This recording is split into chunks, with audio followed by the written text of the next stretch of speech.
Police running all in and out the building. What the hell is going on? Congregation! Pull up! What up, Lo?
What's good? What's good? What's good? YouTube, what's good?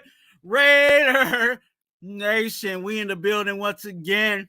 And this is the congregation. You know what I'm saying? The congregation live. You know what I'm saying? Congregation live. And gotta give y'all the Raider Twuan. Brown cracker. Salute. Man, these brown crackers taste so good. Matter of fact, y'all need to get some brown crackers. Get you some of these. Get you some of these brown crackers. We are live, ladies and gentlemen. And we are in the building. Shout out to everybody that's rolling in. Everybody that has clicked the notification bell. And we're here to talk about some Raider football. And just football in general. We have some football tonight. You know, if you guys want to talk about that, we can talk about that.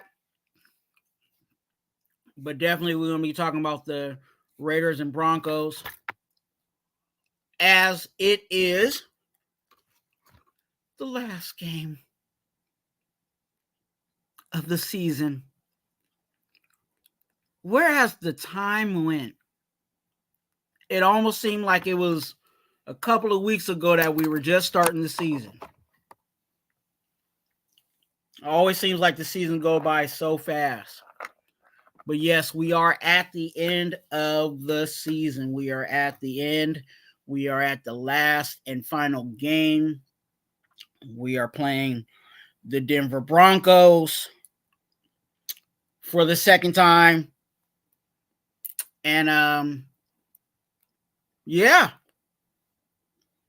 Some things we got to talk about, some things we got to look out for. There's some things we have to definitely be on the lookout for, be on the watch out for, be on the just be on our P's and Q's. I'll say it like that. And we'll talk about that even more as we go along. But let me go ahead and start paying these bills. Let me start paying these bills.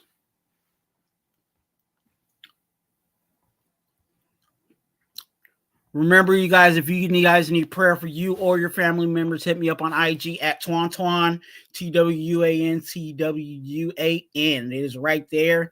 Also, if you are live in the chat, all you have to do is put !, pray in the chat. That will give you the link to my IG. That is right there. Then you can send me a prayer request telling me what's going on. And then I can be in prayer for you or your family members. Again, your business is between me, you, and the Lord. So you don't have to worry about me putting your business out there in the street or running and telling everybody else about your business. I'm not that type of person. So definitely hit me up on IG. Send me your prayer requests.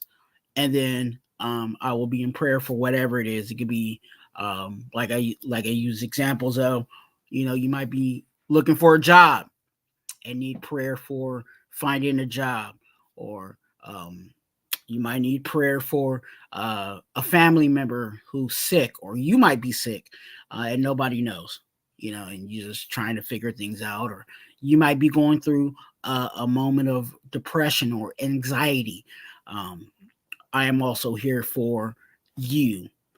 No, here at Raider Twuan, I am here for you. I will literally, and those that have been with me for a while know this, but I will literally stop my show, stop whatever I'm doing in my show. If you ask for prayer in the chat, if you say, "Hey, Twuan, this is what's going on with me. Can you please pray?" I'll stop what I'm doing. I'll be like, "All right, hey," and I'm right in that.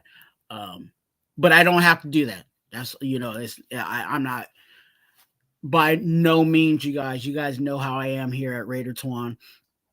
By no means am I trying to force my beliefs or religion on you. I just it's something that I use. It works for me. So if it's something that you're interested in trying out, or if it's something that you thought about and didn't really know how to do or what to do, or whatever, come holler at me, and I'll have as real as I'm having a conversation with you right now is as real as the conversation will be when you ask me questions like that. I don't change anything. I don't I try to break it down and explain it to you as clear and as basic as possible, so you don't have to worry about me talking over your head or anything like that either, as if I'm smarter than you or in any way. So definitely hit me up on IG at Twuan TWUAN. And then also, like I said, if you're in the chat, you put exclamation point pray in the chat, and that will give you the link to my IG. Also, if you here also at Raider Twuan, we are advocates for being an organ donor. So if you're interested in being an organ donor, you can get that information always in the link of my description of my videos, whether it's a live or just a regular video, or if you want the information, you can put exclamation point if we're live. Exclamation point DON. That's right, DON, Don, in the chat. And that will give you the link to being information on being an organ donor. And again, I tell you guys this, and I really do mean it. Consider being an organ donor. You don't have to do anything right now. I'm not saying you got to give up an organ right now, but when you die, and I hate to say it like that, but it's the reality. When you die, your organs just sit in a box. So why not be a blessing to someone that has struggled for years with whatever situation, whether it was something that was brought on them or something that was out of their control. Because some people have organ failures and organ issues upon things that they cannot control. So definitely come and be an organ donor. Okay? And you can get all that information by either being here live on the chat, or, if you are catching the replay, it is in the description of all my lives and all my videos. So, and I believe also my IG's on there too. So definitely you want to do that. Definitely you want to be a part of that. Also, I always do this.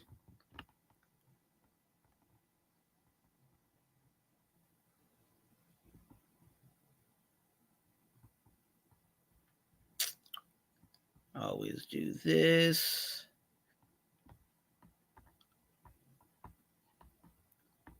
We'll be live the 2 for 1 Nation podcast.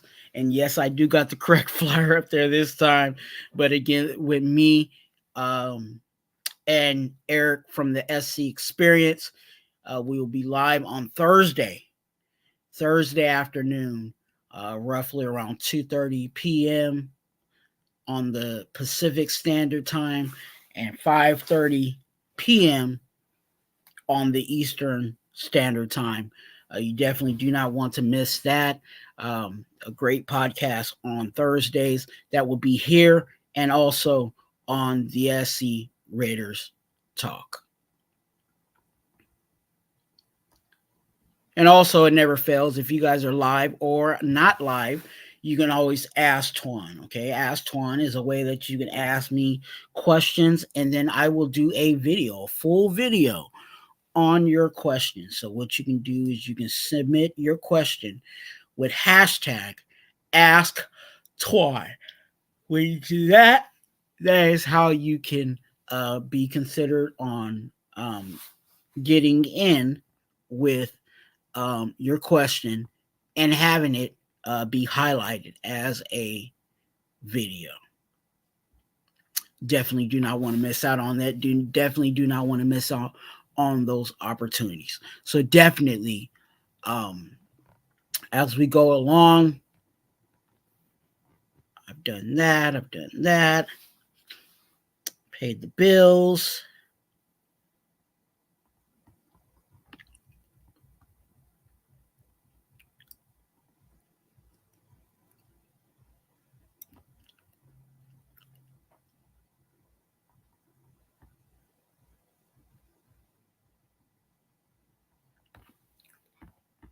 That's what I forgot to do. There we go. So I hope I hope your guys' weekend is good. I hope your guys' weekend is well.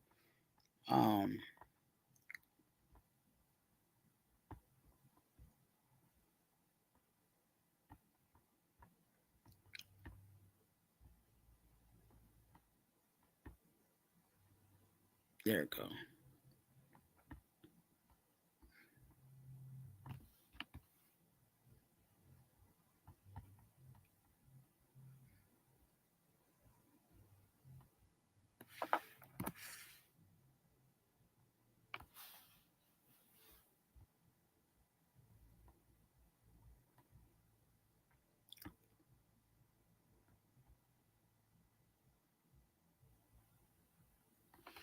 All right, you guys. We are in the building.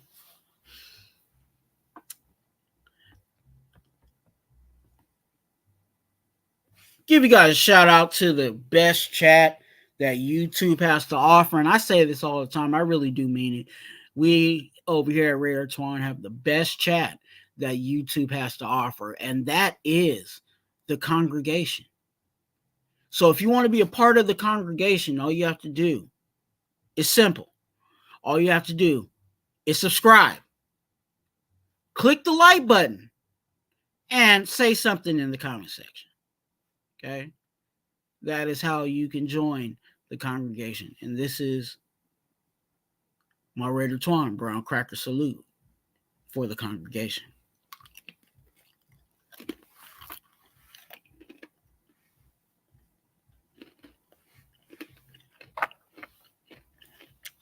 We are live, ladies and gentlemen. And once again, I wanted to talk about the Broncos, discuss some things about the Broncos.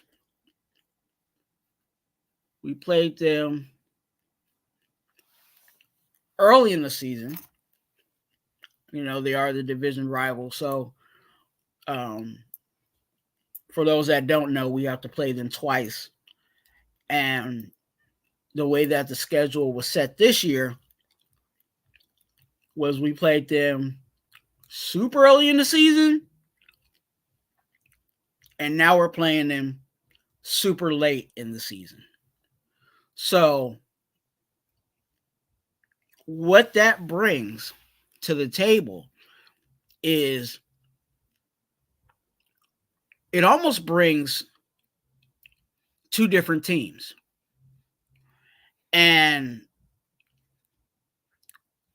when I say two different teams, I'm talking about the team we played early in the season, the Broncos early in the season, is not the team we're going to see tomorrow.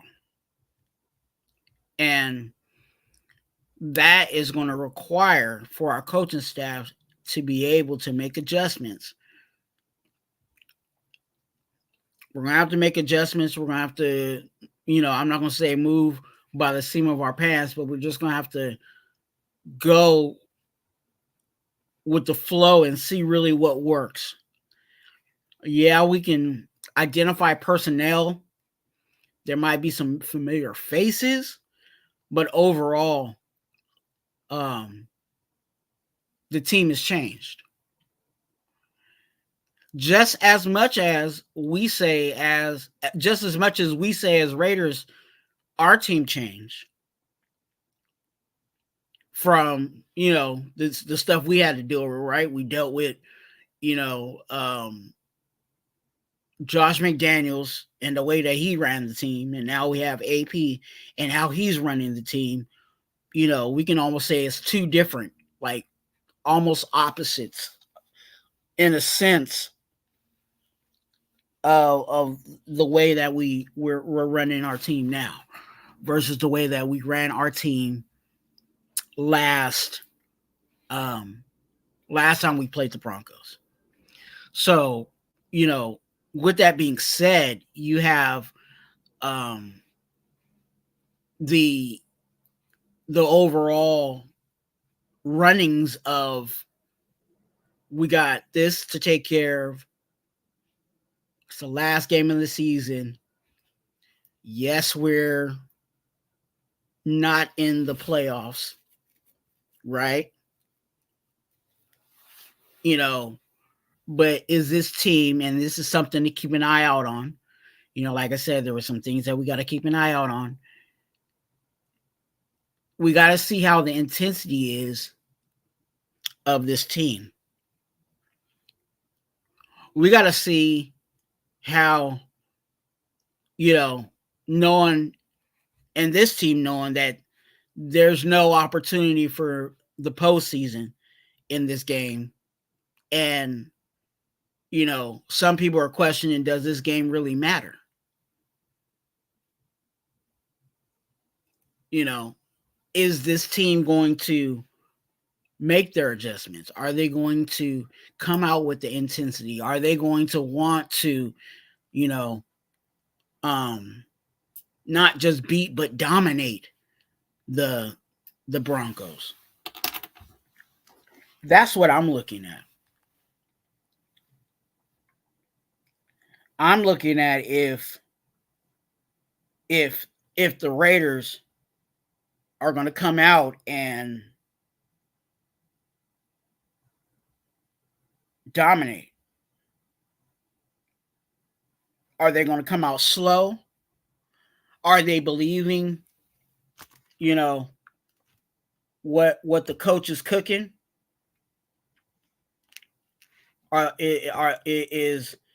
Is AP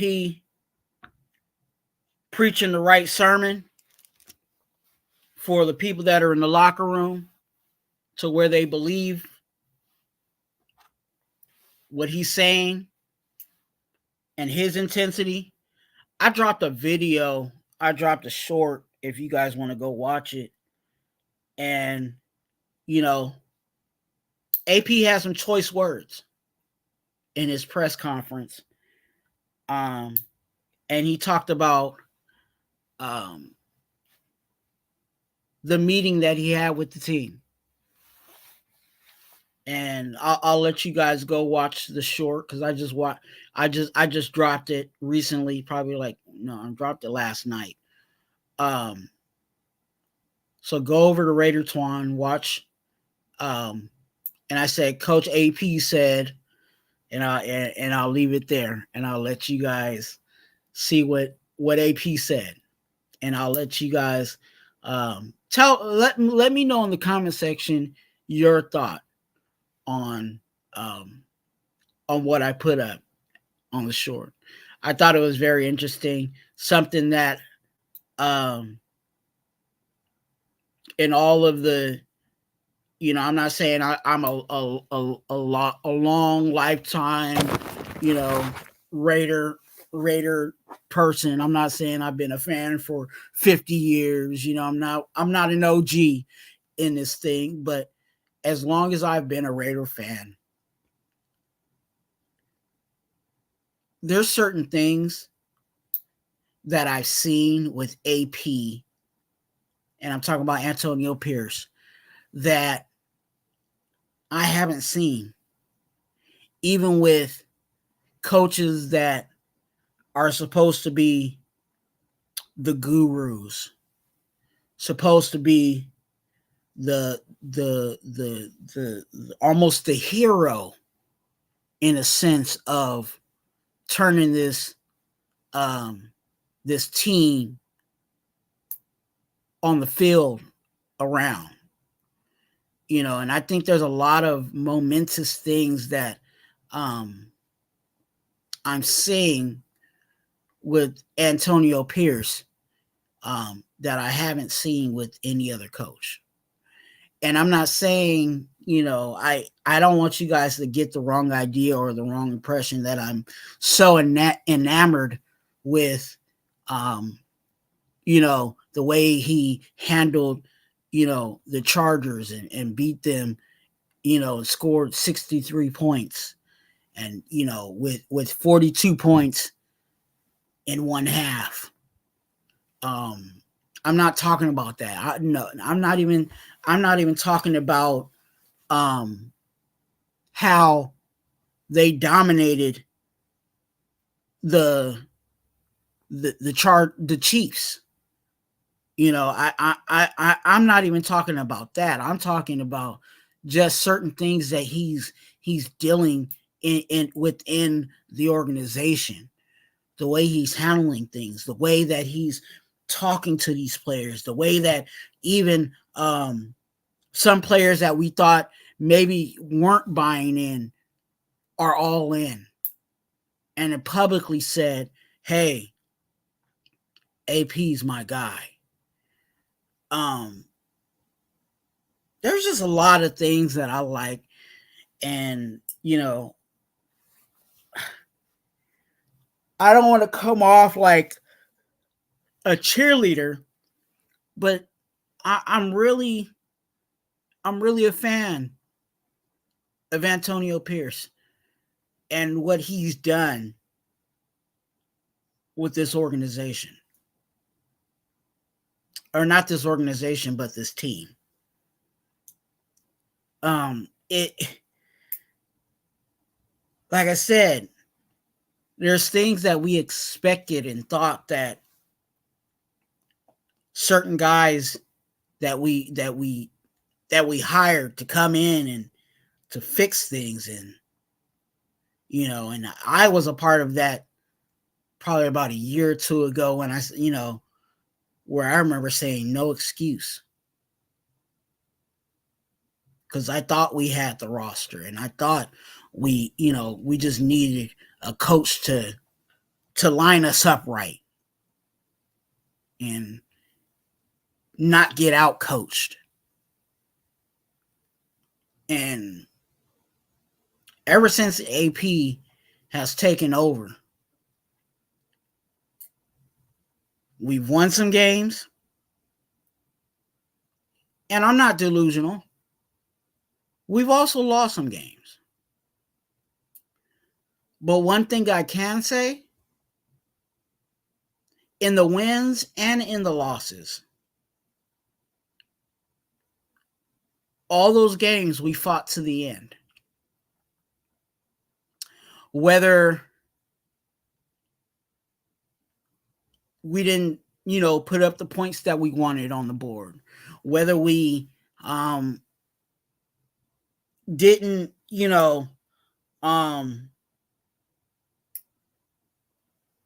do everything, especially offensively,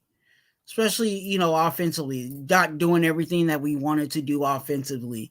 The issues with, and everybody, a lot of people have said it, the $140-something million, whatever.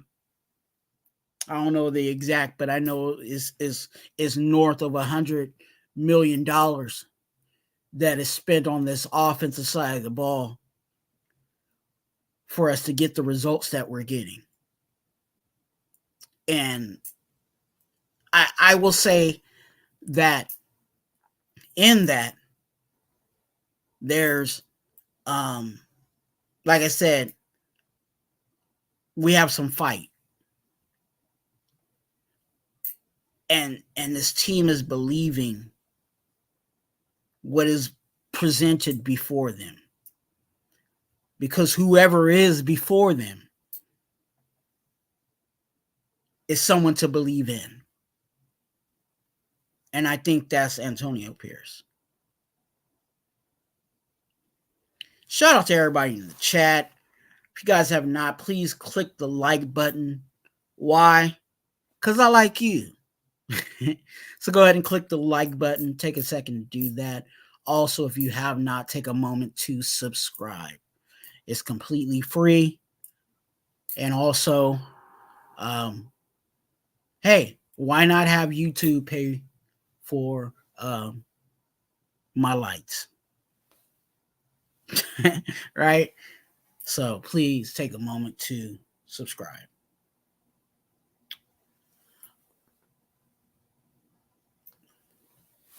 Let me see.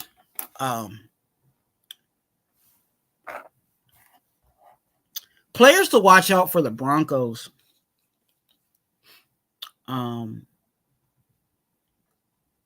have a whole issue over there, and it's kind of falling in our favor. Shout out to Lakers in 5. Lakers in 5 is in the building. If you guys are a Lakers fan, you definitely want to be a part of Lakers in 5. You want to join Lakers in 5, and they are on YouTube. So definitely you want to subscribe to Lakers in 5. One of the best, if not the best, Laker YouTube channels there is on YouTube. So definitely you want to check out that if you're a Lakers fan. If you're a Lakers fan. I know that we have multiple basketball teams that are represented within the Raider Nation, but if you are a Lakers fan, a good channel to check out is Lakers in 5.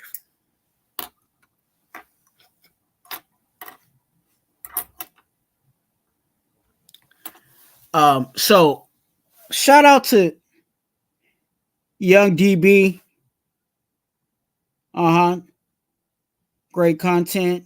Just subscribe. Thank you so much. Thank you so much.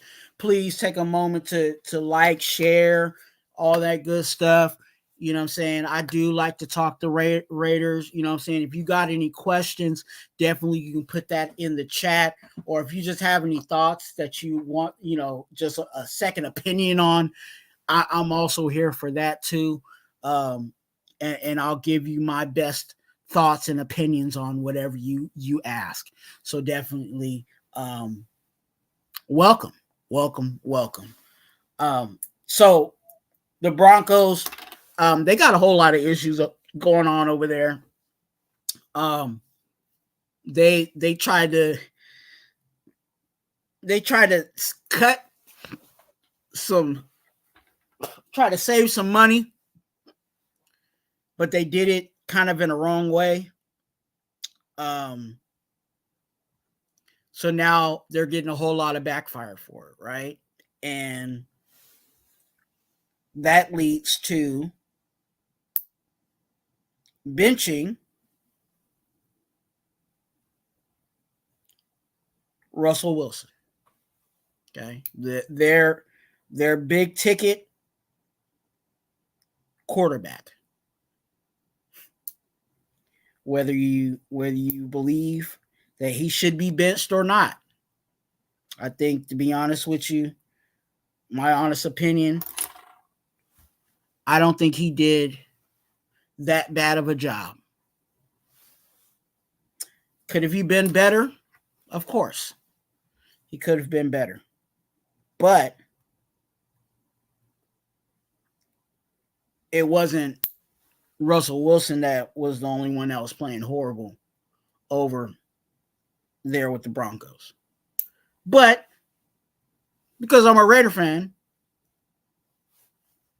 whatever. Their problem, right? But it is still worth having a discussion about it because it leads to who they're going to have starting tomorrow for the Broncos. And that is a familiar face of the Raiders. And that's Jarrett Stidham.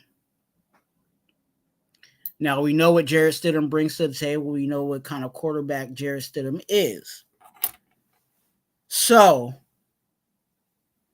that goes to one of my points. And one of my points in the pregame of the Broncos is we got to not give Stidham confidence. I think it's Al Davis that said that in the first 5 minutes of the game, the quarterback has to go down, and he has to go down hard. And that's what we got to do. We got to get physical up front. Our D-line has to feast off of this. Because if we give Stidham a glimmer of hope that he can get some passes off, he will do his best.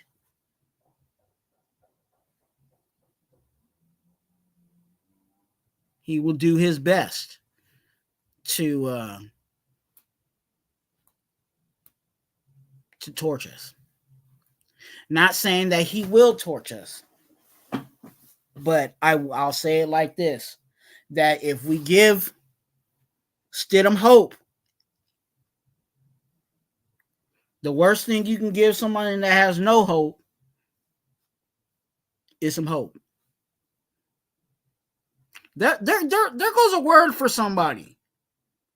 The worst thing you can give someone with no hope is hope. In regards to football. In regards to, and I should maybe correct that and say, the worst thing you can give your opposition who has no hope is hope. Yes, there go. I cleaned it up. The worst thing you can give your opposition who has no hope is hope. And if we give Stidham a glimmer of hope, we'll see. You know, I remember, back in the day, they used to, have, on the TV late night, they used to have, the OJ's greatest hits, or, Clarence Carter. See, people don't know Clarence Carter. Y'all don't know Clarence Carter. And that's way past my time. But, I those that know me, they know I'm an old soul. So, Clarence Carter's greatest hits, right? If we give Stidham hope, I can almost guarantee you that we will see Stidham's greatest hits. And we don't want that. We don't want that. He's gonna be up for the game. He's gonna want to be up for the game. He's gonna be ready for the game. He's gonna be, ready to get it in.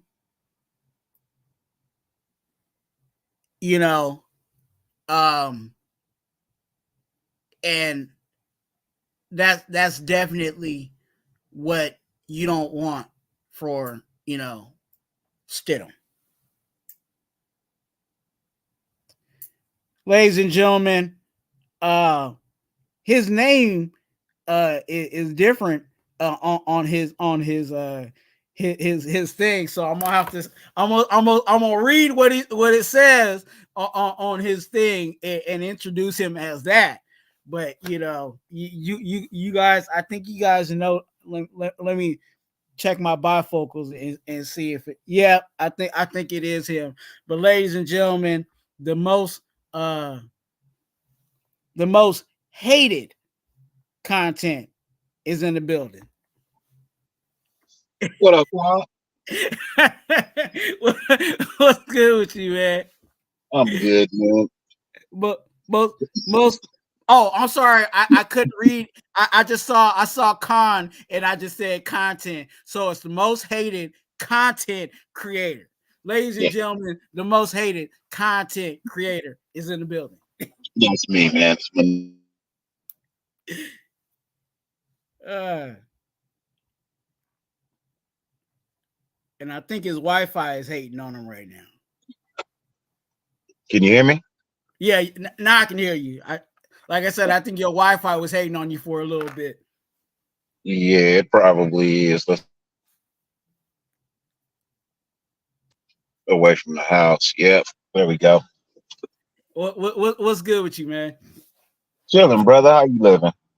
Man, I can't complain, man. I was like, man, I got some time on my hands. Let me pull up and talk a little bit. Talk a little bit of the Broncos. Talk about whatever. You know what I'm saying? There's been a whole lot of stuff NFL wide, worldwide, et cetera, et cetera. So I'm here to talk.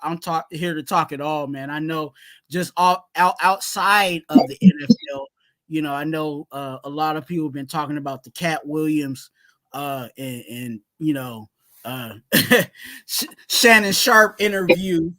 You know what I'm saying? So It's not an interview. It's a conversation and a drink. I'm sorry, not an interview. He's having a conversation, a drink in a conversation. Sorry about that. He's having a drink in the conversation. A drink and a conversation. As Shannon would like to say, it's a drink and a conversation. It's not an interview. Yeah.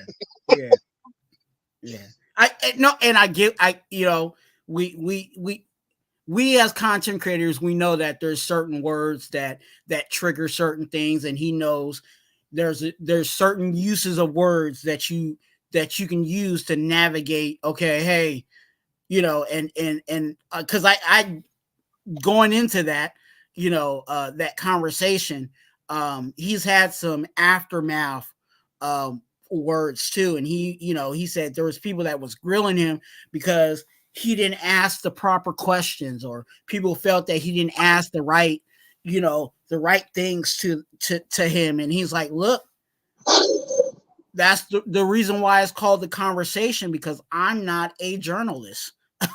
You know what I'm saying? I'm not a reporter. You know what I'm saying? I'm just here having a conversation. I mean, even when he's on ESPN and all of that, he's not a reporter. Yeah. You know what I mean? He's a sports analyst. Mm-hmm. You know what I mean? That's still not a reporter. He's not going out getting whatever the fuck reporters call it. You know what I mean? He's not going out getting a story. Yeah. You know what I mean? He's not chasing down leads or none of that shit. You know what I mean? He analyzes sports, and that's what the hell he talks about. So yeah, he's right. He's not a reporter. You know what I mean? He's not a Curry Kirkland or whatever her name is, and Oprah Winfrey and Gail. He's not none of that. You know what I mean? He's all low key. His shit is a ripoff. And you know who he ripped it off from. Everybody knows who he ripped it off from, but it's not a big deal. You know what I mean? It's not a big deal. More power to him. I still watch it. I don't give a shit, rip me off or not. Because I just like the fact that somebody's thinking on along the same lines as me. I'm not a reporter. I'm not an interviewer. I just want to have conversations with people. So yeah, I'm in agreement with it. And then I got issues with some of the things Cat said, but at the same time, he has the right to say the shit he wants to say. He's an American. Yeah, I mean, everybody, and that's I took it, in the sense of he spoke his piece, and everybody else said their piece. You know what I'm saying? If you've been following, that whole the whole I don't want to say the whole story, but if you've been following kind of the structure of the story, Steve Harvey was on the show one time. Ricky Smiley was on the show one time. Cedric the Entertainer was on the show one time. You know what I'm saying? All these guys that he talked, all the guys he talked about, or the majority of the guys that he talked about, they were all, hosts. Well, not hosts, but they were all guests. You know what I'm saying? And they were able to say their piece on the things that were discussed. And Cat Williams felt otherwise. You know what I'm saying? So that's just how I took it. You know what I'm saying? Now am I taking Cat Williams, thoughts as the Bible and as the whole truth and nothing but the truth? No. I'm taking it as it was his truth. That's what he thought, was true. And like Shannon said, my job is to allow these guys to say what they want to say, and you guys be the judge and jury on whether you believe it or not. And there's people that believe, you know what I'm saying? I'm just putting these two names together. Some people believe Steve Harvey, and some people believe Cat Williams. There's some people that believe Ricky Smiley, and there's some people that believe Cat Williams. You know what I'm saying? So I seen the footage of Cat Williams going hard on Steve Harvey in the show that he was talking about. Somebody had the footage, so I seen it, and yeah, um, yeah, he gave it to Steve quite bad. He gave it to him real bad. But the best two responses that I've seen, well, the top three responses I've seen from this interview for people who were involved in it. Number 3 spot has to go to Lil Daryl. You know what I mean? I think the way in which Ricky Smiley responded on his show the next day, you know what I mean? I have to say, he handled that like a grown ass man should. The number 2 response had to be Ice Cube, how he broke it down. And the number 1 best response to this shit was Luda. Luda has the best response to it. Now I'm gonna have to go back and watch Luda, because I haven't watched his. I did watch Ice Cube's. I did check out Ricky Smiley. And Google Luda's response right now and then share it. Share it. I can listen to it again and share it. see, and I'm the rookie at this, so it's gonna take me a while. Take your time. I ain't going nowhere.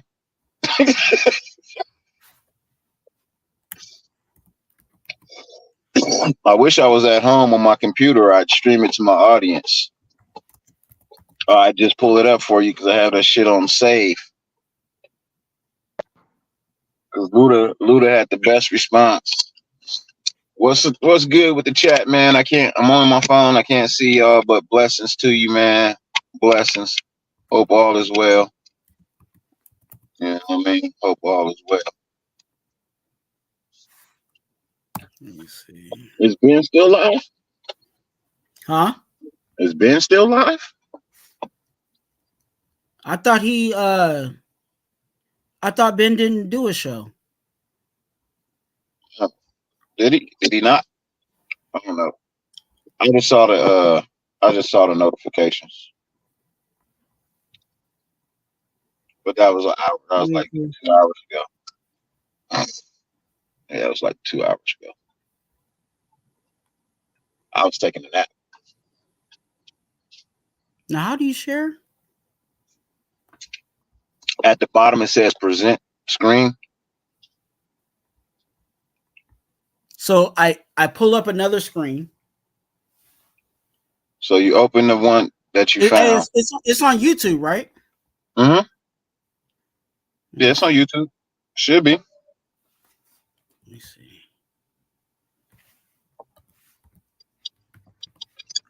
You guys, welcome to me learning how to do stuff, because I am literally a rookie at this thing. Yeah, at the bottom it just says share screen or present or something like that.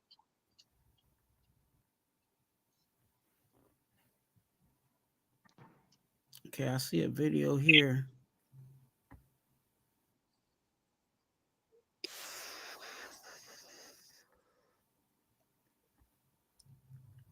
Okay, let me see. Present. Yeah. Then at the bottom it says share screen. Then another box will open up and you'll pick the screen that you want to share. Share screen.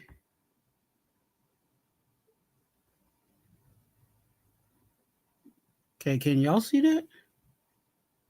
No. Oh, wait. At the bottom you have to put it on the screen. Like you would add somebody to the show. Okay. Yeah, I don't think that's the one. That's not the one that he in the studio. Well, this is, I guess it's somebody else talking about it. Oh, okay. Yeah. Hold on. Let me see. Give me 1 second. I'll be right back. All right.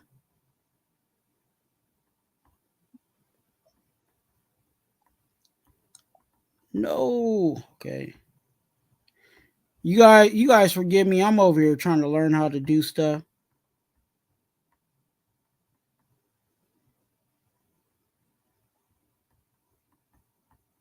Whatever's heavy on my.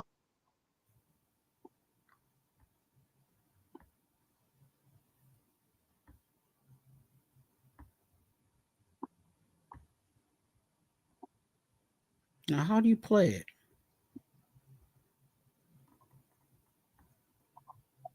All right, so I just sent it to you in the text.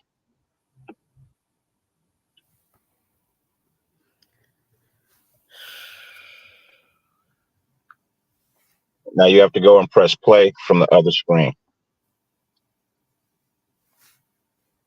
Okay, I'm on my phone.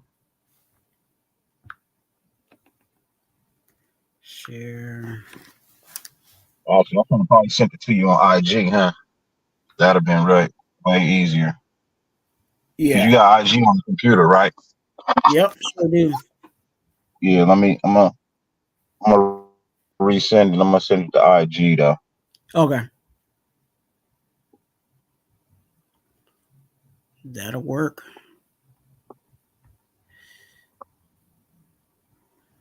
Hey, if you guys can take a second to click the It's like there. button, hit the like button. You know what I'm saying? As I go along with this thing and learn stuff that I haven't done before. It's in your IG. Okay.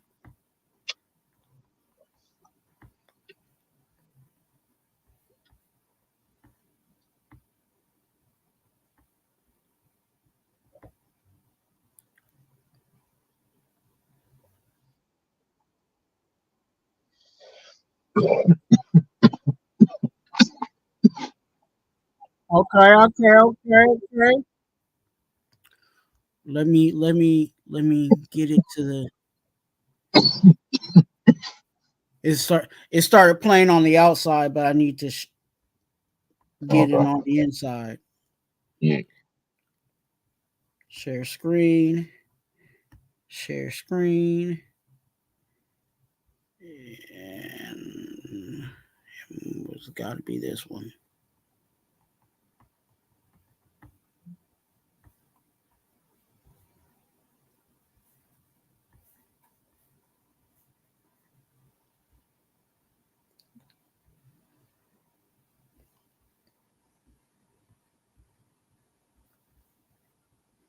There we go.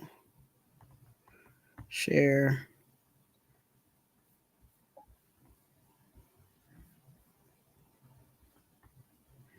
Is it showing on the screen? Yeah, I see it. Watch the collection on my jet. Let me take my time. Like fine wine, I'm aging like Benjamin. Top 5, I'm worth mentioning. Bring me rappers, I'm lynching them. See the pendulum swing, Jesus with diamond thorns. Ludicrous, swaddled in Gucci linens when I was born. Never been Illuminati, only Illuminati. And I only left with bitches when coming from any party. Now I'm married with kids, the evolution of life. Never been a clout chaser, never say shit for likes. R.I.P. John Singleton. You never have to flex when you earn every one of your Fast and Furious checks. Afro with the sideburns. Yeah, that's my signature. Addictions on the rise. Comedians check your temperature. Whoa. Whatever's heavy on my heart is always on my mind. Like Snoop's cannabis shredder, I'm always on my grind. They throwing shade because niggas could never take my shine. I bring my watch collection on my jet. Let me take my time. Like fine wine, I'm aging like Benjamin. Top 5, I'm worth mentioning. Bring me rappers, I'm lynching them. See the pendulum swing, Jesus with diamond thorns. Ludicrous, swaddled in Gucci linens when I was born. Never been Illuminati, only Illuminati. And I only left with bitches when coming from any party. Now I'm married with kids, the evolution of life. Never been a clout chaser, never say shit for likes. R.I.P. John Singleton. You never have to flex when you earn every one of your Fast and Furious checks. Afro with the sideburns. Yeah, that's my signature. Addictions on the rise. Comedians check your temperature.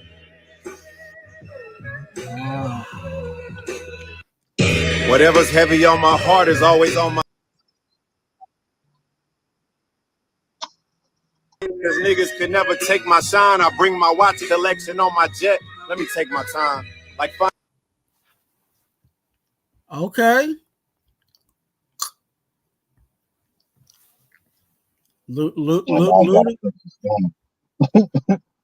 Huh? Now you got to fix the screen. Yeah, I gotta. That's me. And that's you. And then you go to display. There we go. Hey. Look, thank you, because I've never done that before, and that, yeah. Now I kind of know what to do. Yep. Yeah, I find that to be the best response. You know what I mean? Because it was a rap. He responded like a rapper. Yeah. And that's one of my favorite beats of all times anyway. So I gotta give Kanye his props on that beat. That's one of the hardest beats ever. Did you we were talking about that, and we were talking about how did you what are your thoughts on this Broncos game? In all honesty, it bears no weight on anything. I just take the Broncos and want to sweep their ass. You know what I mean? Truthfully, it has no bearing on anything. Mark Davis is going to do what Mark Davis wants to do.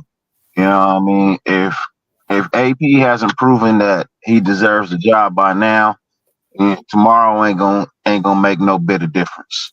You know what I mean? Win or lose, it ain't gonna make no bit of difference. Okay, so it's not a situation. It's not a situation where he feels like he has to win, because it's like if he wins, then he'll get the job, or if he loses, you think win or lose, it really don't matter. It don't matter. If he hasn't done enough by now to get the job, then it really don't matter win or lose.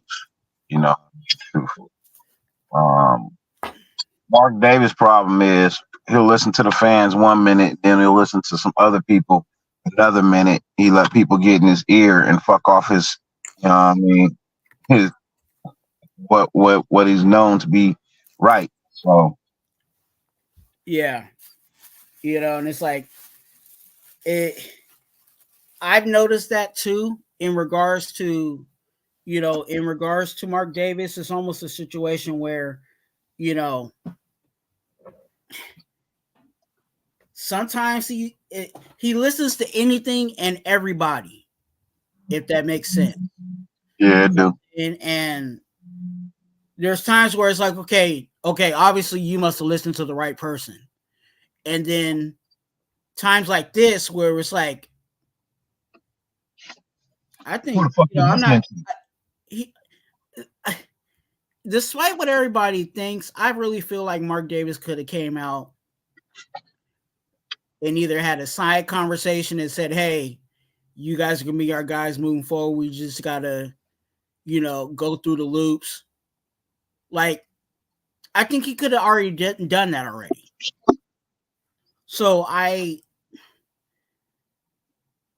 get you when you're saying like it could be a situation where win or lose, it's really like it's almost like he's already made up his mind.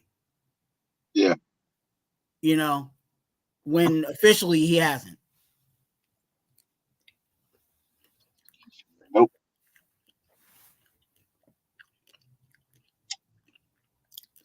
So I really. When is the championship game? College? Is that today? No. I think it's Monday. Monday. If we really want to speak on, that's the only game I'm looking forward to. Truthfully, I want to see what Michigan defense does, and I want to see what Penix does against the top-rated defense. I'll tell you this: if Washington wins the national championship, I take Penix. But the problem is his draft stock gonna fly through the roof. He gonna instantly be the number one quarterback. He'll instantly be the number one quarterback if they win the national. It was funny because I actually today, believe it or not, and I gotta say this to the chat too, I actually did a mock draft. And I wanted to just and the reason why I did a mock draft today is because I just wanted to take a look at where these quarterbacks were lining themselves up before everything really starts popping for them. Yeah. You know what I'm saying? Like, these are grades. Obviously, they could have did well during their season, but these are pre-combine. This is pre-Senior Bowl. This is there's a lot of stuff that can move up a player or drop a player. Alex goes, good to see you. Blessings to you today or tonight. What about yeah. Evening, sire.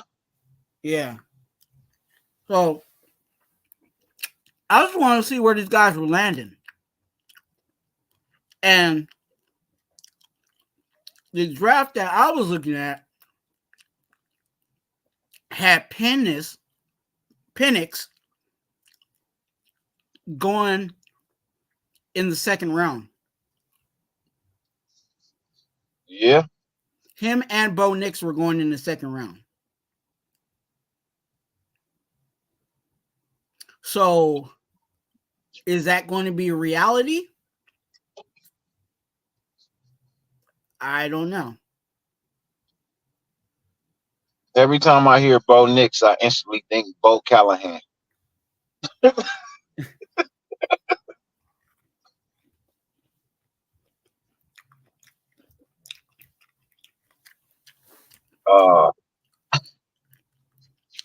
That's why I said I'll try to stay away from saying Michael Penix because you know that's too close to penis. yeah switching that X to an S. It's Penix, but okay. See, but people gonna say it wrong. Yeah. Milka Beezy, good to see you. But that's what we run into, you know, and that's why I said I wanted to look at where they were lining up now to really see who makes the jump. Yeah. Because, like, you know, also looking at a guy that I like, and I like Jaden Daniels. They had Jaden Daniels ranked 10th, which is right in our alley. Like, you know what I'm saying? For us to be 11 and Jaden Daniels be 10, but didn't he just win the Heisman? I even with winning the Heisman, see, I'm very standoffish of quarterbacks that win the Heisman. Heisman winning quarterbacks don't do well in the NFL. They don't. Heisman winning quarterbacks don't do well. I mean, not, you know, I mean, look how many quarterbacks won the Heisman that actually have success in the NFL.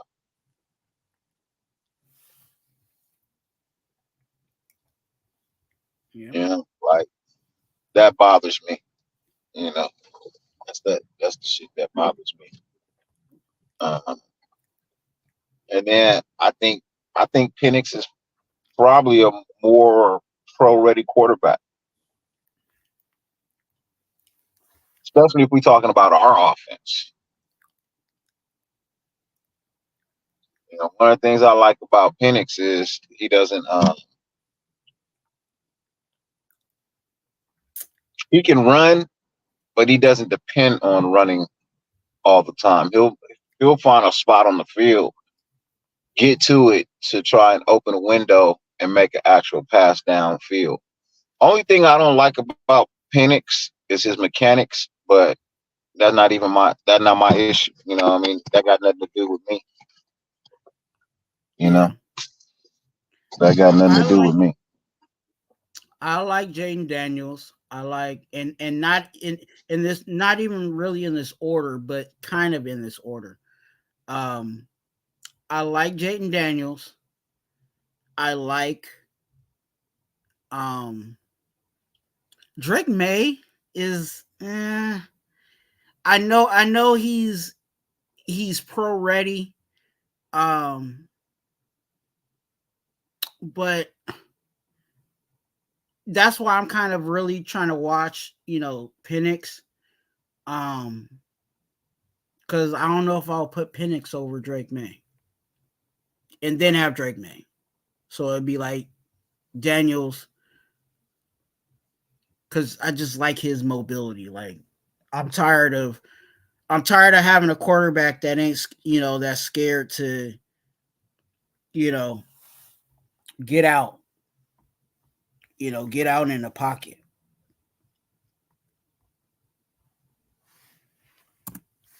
You guys, this is the congregation live. I'm sorry.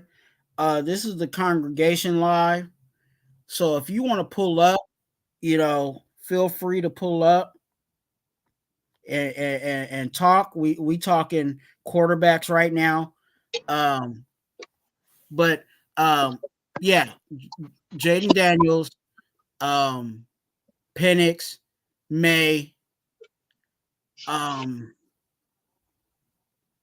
Bo Nix, and I don't want to put Caleb last. I would put Caleb.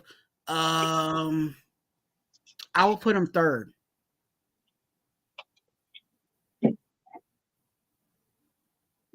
I put him third. I don't have a top 5 list yet. I'm still compiling. Yeah. No. Milka Beezy brought up the question, so I was trying to give him my best thoughts on it at this point, but I'm still I haven't. Me neither. I haven't done my diving fully into college football. I usually the way that I normally do things, and those that are trying to figure out how when I'm in the season, when I'm in the NFL season, I'm NFL. You know what I'm saying? I'll look at something here and there, something might catch my eye, but I don't go into college until after this game, then I dive fully in. I'm looking at highlights, I'm looking at all of that. So Milky Beezy, I like I said, I gave you a stab at it, but come at me in about a week and a half, and I'll and by then Come back to me. Don't come at me. Come back to me in a week or two. You know what I mean? Come holler at me. You gotta clarify these days, man. Come holler at me on the channel and drop. People think you be calling them out. You know, people like Raider Paul be thinking you calling them out. Man, you need to chill with all that, man. You knew what I was talking about. Raider Paul feel like you was calling him out. Man. Who trying to gangbang on YouTube? Calm down with all that, man. My boy Raider Paul. That's why I said in the chat, I was like, man, it's YouTube. I ain't got time to be, gang banging and this is what we say in the hood, and it's like, man, we ain't talking about that. Everybody knows that when you say pull up, that means come on to the panel and talk your stuff. Like everybody know that Twuan gang banging for Christ. He gang banging for Jesus. For real. The blood of Jesus.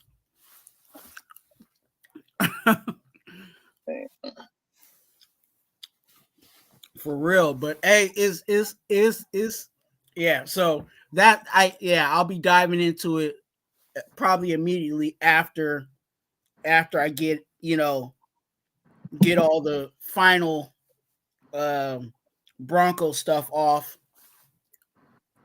post game stuff.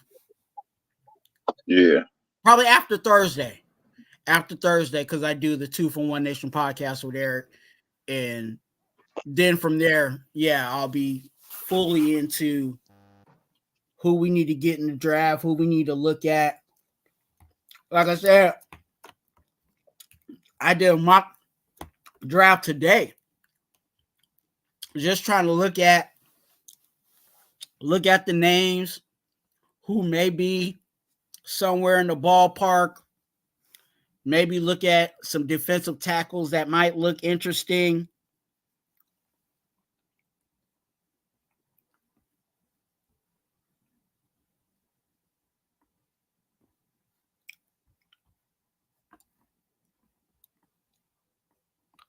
Hey, Milk.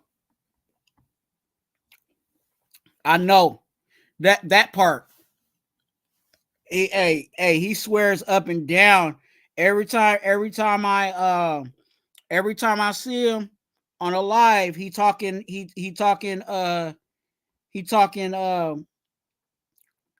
Bo Nix.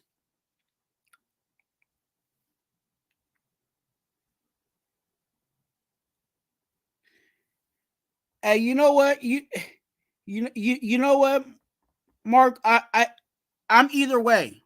I'm not really into college football like that. Especially with these teams, and especially with the things that we're looking at in regards to these teams, right? In one instance, we're looking at the quarterback to see if that's a quarterback for us as Raiders. But also we're looking at on the other side, we're looking at, if that coach, even though I already told you my opinion on the coach, but is that coach who we want? Dirty, you pulled up. Mark has a question. I don't know if you see it, but he says who you got, Michigan or Washington Monday? Washington. You got Washington Monday? Okay. I'm a Pac-12 guy. So if SC's not there, if the Pac-12 is in the national championship, I'm taking whoever's in the Pac-12. Okay. He said he likes the quarterback of Washington. Yeah, I literally. How do you say I his want to see last if he can name? win. Penix. Penix. Okay. I'm trying to make sure I say it right. You know what I'm saying? Because I don't want nobody to be thinking I like you know what I'm saying, Yeah, MPJ. MPJ. MPJ. Okay, MPJ. Yeah. Yeah. Yeah, I like I said, I don't really follow much college, you know what I'm saying, until after our season is over. And I mean Raider season. So I'll be diving into that. Yeah. Now I want to see how he performs. I mean, if he go out and plays a great game, that probably will be my top QB. Okay. But I got to see how he plays.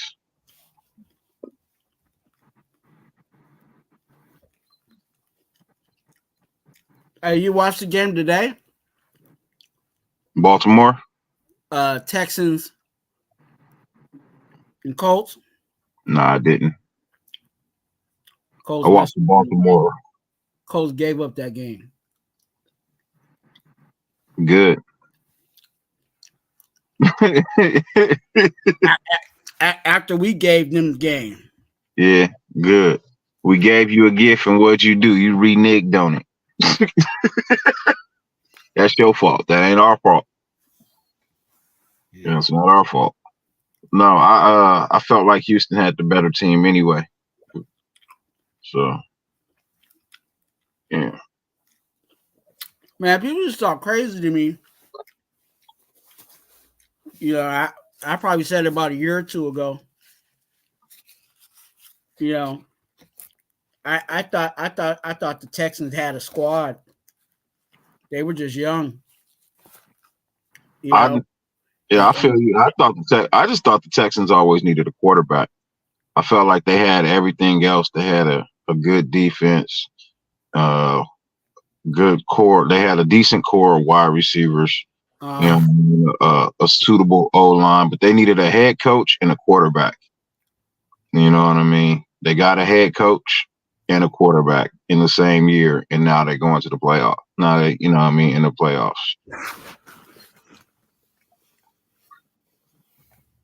Yeah. They and Stroud, man, he's as advertised.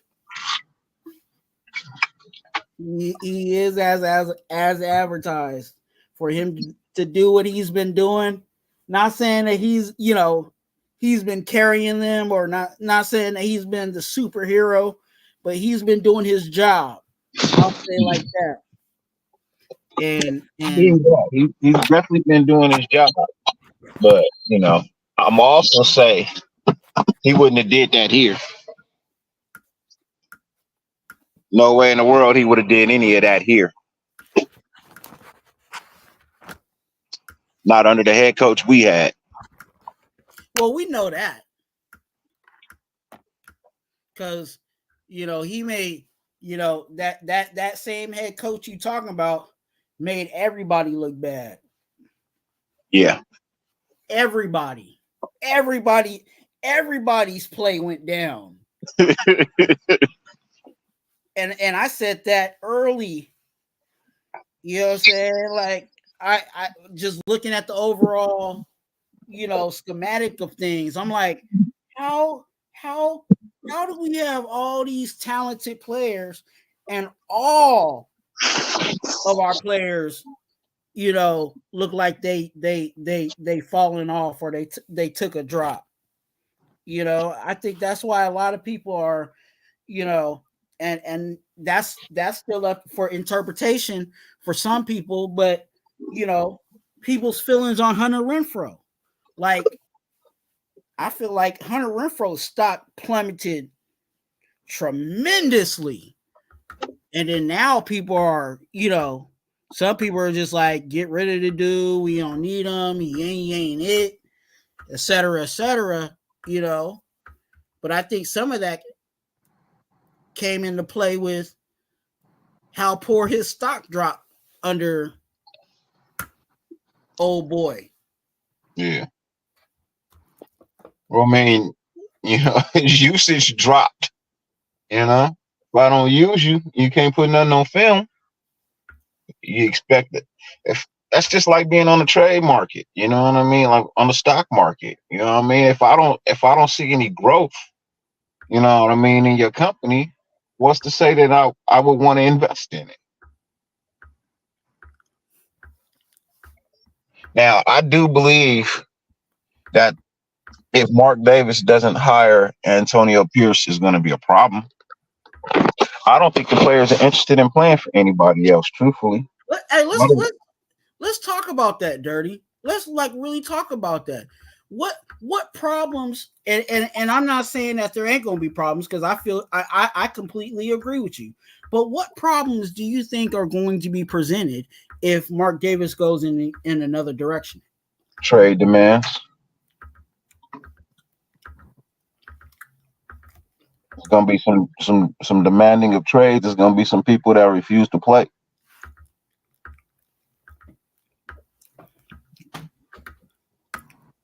Contract negotiations are going to stall. Free agents aren't going to want to take the trip.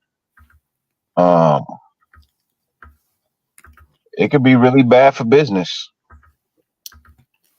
It could be really bad for business.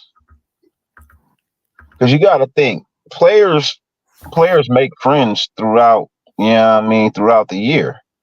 You know what I mean? People take notice of how a team is being put together and being built, and they may be in a situation where it's their contract year. They're not too happy with the team that they own, but they see what's going on over here. It's a strong possibility that they could be on the radar as being targeted by our team. They'd be willing to come through, but then you get rid of, what it is they liked about the team. You know what I mean? When they could have came in and helped, but now they decide to go somewhere else because they're not too thrilled about the way the franchise is being ran and in what direction it's going. So, it can be really bad for business on a lot of ends. I don't really too much care about the fan base, how they feel, because they're already split. You got half that don't want AP, that want to go get a Jim Harbaugh and all of this other stuff because people always want to yell proven. But see, here's the thing. People always want to yell proven, but how does a motherfucker prove themselves if they can't get the fucking opportunity to prove themselves? That part. So it's just like when people go out for a job interview. Oh, we need somebody with experience. Well, how the fuck do I get experience in the field if everywhere I go, I gotta have experience? How do I get in the door? So I feel like AP has done his job. I think he did a hell of a job for, I think he got this team just that much closer to where it should have actually been from the get-go. It was just under bad tutelage. It was just under really extremely bad tutelage. Yeah.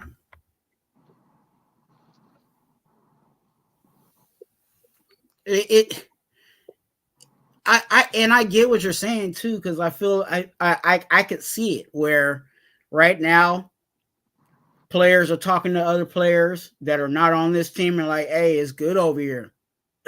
It's good over here, because they would AP. But if if that goes in another direction, they gonna be like, hey, it ain't good over anymore. You know? And I think people fail to forget too that there's a draw with AP being head coach. When you have Marvin Lewis, when you have Tom Coughlin, when you have Adam Gase just wanting to spend time with the organization because of the guy that's our head coach. Yeah. Now imagine if he actually is fully our head coach. Like that's why you know and I said it early, you know what I'm saying? I did say I wanted Bo as our offensive coordinator, but I know that that's not, you know, a good move at this point. Bo showed himself to not show. He showed enough to me that he's not ready to be the offense coordinator. That's just my opinion, right? Yeah. But with AP, because he has the pool, I know that there's some offensive coordinator that we're not even thinking about. That's like, hey, if AP, if you get the job, you know, I'm here. I told you my all-star cast would be AP at head coach, Hugh Jackson at offensive coordinator, and Patrick Graham at D. I'm good. Now, I need a quarterback, but I feel like you put a Hugh Jackson with a Michael Penix Jr., bro. Oh, nigga, we about the ball. We about the ball. Honestly, looking at Penix Jr., bro, he reminds me a lot of Stroud. Okay. You know what I mean? Remember last year I told you it was going to be about 8 to 10. You know what I mean? So it was going to be about 8 to 10 QBs.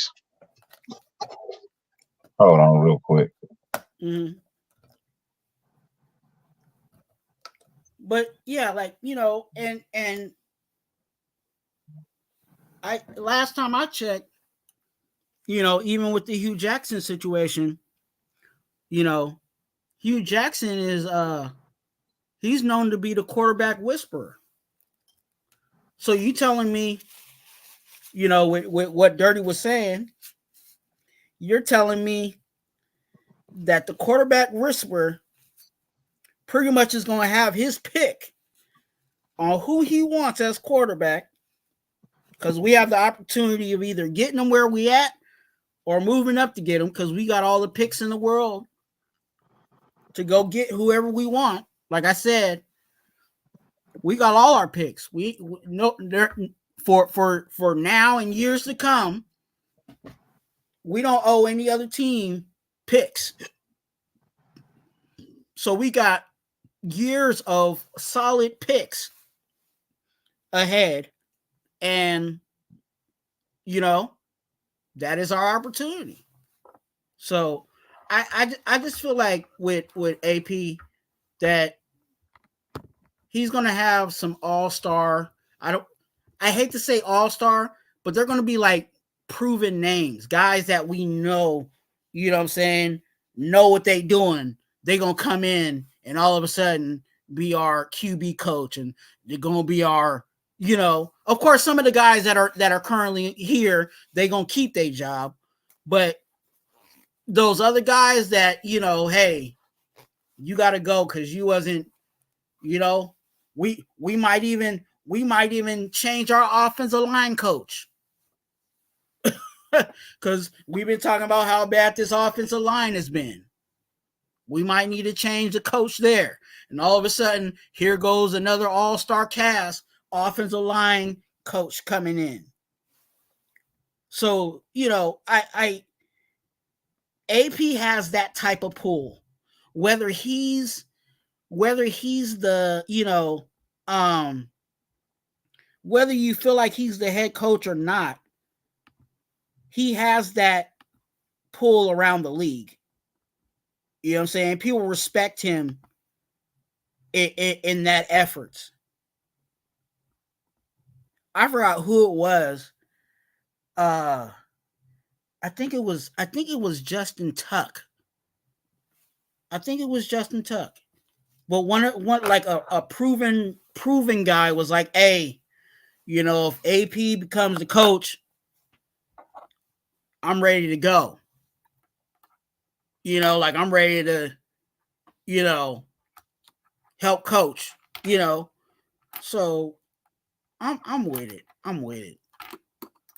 You know, I as many times as I as much as I talk about it, I feel like I keep talking myself more and more into it. You guys, I have the link there in the chat. This is the congregation live. This is for you guys to pull up. You know, if there's something we talking about, or if you want to change the subject, and you know, you got a question or whatever, you can come on. You don't have to necessarily have your camera on, but you got to have your mic on, so we can hear what you're talking about. But come on and pull up and shout out to the congregation. I see you guys in here. Circus is in the building. We the people is in the building. The boss with the sauce. Congregation. Yes, sir.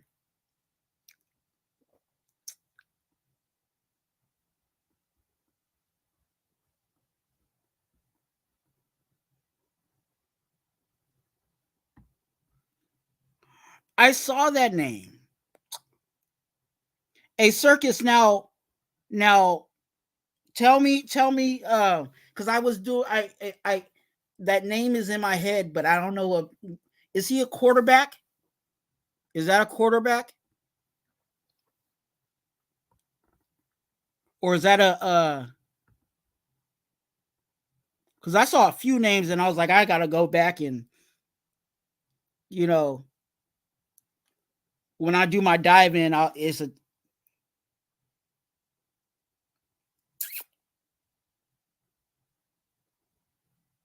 is he a quarterback though?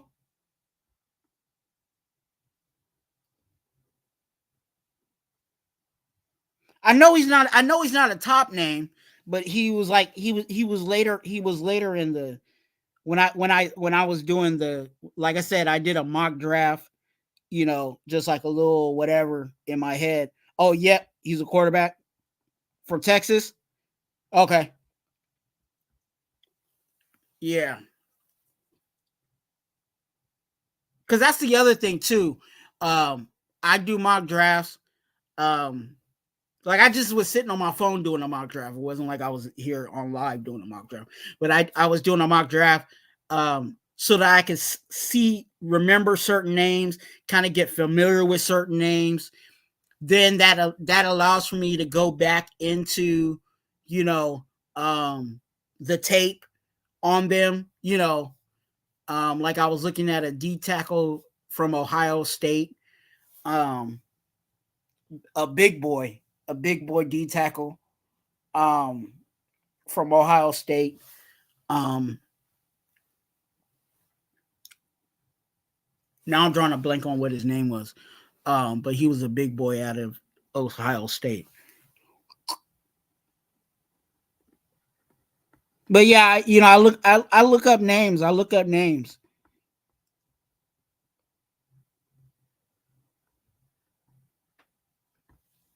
Now, hey, Alfredo, we ain't doing no mock drafts yet. We ain't gonna do no mock drafts yet. Probably like I said, get ready because I'll probably do it like I'll probably, since now Dirty showed me how to share screen. I might do one next week because Cool Kev is watching. You know, Cool.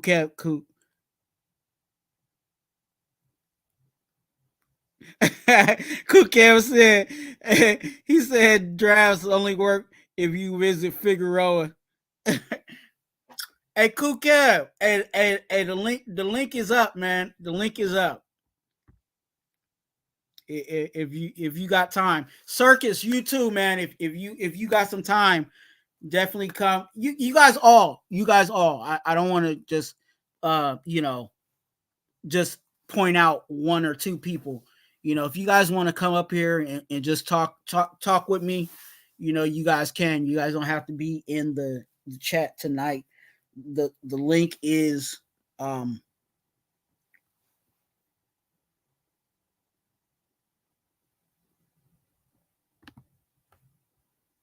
the link is here.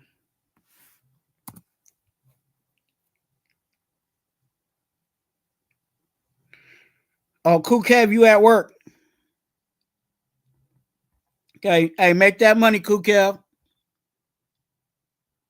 I ain't trying to. I ain't messing with anybody in their dollars. You know what I'm saying? I ain't gonna mess with nobody in their dollars. That's something that I don't do. Also, you guys, speaking of dollars, if you guys want to help me out, going across the screen, there's ways to help out the channel financially via Cash App or Venmo. Don't be discouraged. If all you got is a dollar and that's what you want to give me, you can go ahead and do that. And that goes to the channel. It goes to the channel. Because there's some things I want to get. There's some things I want to get for you guys.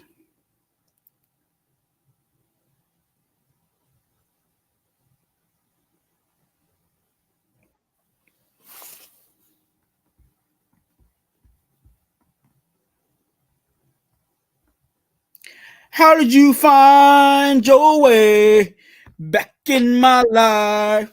How did you find My bad, bro. I was like, let me go in and sing some Kim. Hey, Alfredo. A lot of this college stuff, man, like I said, I ain't gonna have it completely for you until next week. But to answer your question, Penix might be there. Bo Nix might be in that neighborhood of where we are. I don't know where they'll put Daniels. Where Daniels is going to land. That's why it's kind of tough to rank the court. You can rank your quarterback, your person. You can rank them, the way that you want to rank them, but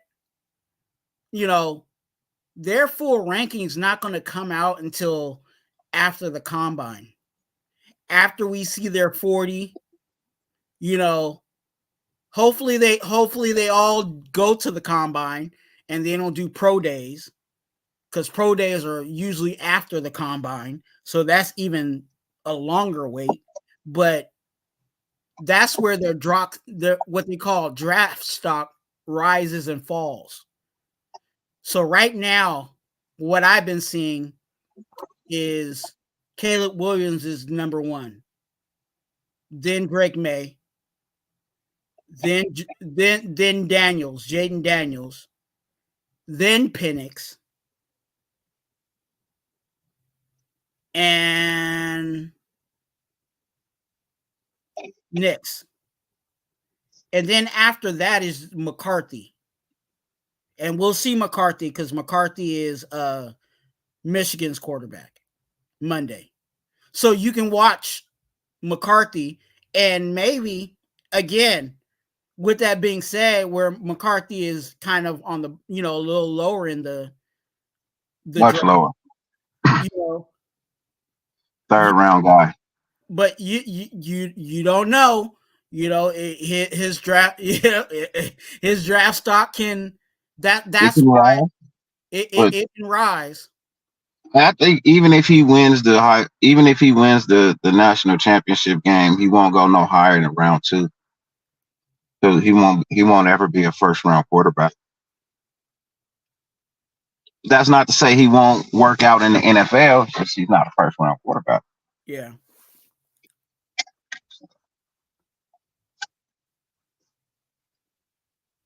But see, Penix is the only one really in an NFL style setting anyway. Everybody else is in college settings. He's the only one really playing an NFL style offense. So I feel like he'll probably be the one that's most NFL ready. Yeah. That Alfredo, that is a fair too. You know, that there is teams that may possibly trade up into, you know what I'm saying, into the land of quarterbacks to get a quarterback.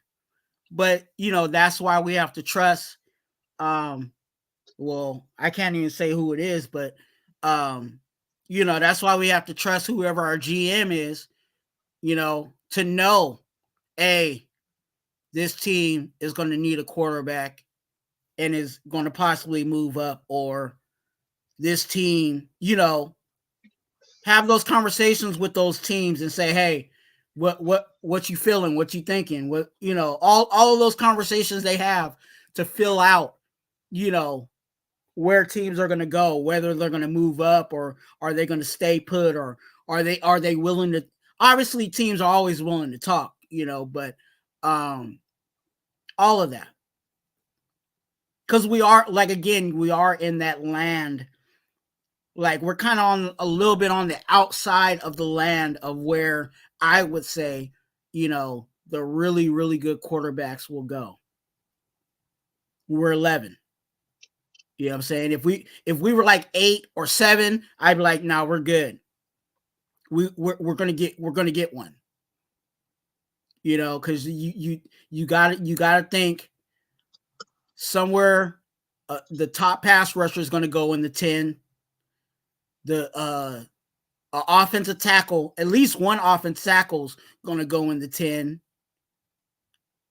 What I'm hearing is that a wide receiver is going to go in the top 10. And that's probably Harrison. He'll probably be number 1. The first wide receiver off the board. He'll probably be the number 1 overall pick. Oh, you think the Bears are just going to pick him at 1? Yep. Okay. Why wait? Yeah. Why wait? You got a quarterback in Justin Fields. Now, if you trade Justin Fields, then you probably pick a quarterback at 1. But I don't think they're moving from Fields. I think they feel like they just need another wide receiver. And they'll pick him at 1, and then they'll get that offensive lineman that they want at their next pick, and they'll be okay from there. They got more draft picks later on. So, Mark, I agree with you. You know what I'm saying? And I've said this too. You know, whoever our offensive coordinator is, you know, obviously the offensive coordinator is really going to have the most say on who our quarterback is, you know, our quarterback of the future is, right? But whoever our offensive coordinator is, whoever he identifies is the guy that he, you know what I'm saying? Of course, you know, there's certain guys he can say I can work with, but then there's certain guys where they say that's my guy. If we got to move up to get his guy, like if we got to, like and I'll say this, if the offensive coordinator says Drake May is his guy, you know, let's go ahead and get him. Let's move up and go get him. I'm with that. And this is and this is the year where we can get for our offensive coordinator, not just like, oh, he can work with this guy. No, go ahead and get his guy.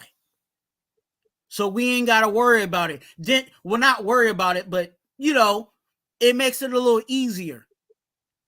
Because obviously when he says that's my guy, he already envisions certain things for him. He already knows how he can run this offense. He already knows, oh, I know this guy can do X, Y, and Z. All I got to do is work X, Y, and Z with him, and we can be off running. You know, and this is the opportunity to do that. It definitely is. So I agree with you, Mark. This is the year that I'm okay if we trade up and lose some picks just to get our guy. But also, I'm not mad at it if if we end up landing, if the guy ends up landing in our lap.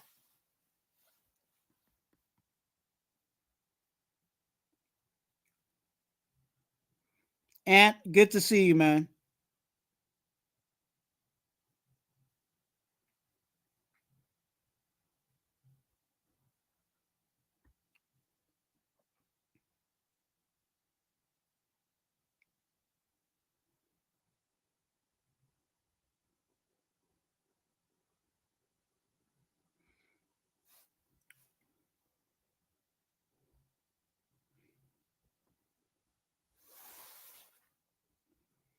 Now, Dirty, is there a quarterback out of the top ones that you're just not particularly a fan of?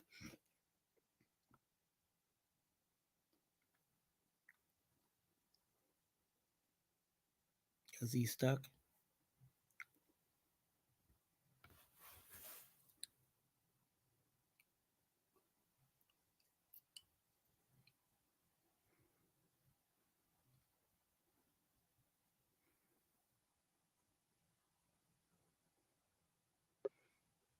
You there?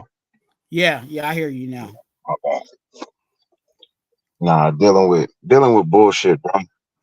Oh, I'm sorry. People got problems, bro. You know what I mean?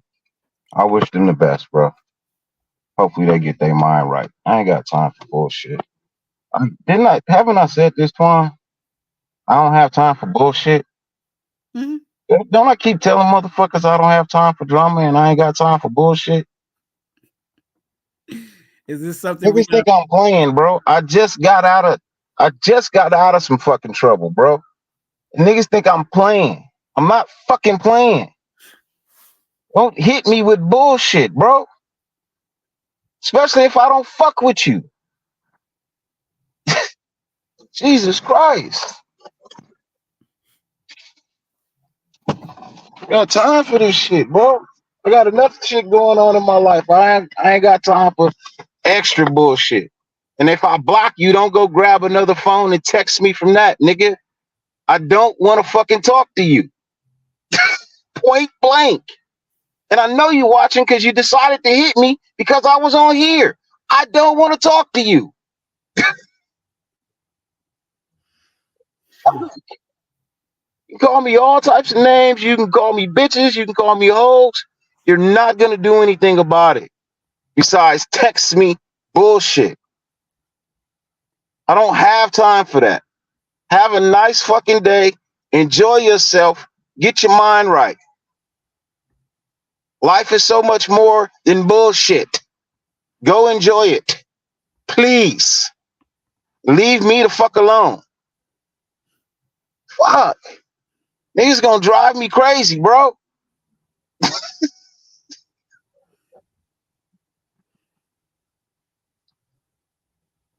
Niggas gonna drive me crazy, bro. I shout out to the chat. If you guys are listening, please click the like button. Why? Because I like you. And if you guys have not, take a moment to subscribe. It's completely free to do. Go ahead and subscribe. Shit. And thank you for watching if you're watching, because that definitely helps my watch hours. But keep my name in your mouth. Whoever you are, keep talking about me, bro. It's fine. It's nice to know that I'm on your mind and that you're thinking about me, man. It means a lot to know that you're thinking about me.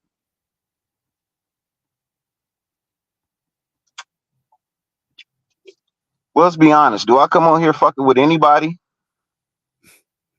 Do I create drama anymore? No. Do I address drama anymore? No. Well, at least you know. No, I can't say at least because you say you all over the place talking about me. That's fine. I don't care.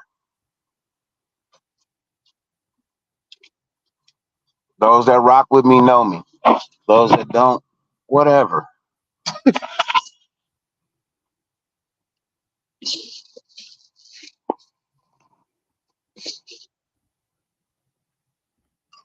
Did you hear my question though about the quarterbacks? No, I didn't. That's what I was saying. What'd you say? Oh, okay. So, because I saw you, I whatever.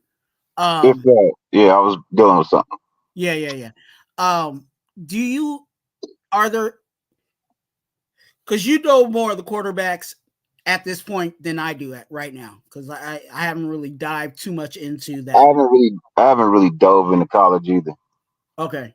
Well, like just on the top of your head and to your best of your knowledge, what quarterback are you not completely like a fan of in regards to like kind of that top group, you know, like the Caleb's, the Drake Mays, the Daniels, the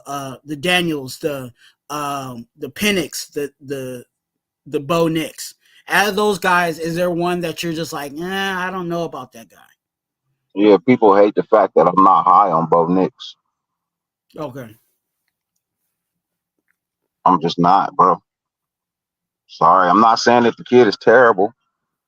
It's just a feeling that I got. I'm not high on it. I'm just not. Just like I told y'all, CJ Stroud would thrive somewhere else like in Houston. Would be perfect for him. You know? I just don't feel Bo here, bro. I'm not feeling Bo. Yeah. Hey, that would be the quarterback that I'm not as high on as everybody else.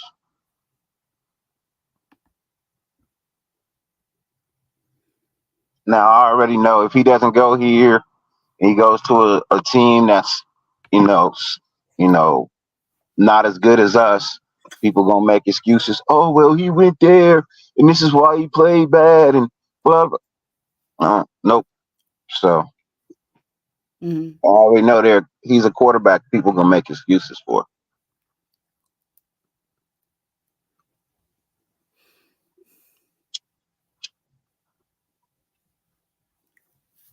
Right now, he's kind of the bottom one out of that group. You know, I kind of named them kind of in order, to be honest with you. To what I saw. But again, that the where they're at right now can shift a little. Yeah, it can always shift. It can always shift, but hey, we'll see. We will see. What other positions do you think we need to address this year, though? O-line. O-line. O-line. Mm-hmm. O-line. If Brandon Faison can stay healthy, he'll be here next year. I kind of like how he played a little bit when he came in, but he's been trying to get healthy this whole time. So yeah, like, can we really bank on that? Do you think it was just this year? Like you think it was just a 1 year kind of thing, or do you think that's just something that he's gonna be just that injury prone brother? You know what I'm saying? I don't know. It's tough because, if I'm not mistaken, he's been injured before. I don't know. Have to see. Have to see. Yeah. I that's another thing I have to dive into too for myself is these corners, you know, coming out the draft. Man, this motherfucker gonna make me address them, bro. And I'm just saying, bro, I don't have time for this bullshit, bro.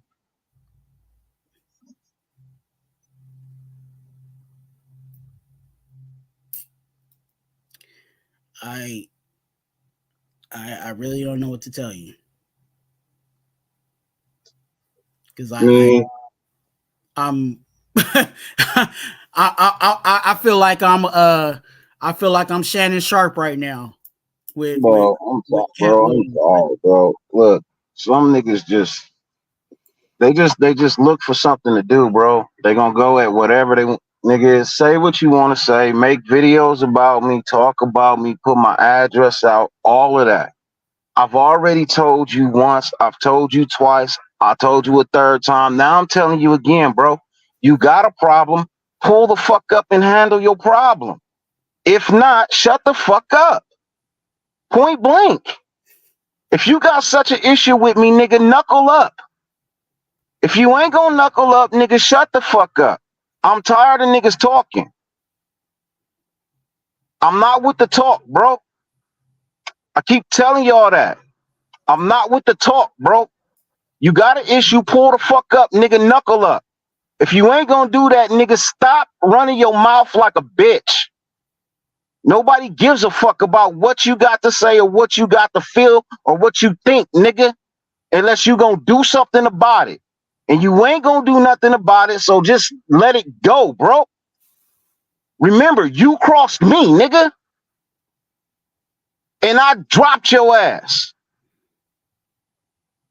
Were we friends at one point? Yeah, we were. But you crossed me. And I fucking X'd you out of my friendship, nigga. So if you and your hurt feelings about it, nigga, you can call me with respect and talk to me and we can hash it out. Nothing is beyond talking about. When you fucking hit me talking about bitch, nigga, bro, that ain't how you fucking come at me. So either pull up, knuckle up, or shut the fuck up. Because anything else you doing is bitch made, bro. You just flapping your gums. Point blank. I'm a grown ass man, dog. Won't you act like one? Fuck. Sorry, Twuan. I ain't mean to interrupt your show with bullshit, bro. I will say this in adding on to what's been said. I want everybody to know, and this is not anything against Dirty or whoever that is, because I don't even know who he's talking to. To be honest with you, so I really don't know what's going on and whatever, but don't put me in to what Dirty just said. You heard what he said. Those are his words to whoever that person was. Keep me out of it. Because I will say this, and I'm not trying to turn this into any drama either, is I've been tied into a whole lot of stuff that had nothing to do with me. Nothing at all. So if you got an issue with Dirty, you need to go take that to him. Pulling up shit from a year ago, nigga, that we didn't talked out. So knock it off, bro. Look, I'm not against talking to the nigga. You know what I mean? I low key still like the nigga, but he don't know how to fucking handle business. You come at me correctly, nigga, or don't come at me at all. You know what I mean? Were we both in the wrong? Maybe. But nigga, you won't own up to your side, nigga, so we got nothing to talk about. Point blank. And you the one making threats, so keep threatening me, bro. Keep threatening me, bro. The only threat that I'm concerned with, nigga, is if you pull up like I said, bro. That's the only time I'm gonna take a threat fucking serious, nigga, is if you pull up, nigga, and you want to knuckle up, nigga. Other than that, bro, I'm not taking nothing that motherfuckers say through a camera to be on the internet, bro. I don't care. I can care less about how somebody fucking feels about me, bro. It's about how I feel about my goddamn self. And truthfully, I'm happy with who I am. If you don't like this nigga, don't fuck with this nigga.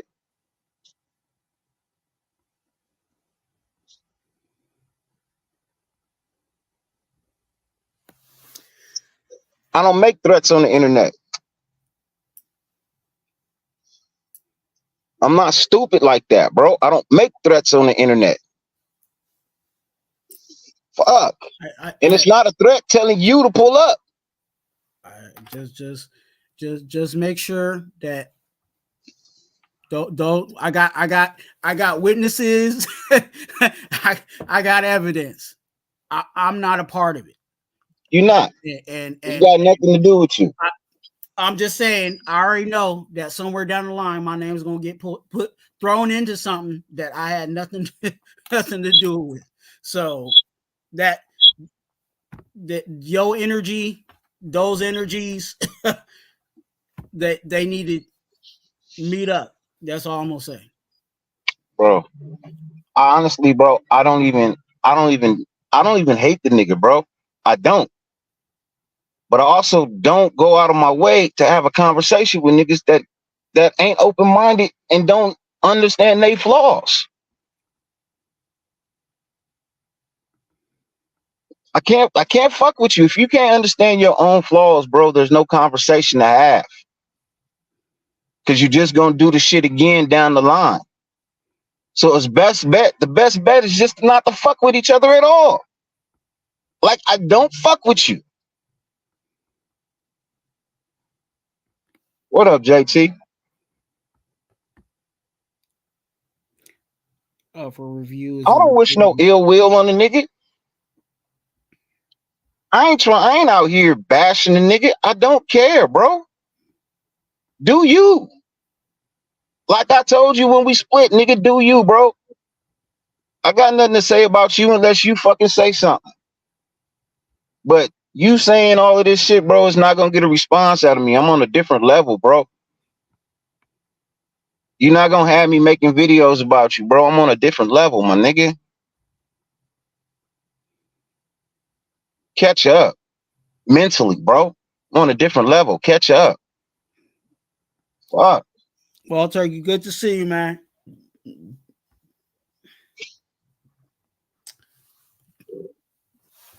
So we was having a good show, bro. We was having a good show. I'm trying to work it back. Offensive tackle. We talked about quarterback, offensive tackle. How do you feel about our D tackles? I got no issue with the defense, bro. I don't. I don't need big name stars on my defense. I just need motherfuckers that's gonna work.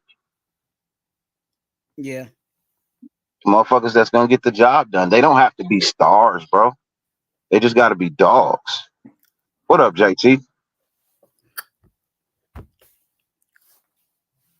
You froze? Let it go. There you go. There you go. What up, man? It was good, man. Did I miss something? I mean, it's 2020. It's 2020. It's 2024. I was sitting here having a show with Twua. I log on, and I'm like, man, it sounds like we having another DC talk. We just had one yesterday. I'm sitting here having a good conversation with Twua, minding my own business, and motherfuckers want to text me bullshit out of nowhere, bro. You know what I mean? Talking about all this extra shit, bro. So, nigga, I'm tired. Then you want to go make 2 videos about me, bro, while I'm live somewhere else, bro. I don't have time for that, my nigga. If you want to have a conversation with me, nigga, let's have a conversation. Nigga, don't fucking come at me ass backwards like some fucking child, bro. That's not gonna get it done. It's just not, nigga. And even after we squash it, nigga, I'm still not gonna fucking rock with you, bro. So what is the point? It's a whole new year. What we doing on the same shit for 2020? Whoa. What was that? Oh no, I'm just putting up some dishes right now. I just got through cooking. Is it just me or does he sound robotic? I think it was you. Oh, it's just me. Hold on, I'll be back. All right. So yeah, man. It was good, Twuan. What's going Sound on? like I missed an interesting show. Hey, look, I was just trying to pull up, have a good time, you know, talk a little Broncos, talk a little whatevers, you know, and yeah. it, I just hope we it went in a show up. different direction, but hey, we trying to pull it back. We trying to pull it back in. I need to get my fishing pole. You know what I'm saying? Man, reel it back in, Twan. Throw that shit back in, bro. It's a Fuck, big bro. one. I apologize, man. Like I It's a said, big that one. I'm trying to pull it in. wasn't my intentions, bro. I'm over here just trying to show love to my brother who comes to my channel and shares his information, you know. So I was just trying to come over here and show some love, bro. I wasn't trying to hijack the show with no bullshit, bro. The devil always be after you, man. No, I'm I trying ain't to even hijack the tripping, show. bro. I surround myself with nothing but with goodness, bro. I ain't even tripping. Ooh. And if you still watching, nigga, next time you in LA, nigga, hit me, nigga, so I can give you your motherfucking eighth of weed, nigga, that you Hey, keep crying about. Shit. Are we still talking about that? hey, hey, Oh my JT. Hey, god! Like, hey, JT. hey, Hey, JT. We figured out who. hey, Hey, we figured out who the problem was. Circus is Circus's fault. wait. He said. It He was a said. good show to Circus. So I'm just saying, you know, Circus always be causing drama. You know, Circus always. Goddamn circus. It is Circus's fault. It's always doing some shit, circus. you gotta stop blaming DC for all our troubles. Come on, Hey, it is literally come a on. circus when Circus shows up.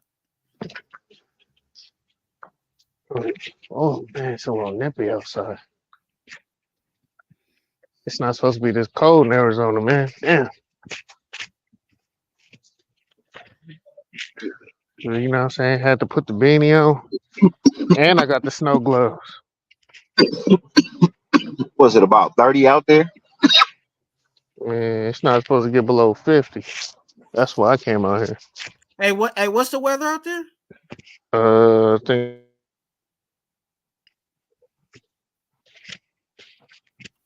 yeah, about You low cut out. 40s, What'd you almost say? 30. Almost 30. Yeah, about the 30s. That's about what it is here. I'll be out there in about a week or two. Oh, go. Good news or just checking in. Check in. Okay. You know what I'm saying? Check-ins can be good. They can lead to good things. The good news one is when they call me on like and they say I need you there tomorrow or I need you there Yeah, tonight. But yeah, this you is know. just when I'm telling you I'll be there about a week or two. That yeah, it's just Yeah, it's like the unfortunately, New Year's annual. is okay. Yeah, because around New Year's time, you know, unfortunately, there's a lot of people who be dying around here. A lot of drunk drivers and things like that. Unfortunate. Yeah, around the holidays, unfortunately. But yeah, that Yeah. it does happen that way. But yeah, for this one it's just my yearly assessment. So I gotta do a whole bunch of blood work. Gotta go do they got this thing called stress test where I literally have to walk for 6 minutes to elevate my my heart rate, and then they put this machine and connect it to me, and yeah,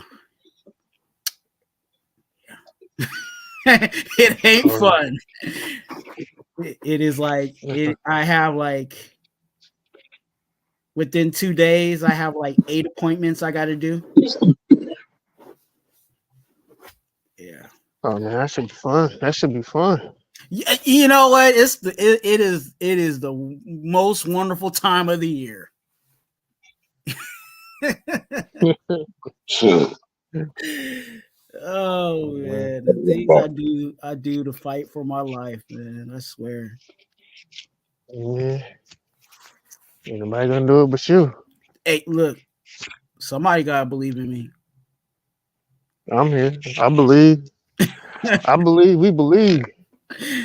Oh man. But you know what I'm saying? Hopefully the players believe in AP and they show out and they ball out for him to convince Mark, because right now he ain't looking too good right now from what I'm hearing. He ain't the favorite. I don't know. I really would wish, I would really like to know who's in his ear. Because we got, somebody's in his ear. This is not, if this is really the situation, you know what I'm saying? Like you're saying, if this is really the case, that who's really in his ear? And telling him opposite of what we've been hearing. I haven't of yet, and maybe somebody, maybe in the chat, or maybe you guys can tell me, has anybody came out and said that they did not want AP? Has anyone come out and said they didn't want him? Not particularly, no. There's a few people who say they have better candidates, more prepared candidates, more experience. He's like the least experienced of the guys who'll be a candidate. Just overall NFL experience, not as a player but as a coach. So he has that going against him. He's the least tenure of any NFL experience for guys that are coming in, depending on who's hired, that is, for like the head candidates. I personally don't like Jim Harbaugh. Plus, I understand that Jim Harbaugh will be suspended when he comes to the league. If he leaves the college, he's going to be suspended. It's just a bunch of things. I'm just not a Jim Harbaugh fan for the pros anymore. For college, yeah. Pros, no.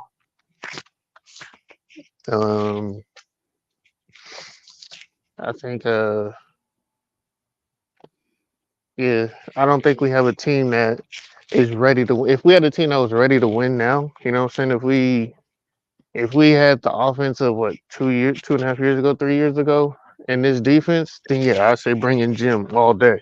I tell him bring in Jim because he'll get us up in the hump with the X's and O's. But him having to establish and build a team, hell no. Kick rocks, he doesn't build. Yeah. Hey, Circus, you going to the game? I think Gabe is going to the game. So I don't know if you already kind of linked that up or whatever, or if you want to do that, you might be able to catch up with Gabe at the tailgate. I think Loon is also going to be at the tailgate. Yeah, he's I'm about to say Loon gonna be out there too. Also, I heard that if you guys don't know, Hondo Carpenter said that he'll be out at the tailgate. So if you're out in the J lot, that's where he said he's going to be. You might run into Hondo Carpenter. Okay, a couple people out there, but yeah, this time of year, in the desert, it gets real cold. You know what I'm saying? The low desert, it gets real cold. It also gets real hot. So it's that tailwind in winter. It's gonna be super cold right now.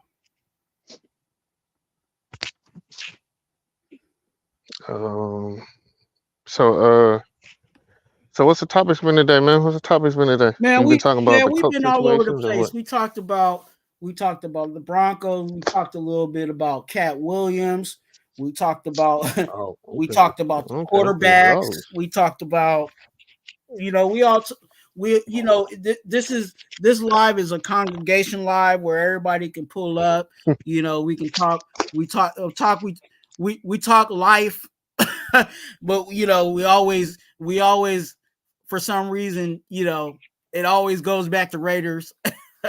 You know what I'm saying? So yeah, this is just this is for everybody to talk and connect, hopefully in a positive manner. But definitely yeah, we've been all over the place. Have you caught anything about the Cat Williams? And do you have any thoughts on that? If you did? Man, I watched it live. Okay. Do I have any thoughts on it? I know a lot of it, honestly, but it's just like um, I'm I'm a Mark Curry guy, so I've been knew about that. Mm-hmm. But just how he went about it was just, it was very treacherous. Now he has to, I don't know. It's gonna be a long road for them because he's I think he's gonna be on the tour. I think he's on tour right now still for his 100 city tour with Mark Curry. So that's another thing people didn't know. Like he's actually on tour with Mark Curry right now. Got it. I just been known about the Steve Harvey shit, him taking like the hang on Mr. Cooper thing, Mm-hmm. even though he wasn't the principal, neither was Mr. Cooper. He was more of the PE teacher and all that. But like the whole premise of the show, uh, like that Cedric thing has been like a lot of it's just old news. But Faison Love is a buster. Man, he's always been a buster. Nobody in LA likes that fool. Um, Kevin Hart. Uh, I mean, he is a plant. You know what I'm saying? But he wasn't doing none of that stuff he was doing in LA. But you know what I'm saying? I can't hate on Kevin Hart because he put his people on. So I mean, you could say what you want to say, but he puts his people on, put his people in position to win. Everybody in this camp is winning and is doing better. When he's the it boy, so you can hate on it because as Kat says, as you're a gatekeeper, you're supposed to bring, you should bring more people in than what you brought on. But he has brought on his team and his people and the people he grew up with. So Yeah. in comedy. So I mean, you could be mad at it that he definitely doesn't help out others, or comics that aren't close to him or in his circle, Mm-hmm. but he does help out his people. Yeah. Mark. That might be a possibility. That really is. Brady might be in Mark Davis's ear. He's not. He's not. I mean, he says things, but he doesn't have too much. He doesn't have an influence like that. Mm. So like big influence or like the Raider trustees and like the older Raiders, you know what I'm saying, who've been around. I know Charles Woodson did have a little bit of weight. You know what I'm saying, but a lot of it is really just the players coming to him and talking to him and stating what they want. But it's just, is he going to listen or not? Like I think this is a decision that he's really weighing on himself, and he's just doing his due diligence. So I mean, I'm not going to be mad at it, but I do want to see him make um, a solid decision and a solid NFL decision. I want to see where his mind is to see where we're going. Mm. Because depending on who he hires, it kind of is going to lean on where we're going with the offensive coordinator. Because honestly, our head coach isn't the most important thing. Our most important off-season pickup this year is going to be offensive coordinator. He's the most important part to this team because he's going to be the one person who is tutoring and bringing along the quarterbacks, which is our biggest issue right now. Outside of offensive coordinator, he's the most important part. He's going to dictate what type of offense we're going to have. He's going to dictate our identity. Is it going to be an old school type of guy whose offense is going to be fading out and is getting like faded out with new style offenses? Is he going to be able to keep up? Is he going to be a trendsetter? Is he going to be someone who dictates pace within the game? Can make in-game adjustments. I mean, there's a lot of things that we're just going to have, but I think the most important part to our team this whole season, the most important role that we need to fill is offensive coordinator. Yeah. Like that's going to lead to everything. Yeah. I I know we're all over the place because I'm reading your guys' comments and stuff like that. Oh, yeah. Circus, you were talking about how Cat Williams was talking about he was spitting truth, but it was stuff that like and that's kind of how I felt. Like I think comedians have a way of saying what we most of us have filters. I'll say it like that. Most of us have filters, and there's certain things that we think about, but it never comes out. You know what I'm saying? But the comedian will say it, and we're like, yeah, that's what I was thinking. Like, and a lot of stuff, like when I listened to what Cat Williams was saying, a lot of it was stuff that I kind of already was like, kind of You're had keen my, to. yeah, I kind of Yeah, have no, my eye, you're already, aware, but you just didn't want to be like, I don't want to come out and yeah. say it, but I don't want to be, I see it, I know I it. didn't want to be the one out there, blowing the foghorn. You know what I'm saying? I literally was like, but my side eye has been on some of this stuff, like who didn't know that, and I'll say it since Cat Williams, put it out there, who didn't know that P. Diddy wasn't funny money? Like, you know what I'm saying? Like, Oh, yeah. who didn't know that P. Diddy didn't have a little freaky, kinky side to himself? Like, you know what I'm saying? Like, stuff like that. It's like, I kind of If you've already been knew at that stuff, Calabasas party, yeah, if you LA and you know all about them Calabasas party. Come on, let's go. and So them Calabasas parties are different, you know. Like the funny thing is, people haven't even they still haven't even heard about the Jamie Foxx parties. but So that's the thing. But Cat Williams has been saying this, because if you watched his comedy, I forgot which one it was, but when he was talking about, he walked through a party and walked through one door and saw this, and then went Mhm. to the next door and Yeah. saw that. You know what I'm saying? Like, he was saying it back then, but like he's saying it even now, like, yeah, I said it as a joke, but I'm not playing around. Like, here goes more proof that what I Mhm. was saying as a joke wasn't really a joke. It was really, you Oh no, know, that wasn't a joke. That was truth. That was truth that people just thought it was funny because of he's saying. I was like, there's nothing funny about what he's saying. Like it's just people just didn't know how LA was. I mean, well, that's not LA. That's like the Hollywood. yeah, Like people need to understand the difference between what's LA and Hollywood. That is Hollywood. That has nothing to do with LA. All that, the parties, celeb parties, house parties, Calabasas parties, the meetups, and things like that, mansion parties. None of that is LA. None of that is LA. mm, That's all Hollywood. That's Orange County. That's like things that have nothing to do with the actual people. Like I mean, people in LA will go to the parties because networking, trying to get your name, get your music out, things like that. But that's like the worst place to go when you're trying to do that because ain't nobody trying to listen to your shit. Like, man, I'm trying to, trying to, slang this D on these girls out here. That's what it is, really. yeah, Uh, because you could run into Chloe, uh, most of the Kardashians, anyone from their entourage. What I'm saying, you catch a bunch of them backup dancers at these parties. You know what I'm saying, where you get in touch with them. Or like C-list celebrities. And you run into them all the time up there.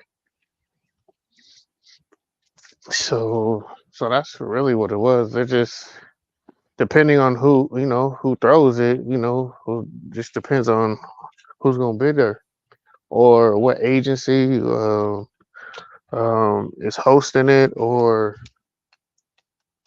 um, uh, shoot what network mm-hmm, and then it's a lot of them. There be network parties, industry parties, agency party. I mean, there's so many.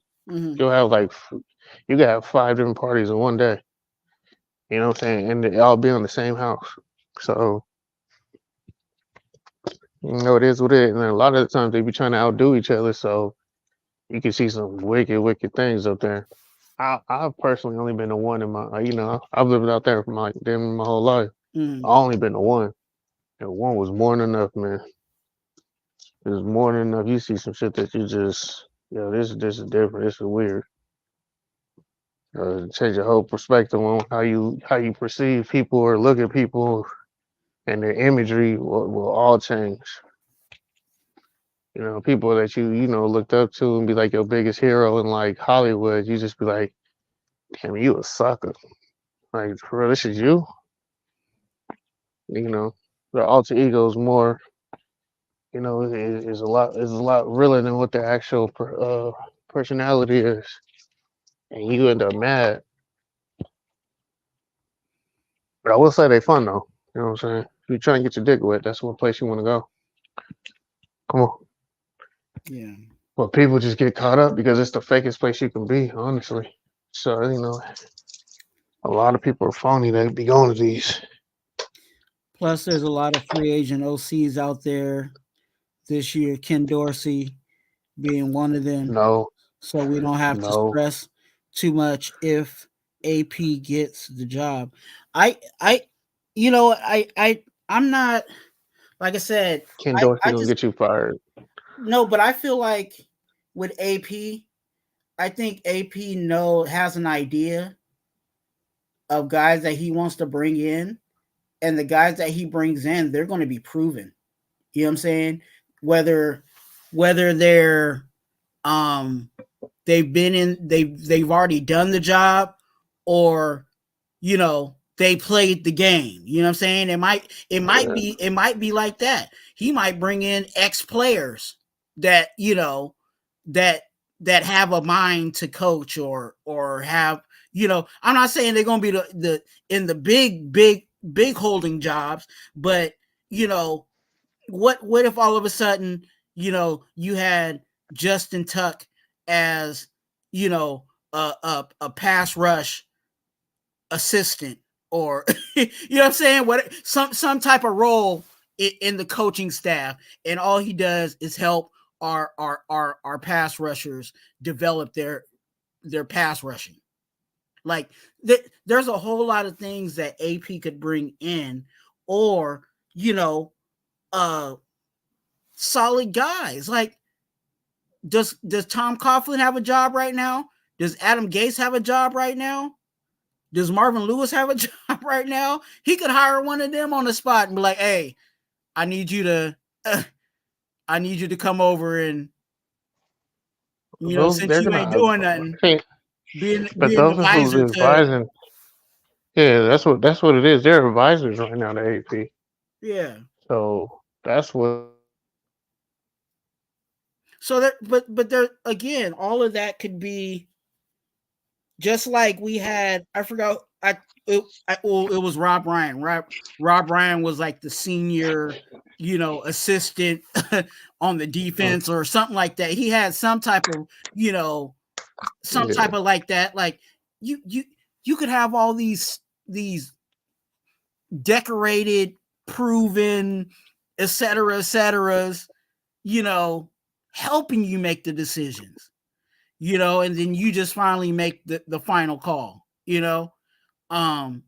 so there's a lot of things, and I'm just excited for it. It kind of reminds me of and people, there's some people that have said it like that, but it kind of reminds me of what what Coach Prime is doing over in Colorado. You know what I'm saying? Bringing in Marvin's, not Marvin Sapp, but here I go thinking about gospel singing. But Warren Sapp, you know what I'm saying, to help with the pass rushers, and there's Michael Irvins went over there to help, with the wide receivers and their routes, and like all of that. Yeah, but they're I think Warren's actually getting hired as a coach. Yeah. Michael is just like a mentor, but that's what I'm saying. It's like you can't really have that in the pros because people's jobs is in question. You can get fired at any time. College is different. You know what I'm saying? College, the kids they'll listen a lot more and take on a lot more. When you have like a mentor in the pros, it's good in the off season, not during the season, because then the position coach is gonna feel undermined. You know what I mean? So it's a little bit different. The message is different, so it's gonna be hard. But I hear people always say like they're trying to bring up like older OCs that are out there. I don't want no older OC. We need young, new blood. Mm. Like the lead, you have to get people who can adapt to the current game. The reason why the Raiders have sucked for so long is because we're stuck in the past, man. Like that traditional shit has to die out for the Raiders to be successful. If you want the traditional Raider and all this shit that Al Davis era football, you're fucking outdated, man. Go like die off with it. Like I'm so tired of hearing the Raider way. Fuck the Raider way, man. That shit is losers. Like we've lost for 20 years doing the Raider way. That shit has to die. We have to adapt. We have to move forward. We have to progress. If we don't, we're just gonna be obsolete and just people, we're just gonna be a dying franchise. I ain't trying to be the Lions. I'm not trying to be the Cleveland Browns. I ain't trying to do all that shit. Stick to tradition and just be, just be historic franchise that used to be good. Hell no. Well, the Raider way is supposed to be a winning way. You know what I mean? And if it ain't winning, then maybe you need to revisit the way you go about it, right? Well, I mean, they want a specific way that was to the time of how that play was, but people are trying to recreate that. No, that shit is historic for a reason. Let that shit be historic. That shit ain't gonna work now, and it's not. It's not gonna get you wins. It's not gonna. It's not gonna keep your job. It's gonna get you fired. It's Now, gonna get you released. It's gonna get you traded. now you guys know better than me. Is Harbaugh running that offense over there? He developed pretty much majority of it. He doesn't call all the plays all the time, but he overrules a lot of stuff. Like he hasn't called plays. I don't think for like the last 5 weeks since he got suspended and came back. He hasn't been calling plays. He actually has been delegating things a lot more, which has helped. But I personally do not want to see him in the NFL. I do not care about his past. I do not care about none of that shit. That does not matter in today. It does not. Yeah. He's been out the league far too long. That shit does not carry over for me. We do not have a team that's ready to win now that he puts us over the top because of his coaching. He has to develop a team. He has to build a team. He has to start from scratch. He has not been able to do that. You could do that. You could do that in college. You can't. He hasn't been able to do it in the pros. The Niners. He left the Niners in a worse predicament when he left than what he got the team. Yeah. If players are in position, he absolutely can coach players up. Absolutely, like what we had, he would absolutely coach them up. He's great at X's and O's. He's great at seeing what he has, at assessing the talent that's there, and playing the right people and putting them in position to win. Acquiring the talent, having an eye for it, and seeing it, and no, he doesn't have that.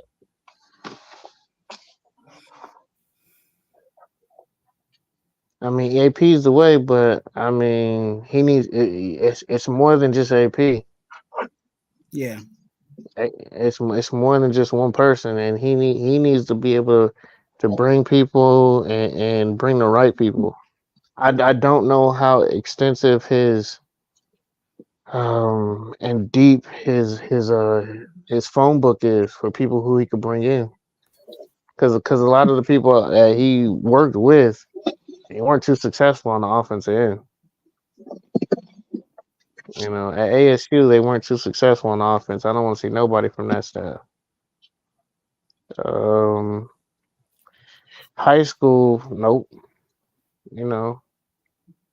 I works in high school, so outside of that, he really doesn't have too many.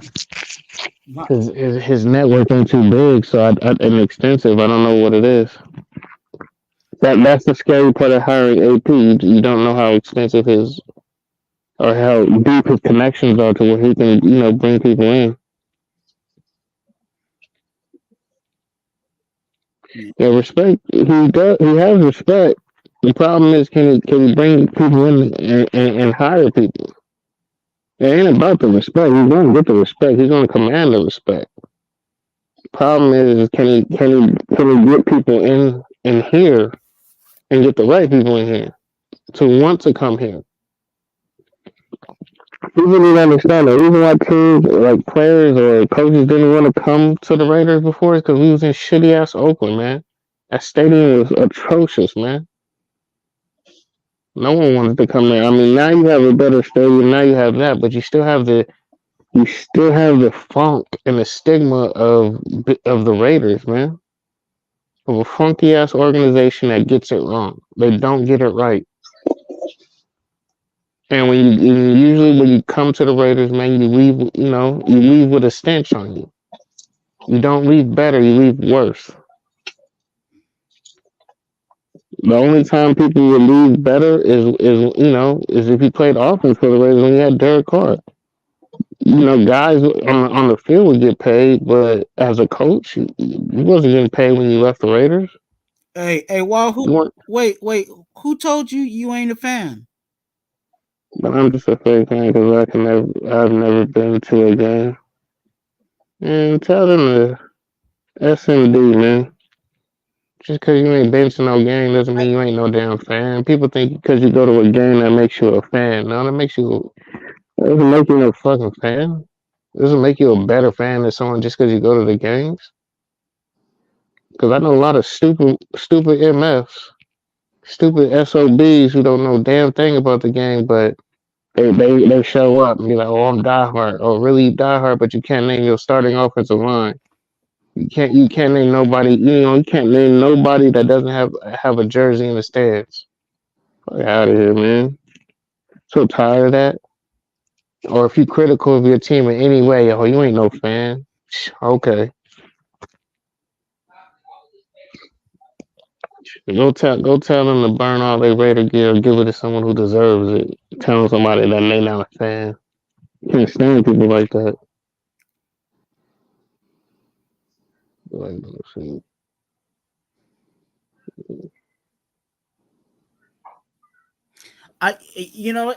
And that's another thing, Alfredo. I feel like we do have we are in a good place, for an offense.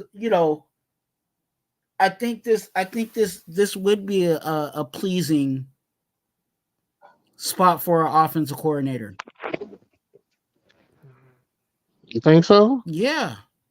With the pieces, with what does he have to work with? With the pieces that we do have, like I know that it's not like we have a complete offense. Like I'm not saying everything is set for an offensive coordinator, but like the pieces that we need to get, we can get that this season and be rolling.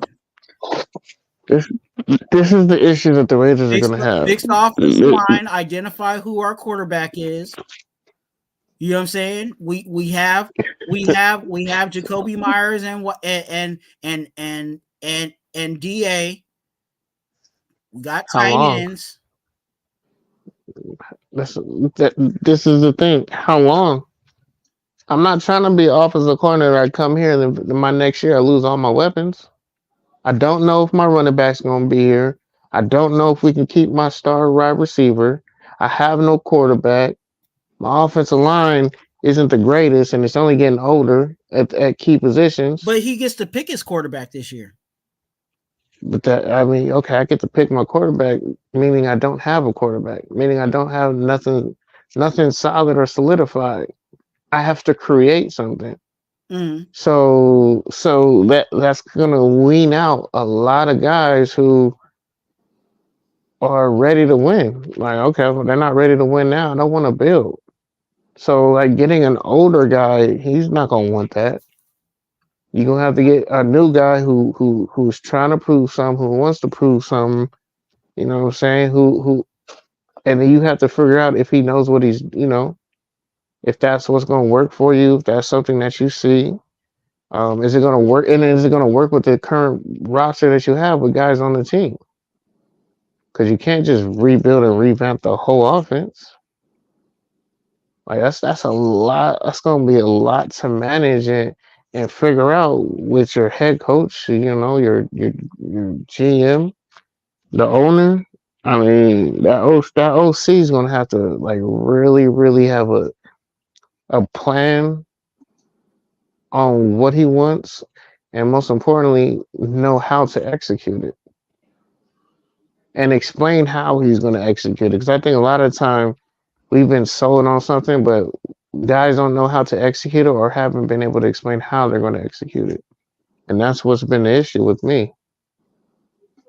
I live in Missouri. I would go to KC, but probably walk out to flat tires. And them fans fucked ours. Yeah. Hey man, bring the pistol.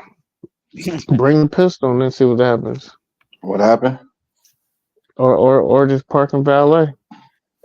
You know what? You know. Don't worry about it, man. Don't worry about people talking about, oh yeah, you ain't a real fan because you haven't went to a Raider game. Like, calm down with that. Like, people just need to get over it. That like people have certain situations and circumstances that prevent them from going to a game. So it doesn't matter. Like just because you can afford to go to the game, God, thank you. You know what I'm saying? And God bless you for going to the game. But don't talk down on anybody else because they're not able to get to the game. You know what I'm saying? Absolutely. Because just you can go to a game and not know what the hell you're watching. And a lot of people do that. They just going for the show. They don't know what they're watching. They just there. Yeah. You know, I rather you come on here like you are like you are Turkey and talk your stuff here. You know what I'm saying? Because you know what you're talking about. You know what I'm saying? That's why you pull up to the show. And I'm glad that you do show up. You know what I'm saying? And when I will see you on other people's shows, I see what you say. You know what I'm saying? You know what you're talking about. So yeah, you know a whole lot more than some of these people that do go to these games. So don't ever. I don't want you. And the reason why I'm taking this long to talk about it is because I don't want you to ever feel less than because you can't make it to a game at all. You know, I wish I was able to go to games, but the way that I have things set up right now, with the finances that I have and the limited stuff that I have going on and the things going on in my life, I can't afford to spend that on a game. I have to spend that. I have to save that for you guys know my situation. So there's certain things I got to, it's like buy tickets for a game, buy a flight for a game, or buy a flight for my transplant and healing process. Priority. Transplant every time. Transplant every time. I tell people like this. I don't be wearing jerseys. You know what I'm saying? I wear some of the memorabilia, but I don't wear jerseys. I can't wear another man's name on my back. I just can't. I got one jersey to my name. You know, so people can say, "Come on, Kev."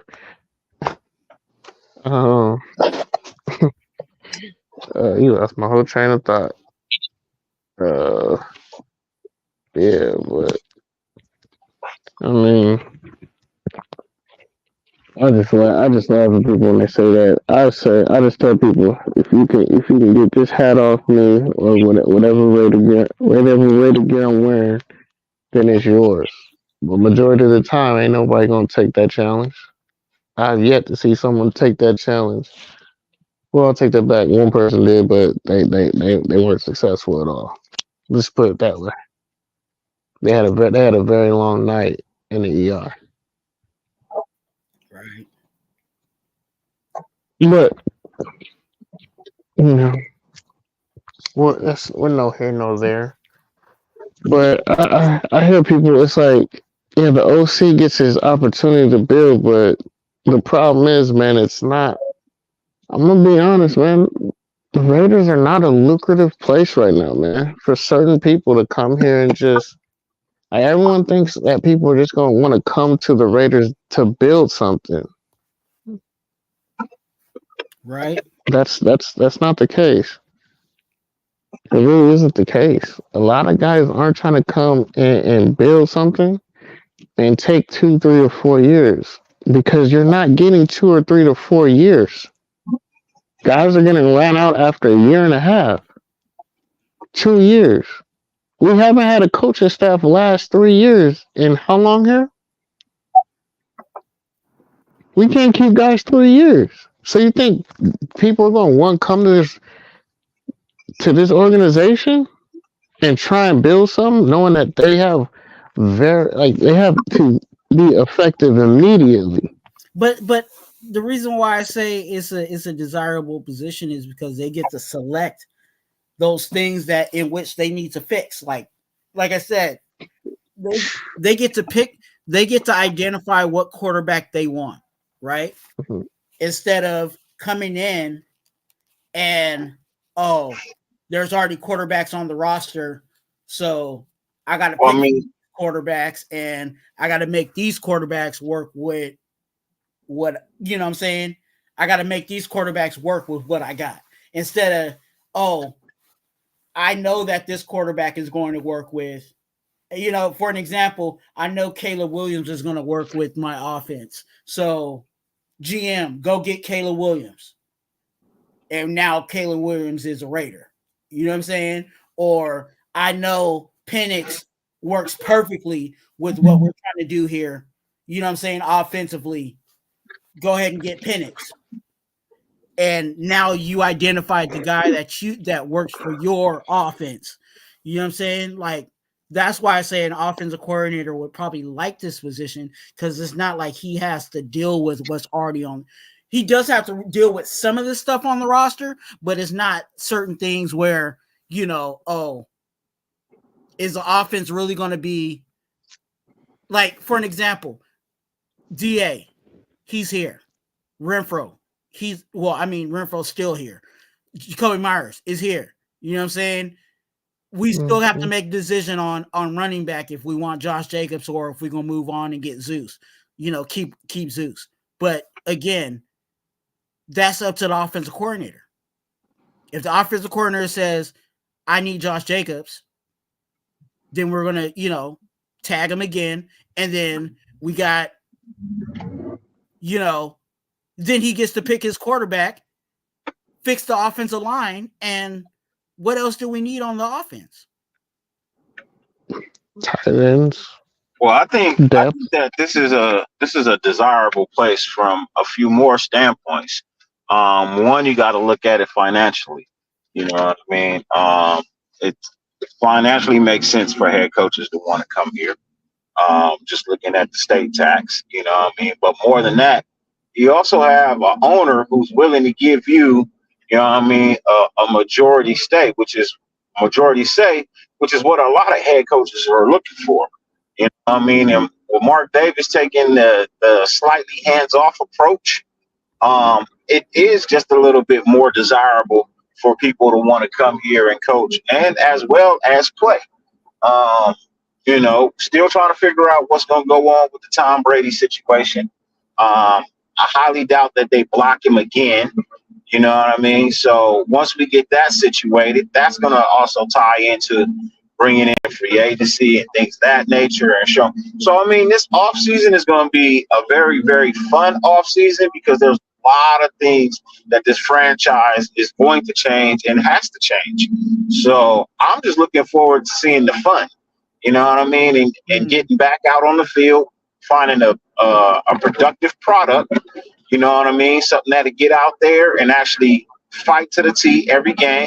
Not saying that they have to win every game, not saying that they have to be the greatest, but go out there, put out a best performance, you know, come out, you know, majority wins, you know, and then, okay, cool.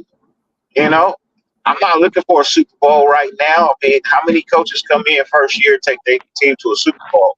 It happens, but it doesn't happen often, you know? Me and fantasy. Huh? Me and fantasy. I mean, Vegas is a desirable place. The franchise, the Raiders. I mean, who doesn't want to be a Raider, bro? Honestly, A lot of people now. Yeah, that was back in the day. I think that's changing now. I think that's changing. It's not the I same. mean, no, a lot of people want to. The problem is like everything that you guys are saying is lucrative. It also is the reason why I don't want to go there. That's too much to redo. It's too much to fix. Like it has to be the perfect situation. Like I'm not like I said, you have to get the right guy. Even if you keep And the it, guy, there's still a lot of shit to fix, bro. That doesn't matter. It doesn't matter who that's comes. my point. That's my point. There's a lot of opportunity of failure. Just because you get the opportunity to draft doesn't mean you're going to be successful. No, it's a lot of Doesn't mean that you're going to bring the right people. Doesn't. I mean, Yeah, but it's why do you get the also bad no. part though? I mean, don't exercise Yeah, but the bad side of it. no, I'm not. I'm okay. You have to be objective both ways. You can't just look at things one side and one I way. know that. I know that, but But I'm saying, but this is my thing. A lot of people are saying the Raiders are lucrative. We have all this. No, we don't. I'm like, you can sit here and say, okay, the financial things, the state tax, that's cool, but that doesn't put it over the edge if I'm only going to be there a year. You know what I'm saying? I like that. That's because who would I'm literally saying be here a year? the average time, the average of coaches surviving with the Raiders is 2 years. Look, now the Gruden thing that had nothing to do with us, bro. He probably would have lasted. Okay, before Gruden, that's even worse. Gruden was their longest tenured head coach at that point. It's performance based, bro. If you're not performing, bro, you gotta go. But that's because there's so much you have to come fix. That's the problem. Here's the problem. There wasn't really too much that we needed to fix when Josh McDaniels got here. We were a playoff team, and he made it worse. You know what I mean? You didn't fix he made it worse, but you tore shit down and figured, oh, you gonna come in here and build some shit up your way, and then that shit didn't work. You didn't even you weren't even considered to be in the playoffs when you just had a playoff team. So yeah, he deserved to get fired. Not every coach is gonna work out. They not. The problem is Davis is making the wrong decisions. You know what I mean? That's the issue.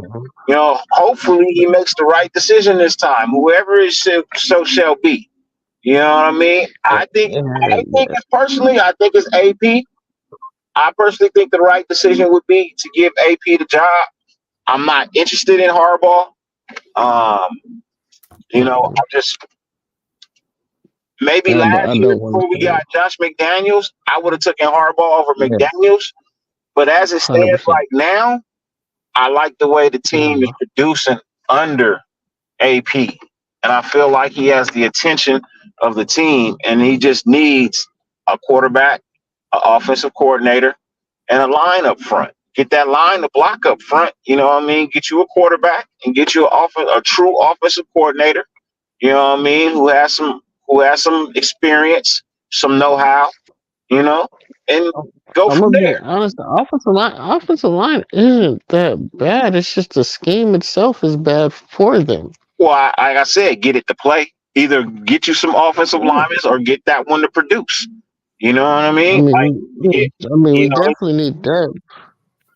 But I feel like if you get that offensive line to produce better, you get a better quarterback to be under center or shotgun, whatever so choose. You know what I mean? Like, I told Twuan this earlier, bro. My dream team would be AP at head coach, Patrick Graham at the defensive coordinator, and bring in Hugh Jackson for that offense.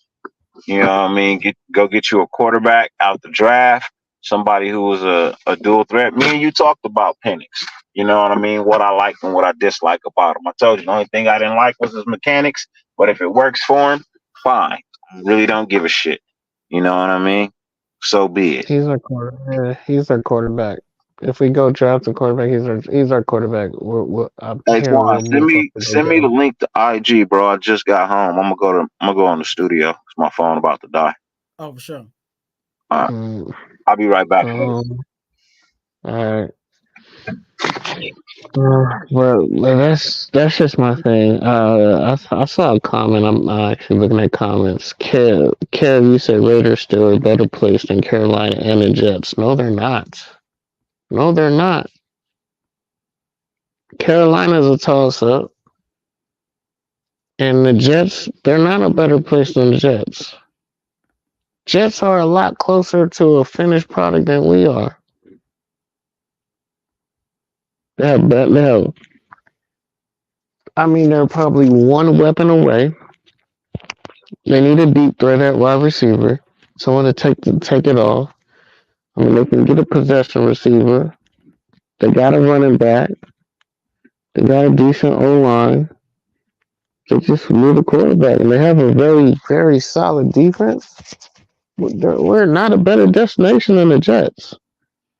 The Panthers have a franchise quarterback. I mean, you can't say he's really trash or not, but he's just too young in his career to understand that. But the kid can play. They need a little less work than we do. The defense is better. If they had like a skilled position player, then they would be dangerous. They could be dangerous. That's what I see with the Jets. I think that was what made them scary in the beginning of the season, because I felt like all they needed was a decent quarterback.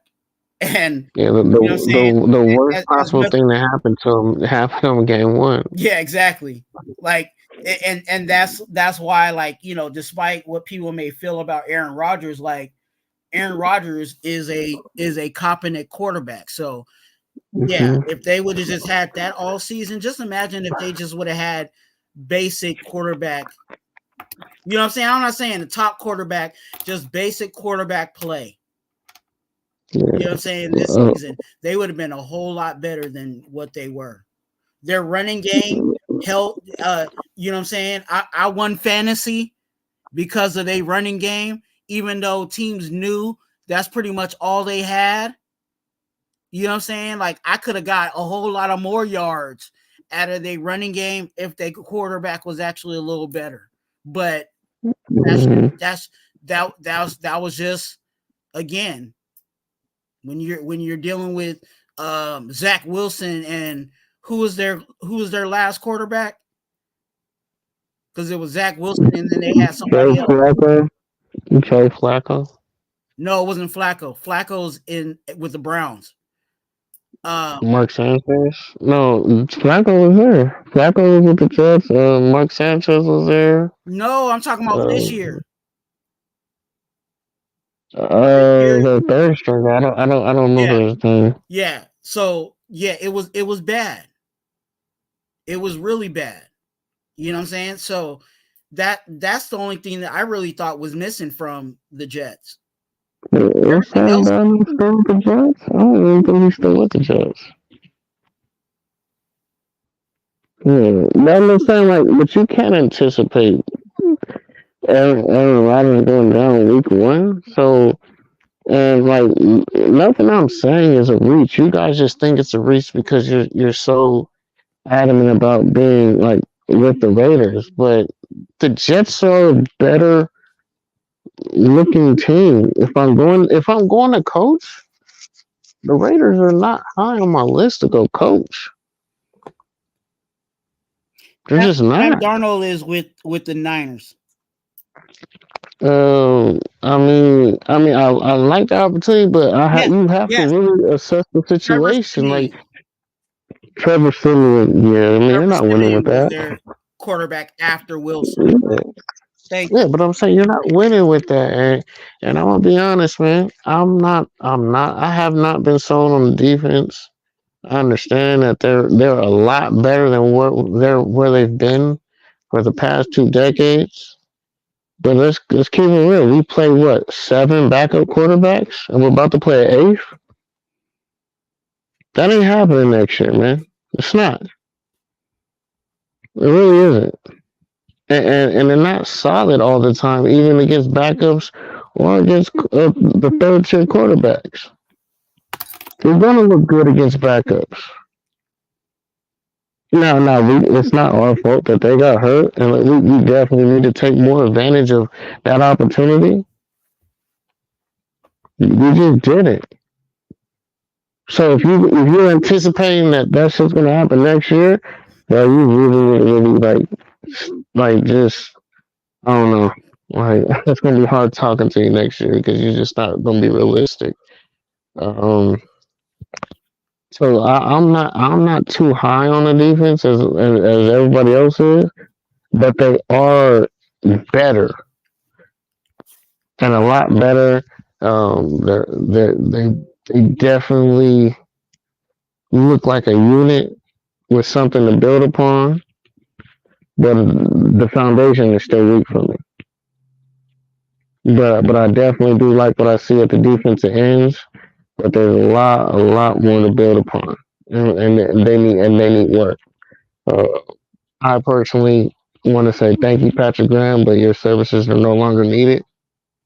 I would like to move on from him. The game has passed him up as well for me. I know a lot of people are going to sit here and say, "Well, where do we go?" I was like, "Yo, the defense isn't as good as advertised, man. It's still a bottom tier defense. Still bottom tier defense. If we're really talking about, we got to get guys who can win Super Bowls, not just win games. This defense can't win a Super Bowl. This defense can't get to the playoffs. It's not good enough. They can get to the playoffs. I think the offense is what's stalling this team from getting to the playoffs. Truthfully, absolutely. The defense, the defense continues to play. If they played all season like that, that would have been like phenomenal. You know what I mean? It took them a while to get going. But in all honesty, I think the defense played good enough to win games. The offense just stalled out just too many times. And, it fucked us over. Yeah, but I'll be real. The defense has benefited from matchups. We've benefited heavily from the injury, but like if we really start peeling back the layers and start looking at the matchups and looking what we were going against and looking not at the team but the team that we played, what roster was on that field, it starts getting ugly. Because if you start looking at their starters and guys who actually can play, they're not solid. We have two solid position players in Kuntz, who's played up tremendously this year with the time he's gotten, and Max. Outside of those two guys, everybody else is replaceable. It's pedestrian. Jack Jones is our best corner, and we picked him up off the street. He's our best corner. He's our number one. We could definitely get better. So if that's what we're banging on is two defensive ends, you can scheme and go away from that because teams just run up the middle. We're just gonna run up the middle, like Indy did.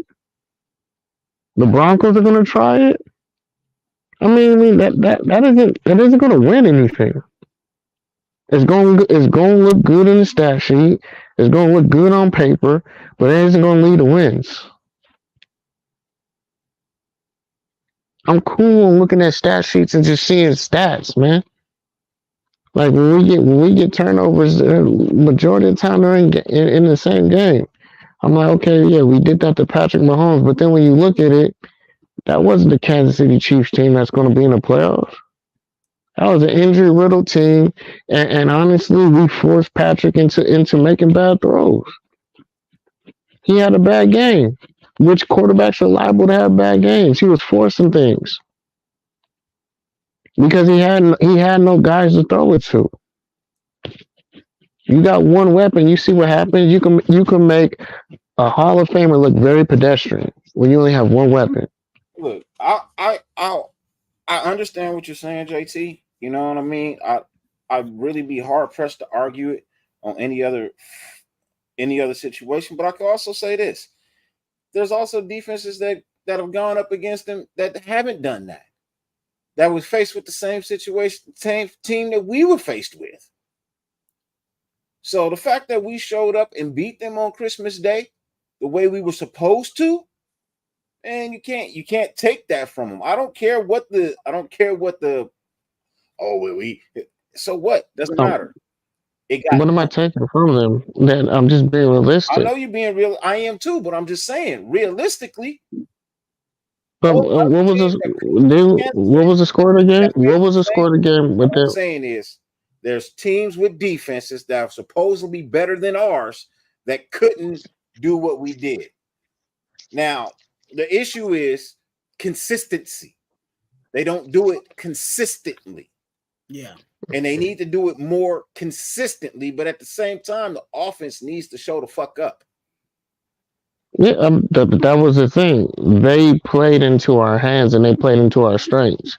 When they fell behind and they had to start throwing the ball and they couldn't run with their third string running back, that's what happened. They had to lean on Patrick and then he had to force things because their offense was just terrible that day. Like they just fell into our hands. Like, yo, if you gotta become pass happy against Max Crosby and Malcolm Kuntz, you're gonna have a long day. But that requires us jumping out and getting a lead, scoring points, and forcing their hand to throw the ball. No, I hear that. You're not going. Yeah, and that's what I'm saying. That's what my game plan was. I said we gotta get the score and we gotta dictate the pace and we gotta force their hand, because if we could force their hand, we're gonna force Patrick Mahomes to do what he did in Texas Tech, where he had to try and win games and he makes mistakes. Hey, and that's what he did. Salute to everybody in the chat. I know we've been running our lips and stuff like that, but I put the link in the chat. If you guys want to pull up Pizzle, Protect the Shield, whoever wants to come up, you know what I'm saying, you can pull up. Please, when you guys do come on, you guys don't have to have your camera on, but you guys can have your mic on. All I ask is that you guys just, keep it on topic. keep it on the discussion. So yeah. But you guys are welcome to come in. But if you guys are listening, definitely hit the like button if you guys have not subscribed. Yeah, salute chat. What's up, Pizzle and everybody? And I hear you, Howell, but Pacheco had just came back from injury. He wasn't healthy. He had no explosion. We wasn't scared of him. He wasn't gonna break no 50 or 60 yarder. They had no running game. And I mean, you saw what they was trying to do. They started getting desperate, trying to run, trick plays. They usually run one or two trick plays. They try to run 3 or 4 or 5 in back-to-back drives.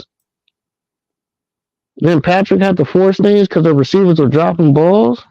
I mean, that's gonna happen. And we were due. We've been hell overdue against the Kansas City.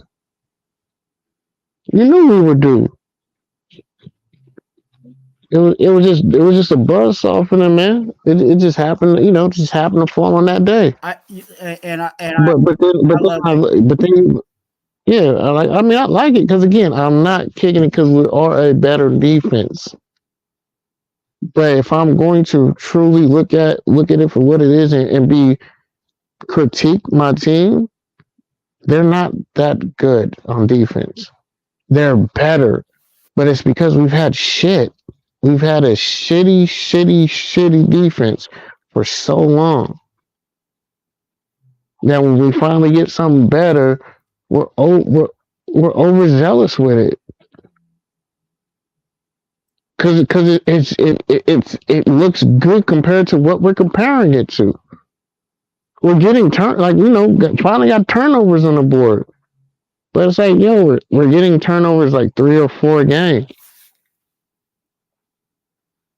Yeah. And that's my thing. It's like, okay, it's if injuries were consistent like that, then yeah, I would be cool. But we're not, like, I'm gonna be honest, man, we're not gonna run into 8 backup quarterbacks next year. And then have a third stringer come off the bench and lose to a third stringer because he can throw the ball, because they have pocket presence. Man, I'm sorry. I don't think we have the same defense that we had under Josh McDaniels. I just don't. Yeah. It may be the same player. Oh, absolutely. No, yeah, I agree. I don't think it's the same defense that we had under him. Reason being, I feel like they play more free, they play more loose. You know what I mean? They play a more get after the quarterback style of football than they did under Josh McDaniels. So all of that you're comparing to post, you know what I mean, pre-AP, bro, you kind of got to look at the defense differently post-AP. You know what I mean? No, I don't. So No. Yeah, you do, because they show you something different. If they were showing if they were showing you the same thing that they were showing when Josh McDaniels was the head coach, they weren't that bad with Josh McDaniels either. They're playing very similar. They were better. They were even better. Okay, the defense has been better all season compared to what we've had. They weren't better. They weren't better under Josh McDaniels. You're saying the defense was not better than last year's defense this year, even under Josh McDaniels? Nope, it wasn't. Huh? The defense. The statistics back it up. The defense that I've seen in the last 9 games is better than any defense that I've seen in the last 10 years. I mean, the defense is better and progressed and has been more consistent than they were at the beginning of the season. Is that what they're supposed to do? Progress? Yeah, but I'll be honest, it's not. They've progressed, but it's still not a unit. I'm not saying it's the best unit. What I'm saying is it's the best unit we've seen in a while. And because we're comparing it to shit. But So that's what? but that's why I kind of have Compare it to. We don't have anything else to compare it to. But no, you compare it to playoff defenses in the league now. You don't just compare it to the worst shit that you've seen. You compare it to what's playoff bound. That's what you compare it to. And when you do, it's not good. When you compare it to the upper echelon defenses that are going to compete, I think the only reason we not do we hold up? Can't perform. I'm being honest. The defense does not hold up against the top 10 defense in the league. Bro, They don't. Right now. I believe the only reason we're not in the playoffs is because of the offense. It's got nothing to do with the defense. It's got everything Yes, it does. offense. So I don't know why we really talking about the defense when the offense is the bigger issue. We're talking about the defense is trash, bro. The defense isn't trash. Right now, it's top 10, top 15 in the NFL? That's not a bad defense. If you bring in some pieces and add on to it and make it better, by all means, please do. But let's look where the offense ranks, from where it ranked previously to where it ranks now. I'm not comparing my defense to my offense. I'm comparing our defense to other defenses. Look, I'm comparing the defense to the rest of the NFL. If it sits in the top 15, it's better than fucking 17 other goddamn defenses. Mm-hmm. And we've played 8. Okay, so if you're trying to sit here and say this defense is going to be the same next year, it could be better. It could be better, and they're struggling to playing against backups, and we've played 8 backup quarterbacks, Dirty, and you think that's not affecting the statistics? As I said, it could be better. This is my thing. We're losing to backups. I understand. They're losing to backups, regardless of what the offense does. If we're playing backups, they shouldn't be losing. They shouldn't be getting out. They shouldn't be giving up what they give up. The third down conversion shouldn't be that high. Passing shouldn't be that high. 12, 11, 10 play drives shouldn't be happening. Not against backups. Have we faced backups since we fired Josh McDaniels? Yes. Who? Indy, Minnesota. How long has Gardner Minshew been starting for Indy? Was he the starter at the beginning of the season? He's the best quarterback on their team. No, he's not. No, he's not the starter. No, he's not the number one. He's a backup. I don't care how many games. Okay, and how many games did Josh Dobbs play? Answer the fucking question. I said no. You asked him how many games did he play? He's a backup. Around JT, but you won't answer the straight up question, bro. How long was he the fucking starting quarterback? What 7, 8 games? 11. That's enough. What does that matter if he's the backup for the season, bro? He's a backup. It doesn't matter, but he was the starter at the time, and he's a vet. And he's a starter because the starting quarterback got hurt. But it's not like he's a rookie, bro. He's a vet, and he has wins under his belt. He's been a starting quarterback in the NFL. You're acting like Gardner Minshew is just straight up trash. He's not a real backup like fucking Chicago had. That's a solidified garbage ass backup, bro. So should we have got carved up by the way he carved us up? No, we should have played. Is he that good of a quarterback? My point exactly. He's not that good of a quarterback. And I told you, the biggest issue is consistency. I told you that's the biggest problem they have is consistency. And my thing is, if we can't be consistent against backup quarterbacks, how are we going to look against starters who are better than them? I don't consider Gardner Minshew a backup like everybody else do, bro. He's a starter. He's a vet. He's been in the league. He's been a starter. And he has the experience. Then why is he playing behind the rookies then, Dirty? Because how do you lose his job to a rookie if he's that good of a vet? They invested their money. He lost out to a rookie. That rookie is better, but at this point in time, that rookie is hurt, and so which means he's a backup quarterback that you have. He's been there 11 games. He had him on the verge of the playoffs. They fumbled it today. That's on them. That got nothing to do with anybody else. I think that's up to the interpretation because you think Richardson is better than Minshew? Yes, by far. You've seen it today. I think he offers the Colts more than you've seen what happened in Jacksonville. And if you followed him in his college, you've seen what he was doing in Washington State when he couldn't win games. Put up stats. He can put up numbers. He got a hell of an arm. But he's not even better than Jameis Winston. He's not. He's not better than Jameis Winston. I think he is. But I told you, I feel like Jameis Winston throws too many interceptions anyway. Absolutely, just like Gardner Minshew does. That's the reason why he lost his job to Trevor Lawrence, a rookie. And he lost his job again to Anthony Richardson, another rookie. He's more reasons than that. Trevor Lawrence is a way better quarterback than Gardner Minshew. Yeah, and so is Anthony Richardson. Take their franchise on that, so they had to go with it.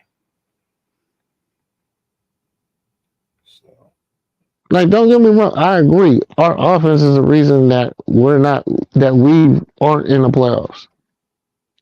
But I'm not going to sit here and just bank and say this defense is where we want to go. No, they're not. No, they're on the rise. Nobody said that the defense is where we want to be, but they are much better than what they have been in the past. They're on a rise, and they can get better. Like I said, add a couple of pieces to it that make it better. Cool, but to talk about the defense like we have to tear everything down and start all over again, because that's what I didn't say that. I didn't say that. But you can't sit here and contradict yourself and say that they're a top 15 defense and that we need to add a couple more pieces. That doesn't make sense. Why? You can't say that because that contradicts yourself. It's not a contradiction. If you're a top 15 defense, that means you're a piece away. Or you had injuries. Or two. You can't sit here and say we need 5 or 6 pieces on defense to be. I said a piece. A couple. What's a couple pieces then? 2. 2. 2. Maybe 3. What 2 pieces? 2, maybe 3. Name them. You need 2 defensive tackles. You need 2 corners, and you need a safety. You don't need. And you need a linebacker. Need 2 That's 5 right there. You don't need 2 corners. You don't. What do you mean you don't need 2 corners? You don't need 2 corners. You don't. You don't need 2 corners. No, you don't. Okay, I'll give you one because Jack Jones is the best corner. Mick is a backup. He's a depth piece. He's not a starter. That's fine. So you get you 1 corner. You find you another corner. Find you another safety. And for me, I'm personally, maybe a linebacker. Maybe that's 4. That's 4 pieces. That's 4. Nigga, I said 1 corner, 1 safety, and a linebacker. That's 3. I said 2 defensive tackles though. You need 2. You need 2 defensive tackles, bro. Jenkins and what's it called? Or just there's depth pieces. Yeah, you can have depth pieces. I think we have enough depth. Okay, so that means you need better defensive tackles. I like the D line, but that's just me. So I can't don't. Really, you know what I mean? That's just me. I like the D line though. You know, I think it's what Patrick Graham is looking for. I think it's the style of defense that they want to run, that NASCAR package. They don't need them big and bulky. You know what I mean? They just need time to gel and communicate. Like, I like the way the defensive line has been playing the last couple of games. Let's just be honest. I mean, they've played good ball. They get after the quarterback. They create hurries, rushes. You know what I mean? Like, that's what you want from a defensive line. So, I mean, you know, truthfully, I'm okay with the D-line. I honestly feel like those other 3 pieces, if you can build there, I think you're good. Honestly, I just think you're good. As I was telling Twuan earlier, bro, I don't need big names. I just need players that's going to hustle. Go out there, put forth 100% effort, you know what I mean, and get done what they can get done, bro. Sometimes you don't need the big names. You don't need the flashy guy, you know what I mean? You just need the motherfuckers that's going to go out there and be dogs, bro. And sometimes you just find those in backup players, key role players, and things of that nature. You know what I mean? It's not like what the old NFL used to be, where you had to have that superstar guy and everybody. You know what I mean? It's not that anymore. Now it's you have to have a team of players that can play with each other and for each other, and then you got to have those dogs, bro. You just got to have that dog. But that's me. You know what I mean? I'm not always right, bro. You know that. You know that. I'm just saying, for me right now, the way I look at it, I don't think the defense is the top priority when it comes to actually making changes to this team. I really think it's more or less the defense, the offense, finding somebody to actually steer the ship on offense, you know what I mean, be it on the field and off, you know. Those are my major concerns. This offensive line could be good, but it has to have the right tutelage. It has to learn to, you know, play better with each other. But that quarterback position, it really needs to be evaluated, you know what I mean, and looked at hard, you know what I mean, needs to be looked at hard. And if Bo can't figure out a way to become the offensive coordinator, then you move on from there and you go get yourself a solidified offensive coordinator that knows how to move the ball up and down the field. You know what I mean? I mean, that's what I said. Our most important off-season pickup this season is going to be an offensive coordinator before anything else. Before anything else, we need an offensive coordinator who's going to come in with the plan, but most importantly, can describe how he can execute the plan. Yep. I don't want to just hear a good story. I need a guy who can implement that. So that's my main thing, and I think somebody said something. Do I want to see PG gone? Absolutely, I want PG gone. He's not good enough. You know what I'm saying? He's improved, he's done some things, but he's just not good enough, man. He's not. I was optimistic on Bo, just in the sense of him not getting the off season to implement what he wants and get things done. You know what I'm saying, for him offensively. After what I saw with Bo, I'm kind of like, hey, we need something more stable there, especially with the offense. If we only could give it a 1, I'm keeping Patrick Graham all day. Get rid of Bo. I'm better than Bo at calling offensive plays. I'm not lying. I'm not. Bo is a I told position you the coach. reason why I'm not riding Bo Carter Gray so bad about being an offensive coordinator because it's not something he's ever had to do. You know what I mean? He's stepping into a role. I think he did a halfway decent job with the opportunity, but I also feel like that's not something that he wants to focus on. He probably wants to go back to just being a quarterback's coach. So I mean, an offensive coordinator is definitely like the first thing you need, and I don't think that's gonna hurt his feelings if he doesn't get the job because honestly, I don't think he really wants it. No, I think he's gonna be gone. He's not gonna be on the roster. The real reason I want Patrick Graham gone is because they're moving Tyree to defensive end. Like he's gonna be a full-time defensive end. Once I've heard that and I know what they're trying to do in the offseason, yeah, get your ass out of here. You don't know what the fuck you're doing. That kid's not a defensive end. He's not. And from what I'm hearing about what the game plan is going to be, and if I see him get more snaps than Malcolm Coates on the defensive end, yeah, bro, like your ass better not be on the flight back. I don't want to see that. I've been saying it. I said it on draft day. I said it before.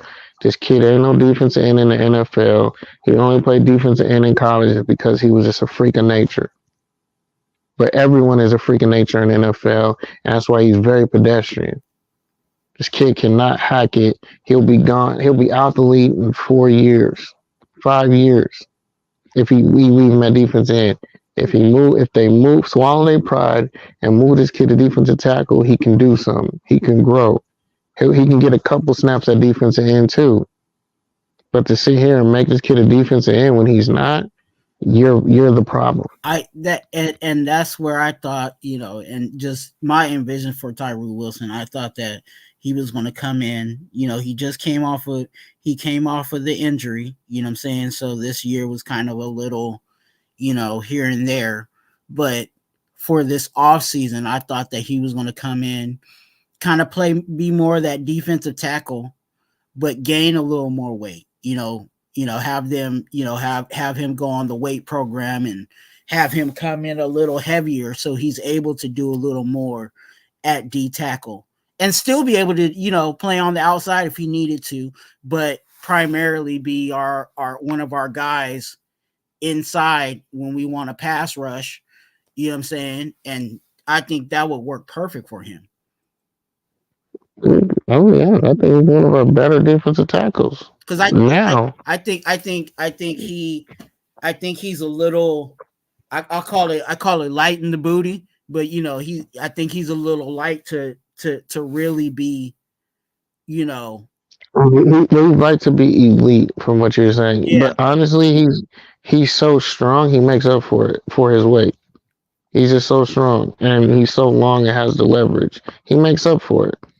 If he puts on the weight and still carries his weight with the strength, all day he's gonna be a terror. He's gonna be a terror at defensive tackle. Speed too, though. That's the other thing. He has no speed. Let's stop it. This kid has no speed. Bro, he hasn't ran down nobody. About elite speed. I'm just talking about being quicker than the offensive lineman, having a quicker step than the offensive lineman, bro. He has to keep that, bro. Come on. He hasn't had that all season, though, Dirty. I'm talking about handing him the ball 45 fucking times and running down the field. He is faster than the offensive lineman. He is. He hasn't beat nobody off the tackle. He hasn't beat nobody on the edge. He hasn't had the over under like Coons or Max. He is faster, bro. He's faster than. He's not. Man, we got to stop. Right. We got to stop doing that. All right. He is not. Okay. Because if he has, he would have done it at least one time this season, and he's done it none.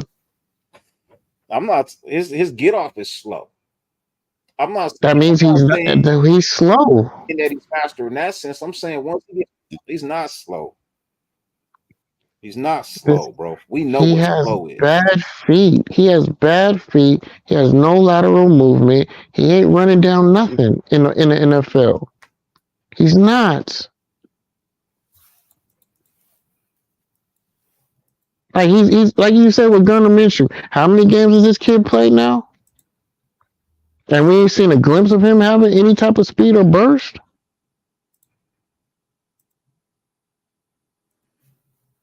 doesn't have it. He's an inside interior guy who is a freak, and you need to play to it.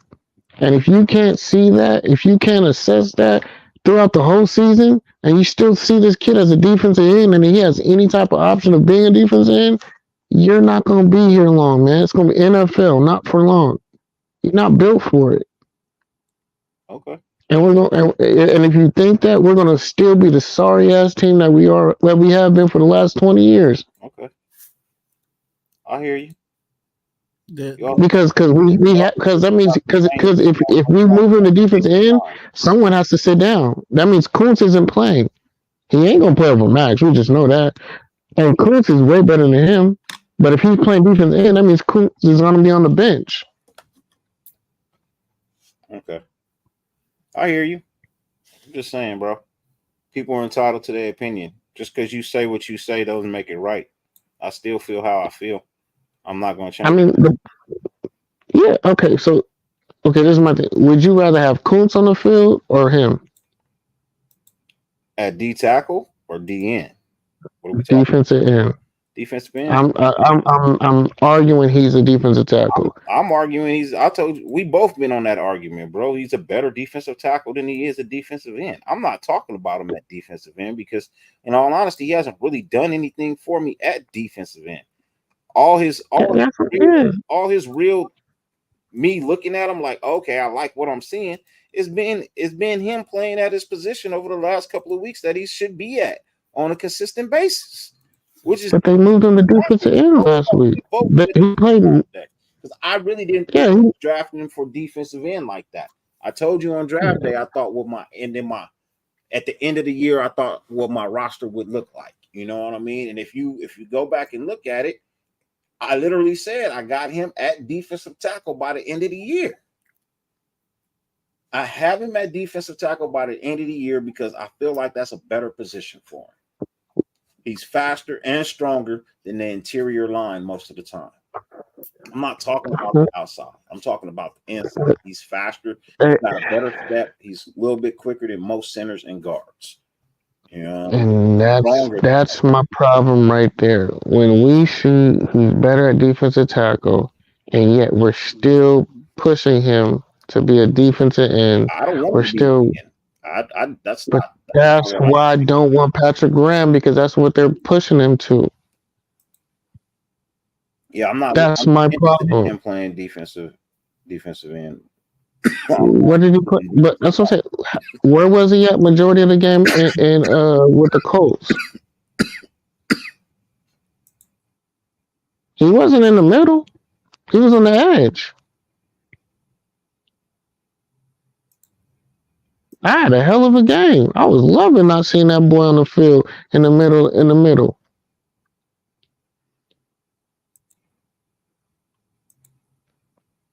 So like I said, and from what I'm hearing and from what they're trying to do and what they're trying to make this guy out to be, man, you gotta go. I'm trying to win. I want to have my best players in their best skill position.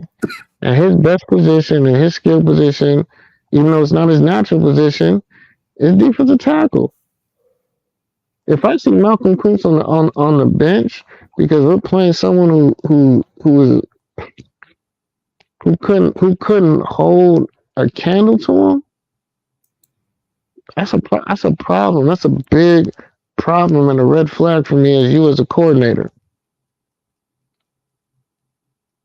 I hear you. Because he can get so much. He could have got so much experience this year playing defensive tackle. He'd have got so much playing time and just actual physical experience. We trying to mix him up and get this guy, give him reps. He don't need no reps at defensive end.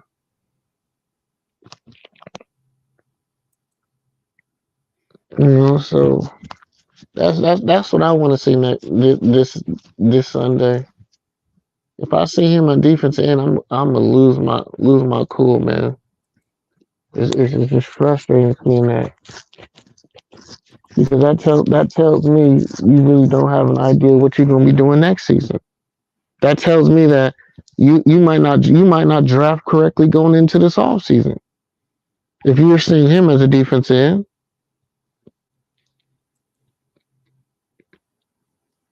Because I'll be honest, if we move him to defensive end, they might trade Malcolm Kuntz or just get rid of him.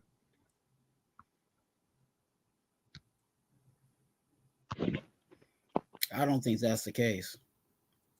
If you moving him to defensive end, you have no use for Malcolm Kuntz. To be honest with you, and if you can get value for him, which he's gonna have high value with the way he's ended this season, you can get something for him. I think it's just trying to figure out where he can play, get him some reps there. I don't think it's necessarily that Kuntz lost his job. He shouldn't. He won a job easily. I mean, these past couple of weeks, he's been competing with Max as the best defensive end at times. He looked better than Max in some games. He was the most effective player consistently these past couple of games. He's been the issue at defensive end. Yeah.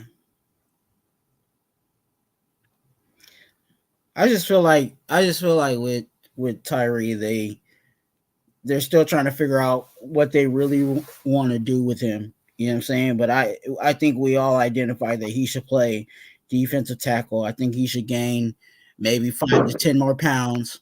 You know what I'm saying? So that he can be able to throw a little more weight, around when he's down there. And I think he'll be fine. I hear you. And I don't move the goalposts for Carr. I've seen Carr throw for 4,000 yards with shit wide receivers. I've never seen a defense do anything. So when I see the defense have one piece and we're not building around that piece, then of course I could shit on the defense because the defense has been shit. Now they're better, they're a lot better, and they have pieces now. But if I see that we're building wrong and we're not giving Max pieces to actually be dominant, Max should be way better. Max should not still be stuck at 13 sacks. He should be a 17, 18 sack guy. But he's been stuck on these sacks. I think Max is stuck at that because of his leg, his knee. I mean, his leg is effective, but it's because we're not building around him. Like, how many times he gets chipped and still has a double team? Because we don't have nobody else who's taking advantage. I mean, Kuntz has stepped up these last 3 weeks. But we should have had pieces there a lot, like years ago. Like, I'm so tired of seeing TJ Watt be considered the best defensive lineman. You think TJ Watt's better than Max? No, they build around him and give him pieces that make him look good. Nick Bosa, Joey Bosa. Can I say this? How did the Pittsburgh Steelers get back in the playoffs again? Coaching. Because Mike Tomlin's a hell of a coach. Every freaking year. I was hoping that was going to be our dark horse. And because Pittsburgh was really considering possibly moving on. And then we saw what happened. Them players said, you must be out your cotton picking mind if you think you're going to give it to Mike Tomlin. In a couple of hours, they said because Pittsburgh won, if one of these 3 things happen, they get in. Yep. And eventually one of those teams is going to lose, or one of them teams is going to win. But that's what happens when you have a culture of winning. That's what happens when you have a culture of winning. And when you have a culture of losing, this is what happens to your team. That's the difference. Your defense, even when they hurt, even when they're having a down season, your defense still steps up. I mean, let's That's be the honest, bro. Baltimore just was like, whatever. We got to play this game. We gonna play. They didn't play. true. They didn't really play their starters. The Yeah, ball but wasn't on the field. It was a rainy mhm. game. Like, come on. That was this week though. But they've been what 4-1 the last 5 games. Yeah, no, I get that. I get that part of it. That today was a Yeah, this week they said Lamar and was an everything. alley oop, but Yeah. you have a situation where a team that was not supposed to be in the playoffs is about to be in the playoffs. Yeah, I think just 3 weeks ago, I think they had a worse record than us. 4 weeks ago, Yeah. and we were even. But it is what it is, man. That's, like I said, winning culture to losing culture. That's the difference. I think they started winning once players heard that Tomlin's job might be on the line. That's when they started winning. I hope we see that this Sunday, man, with AP, because his job is on the line, man. Yeah, but He had the job solidified, but then this last week, I think the articles and the news and everything's been heavily influential and detrimental to it. So this is the biggest game of the season for the Raiders. On what our trajectory is going to be next year, where we're going, where we're going to lead to. This Denver game. This is the biggest game of the year for us next year. This is leading into next year already. This is like week 1 for next year, honestly, for me. Well, that's for you. Glad you clarified. Because it is. Because I mean, we will get the coach that we want and that we need. Because if not, I mean, that's why I'm gonna be honest. That's the biggest game leading into next year. I don't think it's the biggest game of the year. I think it's going to dictates what we do next year. It dictates game of it. the year was the first game that AP coached. Honestly, I feel like that was the biggest game of the year because we saw a different football team. You know what I mean? And in all honesty, we didn't really see any much difference in our football team from that point. There were some miscues and some point in times where they probably could have played better, should have played better, but they didn't. But the thing about it was you didn't see a consistent, down. You know what I mean? Like we did under Josh McDaniels. It was week after week after week, bro. It just looked like this team didn't show up to play. You know what I mean? It was just taking plays off. You didn't really see that under AP. You just didn't, bro. So for me, like it's not the biggest game of the year. It doesn't really tell me anything about next year because I don't know who the coach is going to be right now. You know what I mean? So even if we go in and win this game or whatever, and they decide not to go with AP, anything and everything that you watched means nothing next season because it's going to be somebody new. And I hate that because I think we have, despite what our record was and despite what has happened, I think a lot of the stuff that we've had in the past couple of weeks has definitely been momentum. You know what I'm saying? And that momentum can definitely roll over into next season if they decide to keep AP. Yeah, but if they don't, this game really means nothing. I think that game, what you're saying, was an important game at the time. It was detrimental to this season, but this season is over, so now this becomes the most important game because this dictates how we're going into our off season. This dictates how aggressive we're going to be, what we're going to be, what we're trying to be. So at that point in time, that was an important game, yes. But at this point in time, no, this is a way more important game than that game was. Like I said, I feel like that was probably the most important game of the season. I mean, I think but if how AP much had influence the does it have job, now, though? I think if AP had the job wrapped up, they would have gave it to him. You know, they would have gave him a contract after the Kansas City game. And that's why I say I don't They put a lot of can't. stock and barrel into this game. You know what I mean? No, they wouldn't be able to. They have to go No, through the. there is They a have to do clause. two. There is a clause in the NFL contract that states you can remove an interim head coach tag from a head coach during the season in which you named him, but you have to offer him a contract. There has to be a solidified contract. There is a clause in the NFL because the thing about it is you're talking about the Rooney Rule, which is set for African American coaches, but here it is, you have an interim head coach that is African American, so that Rooney Rule technically does not apply at that point in time.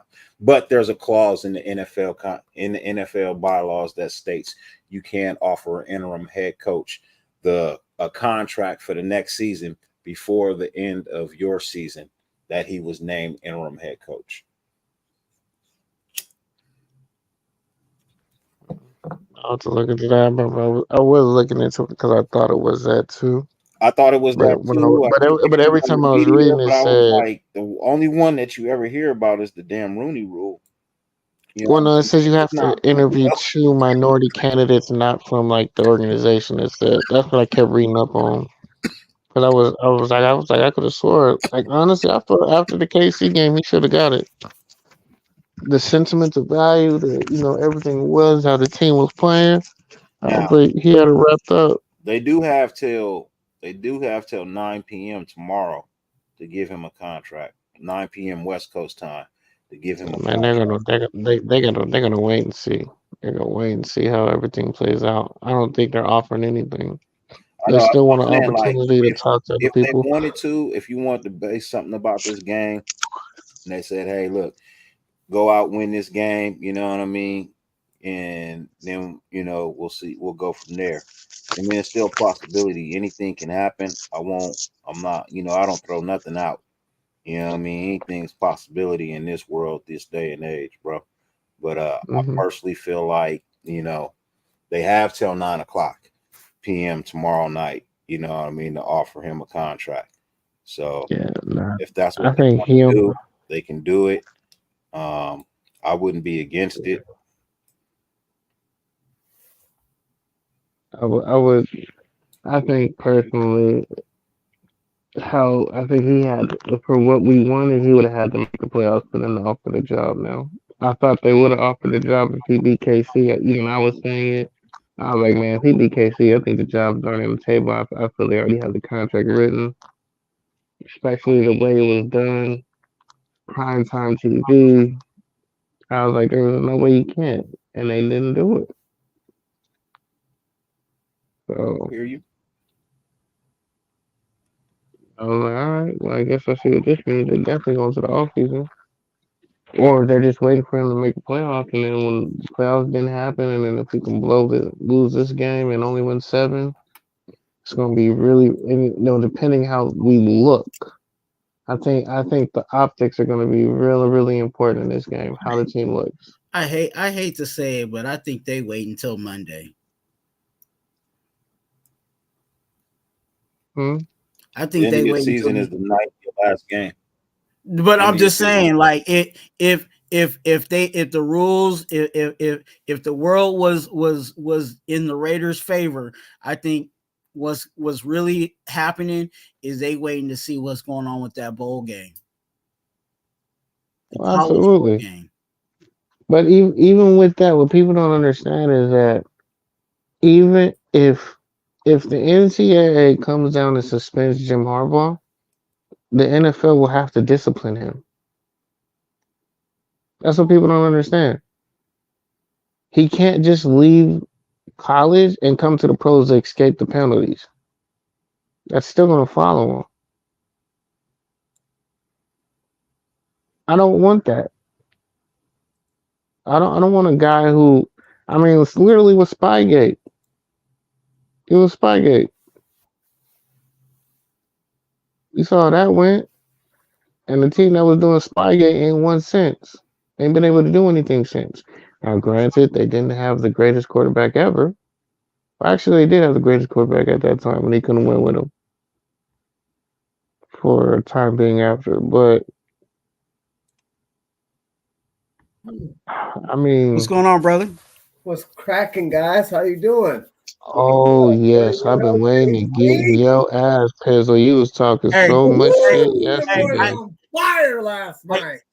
I was trying to read your name. I was like, wait, it looked like Pizzle, but his name says something different. Yeah, I changed it up. Good You got, day. How you you got his doing, rumble brother? thing.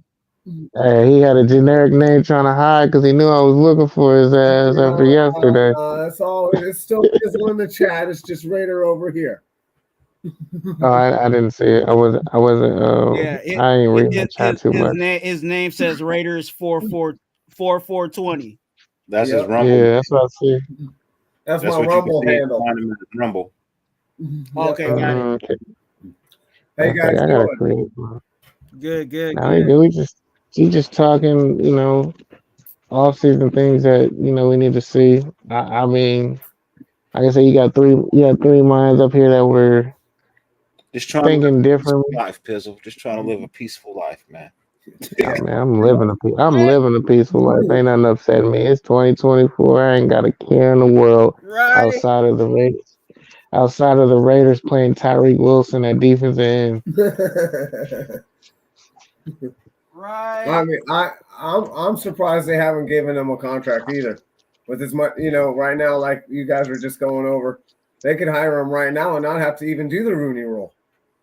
They got. Like, that's what I was saying, but all night. But I don't understand. Like if, like what more do you want the guy to do? I understand he didn't go undefeated or anything, but we did beat Kansas City.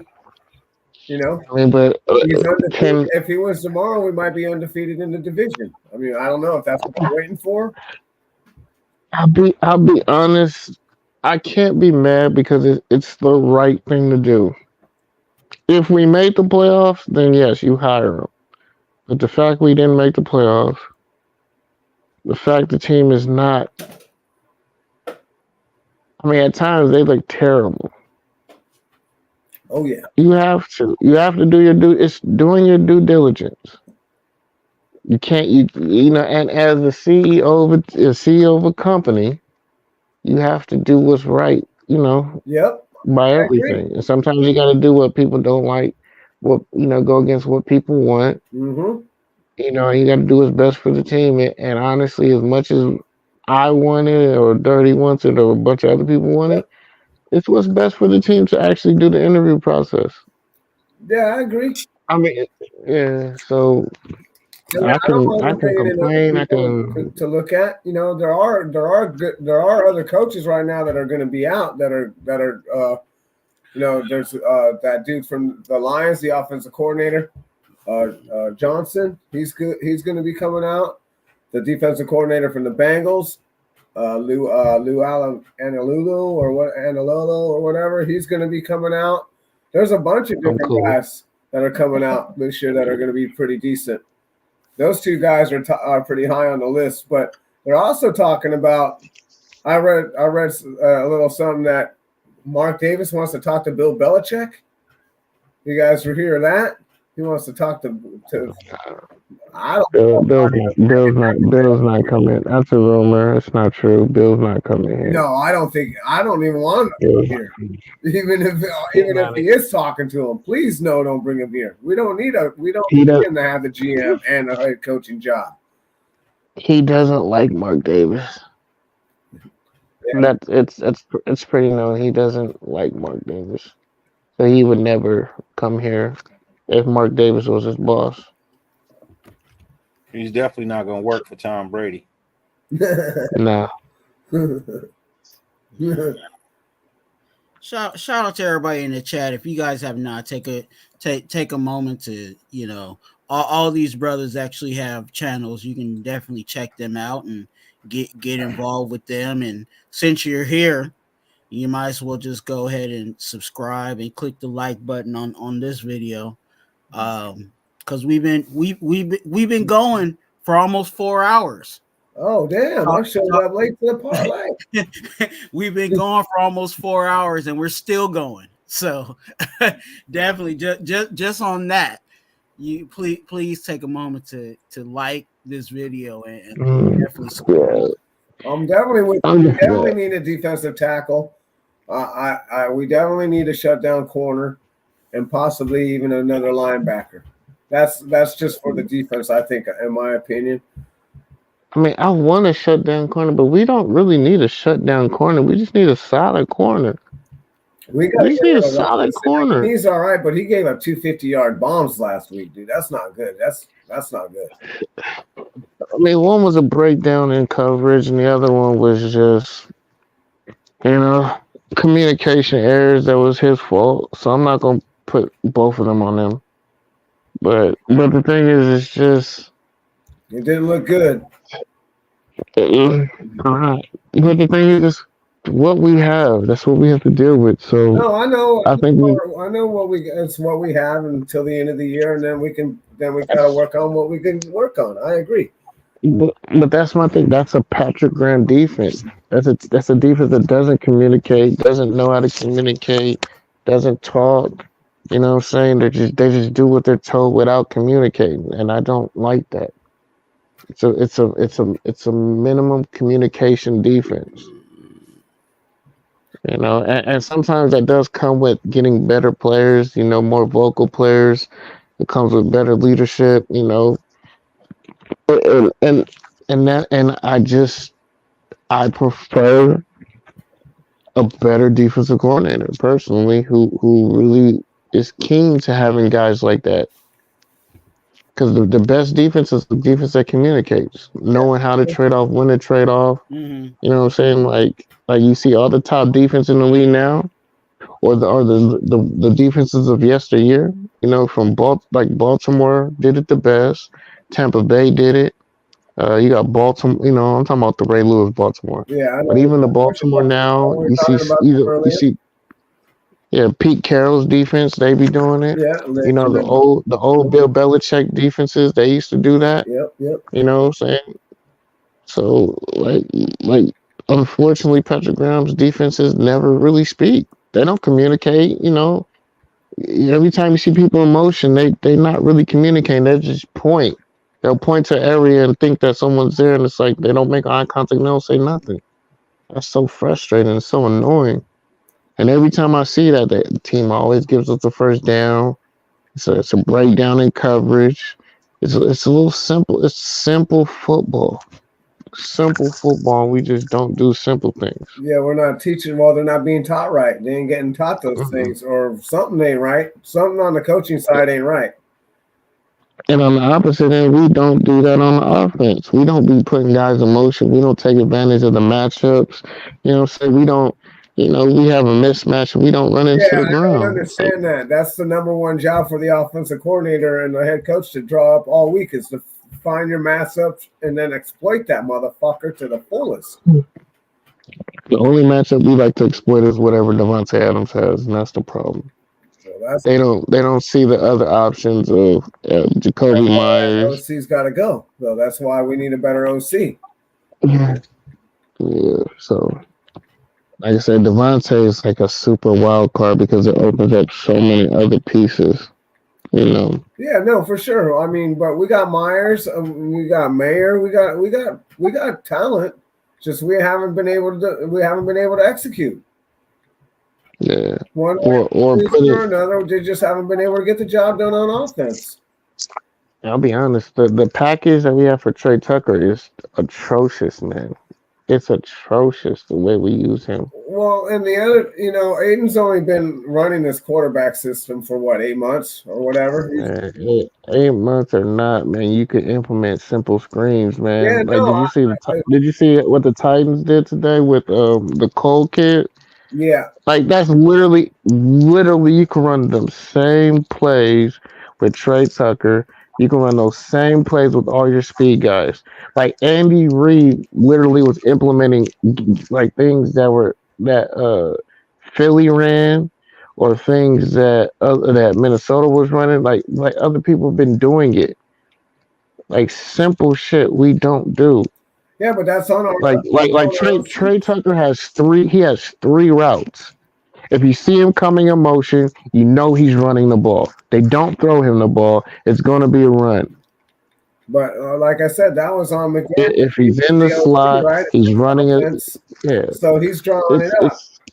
I don't like the guy who's calling the offense right now, but he's stuck with what we got, right? I mean, that's just what it is. Yeah.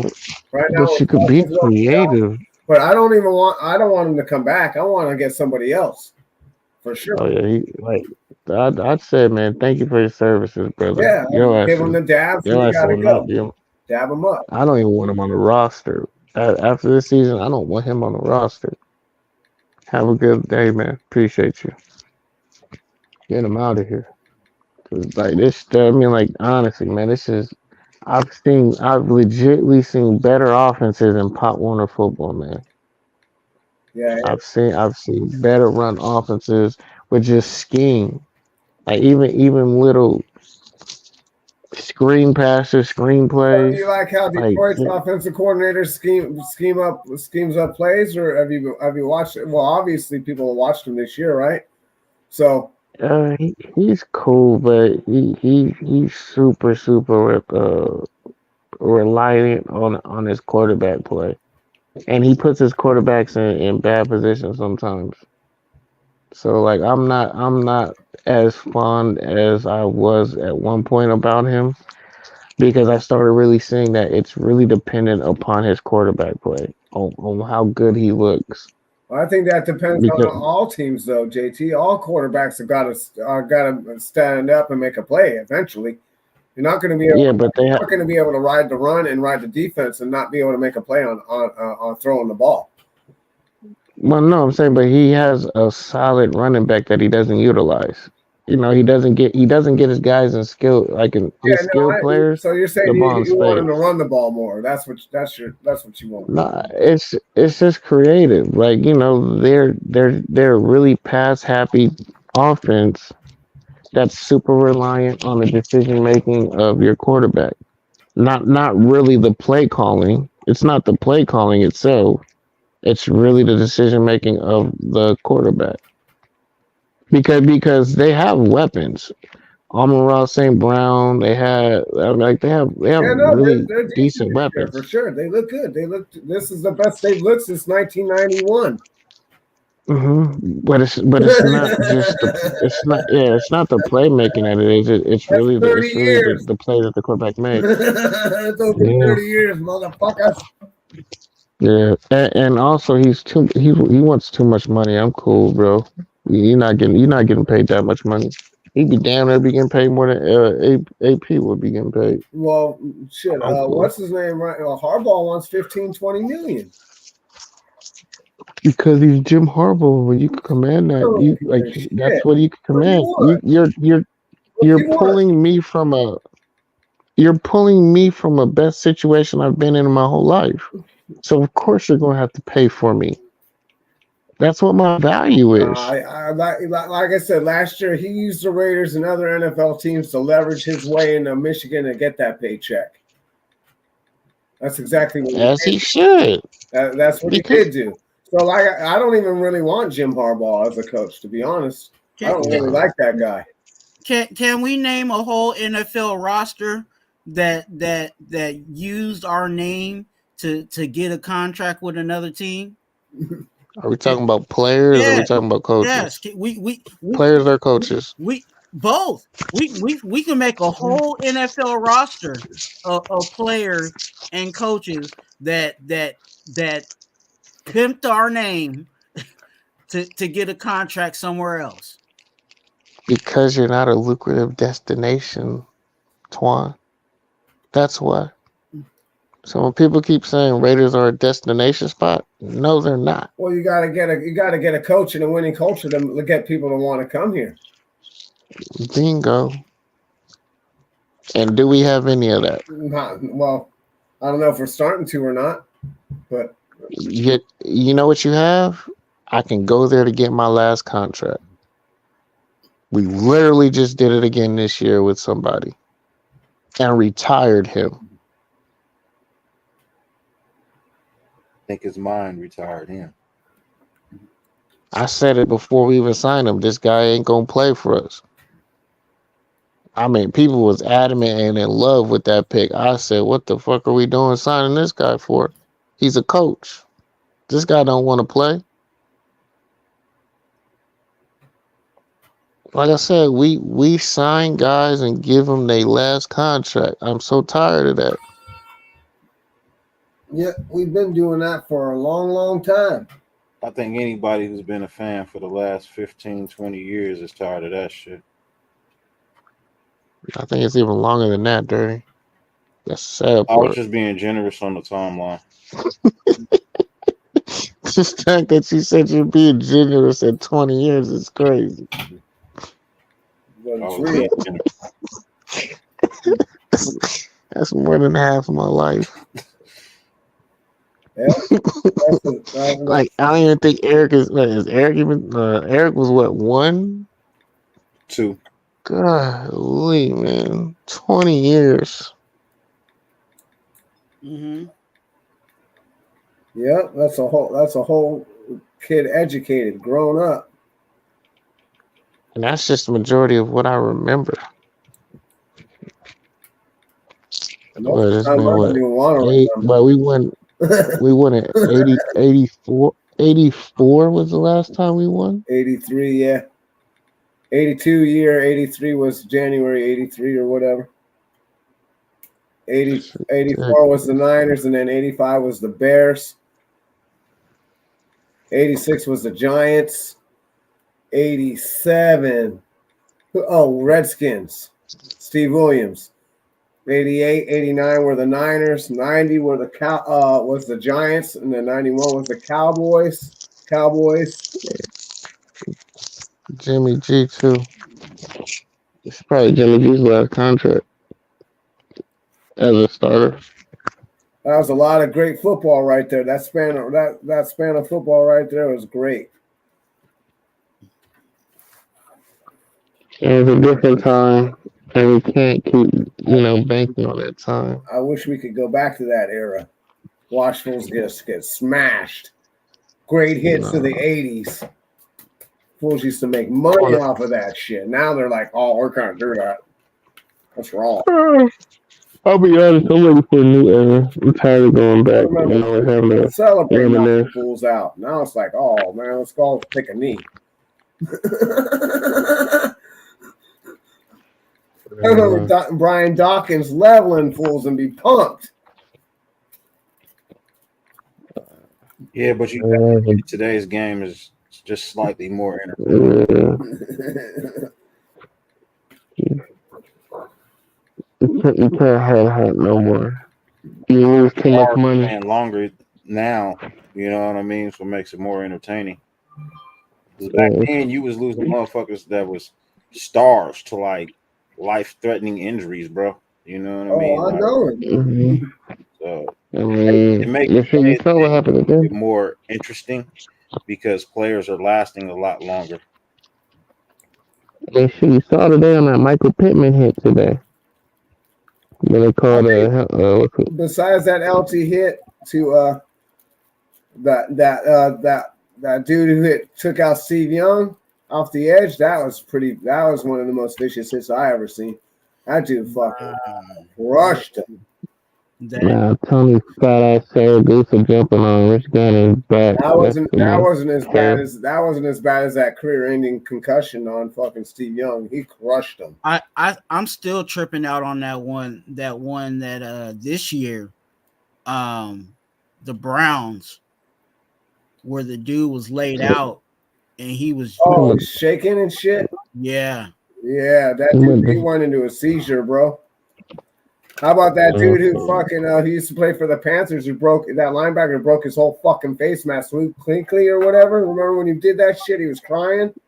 He blew his whole fucking shit up. Kuechly. Yeah, that dude was a beast. He was just, and the crazy thing about Kuechly is like he wasn't really it wasn't like he was hella physical. It was just he just had a lot of he was smart. that's what made him the player that he was. He was very smart. Yeah, he was a good His, linebacker. his IQ matched his talent. Because he was super talented, but his IQ was just off the chart. Yeah, he was fire. Nah, You know, wasn't he had hustle though too. That's the other thing. Keekly had hustle. What was the other the white linebacker from the Cowboys who had to like medically like retire because of his neck? That was a couple years ago, right? Yeah, he was a dog too, man. Yeah, man, something. Van Resch? I think he played at Boise State. Is it recently? Like a couple of years ago. Yeah, it was a few years ago. Van Resch? I think it was he was that or something else, but it would have been him and Parsons. Oh my god, that would have been a nice little linebacker for it. Yeah, I mean, you know, it's a physical game. People are gonna get hurt. If you don't want to get hurt, don't play the game. It's part of the risk. It happens when you get your head too. They get paid millions of dollars. It ain't like back in the day when they were getting roughed up and then had to go work during the summer selling cars and shit. These guys are got it made. Yeah. You got people who can barely walk. You guys see Earl Campbell? That guy ain't walking nowhere. That fool's on crutches. He's rolling around in a cart, barely making it. Why all these guys make more and more on their first contract than he made his whole career. Yeah, you got that.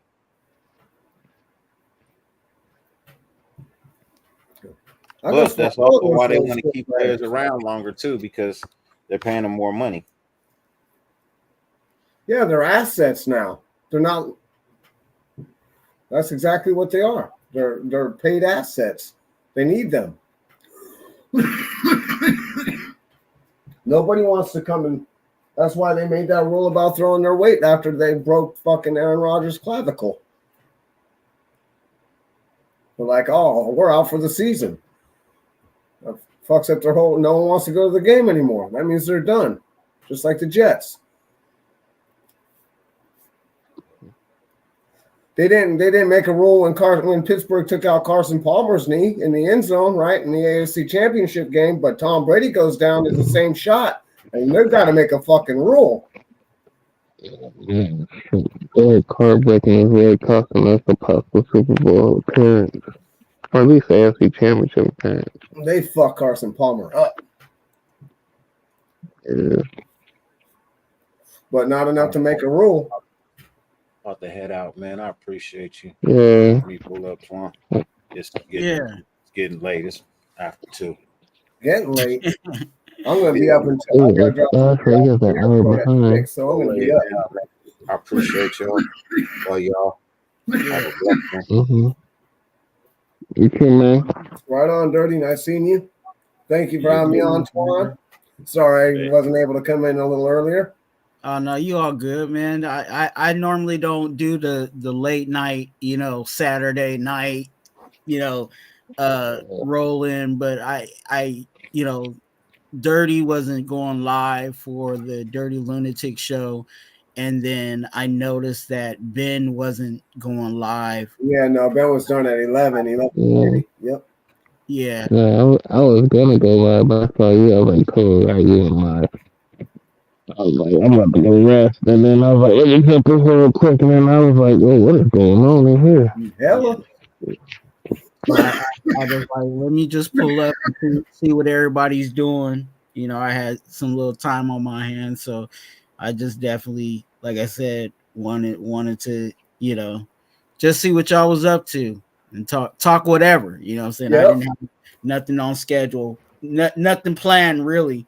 We definitely talked a little bit about the Broncos, and we could still do that. But, we've been all over the map talking about this team and whatever else goes on. Well, as far as the donkeys go, or the jackasses, I'm gonna give mine tomorrow before. What time is the game? You got the early game or the late game? I think you got the late game because I think we're at home. Yeah. Okay, cool. I guess anytime. Yeah, I'm gonna do it anytime. There's a lot of us that thought it could be well, yeah. It is what it is, man. We're gonna find out. You know, hopefully I have some type of influence. Where I can send some type of message to Mark, or he reaches out to me. You know, he responds to the email. You know what I'm saying? So we'll see. So are you with losing on purpose tomorrow so we can get a better draft pick, like a lot of people are saying? Or you want to go out and try and win this game and keep the 5-year winning streak going?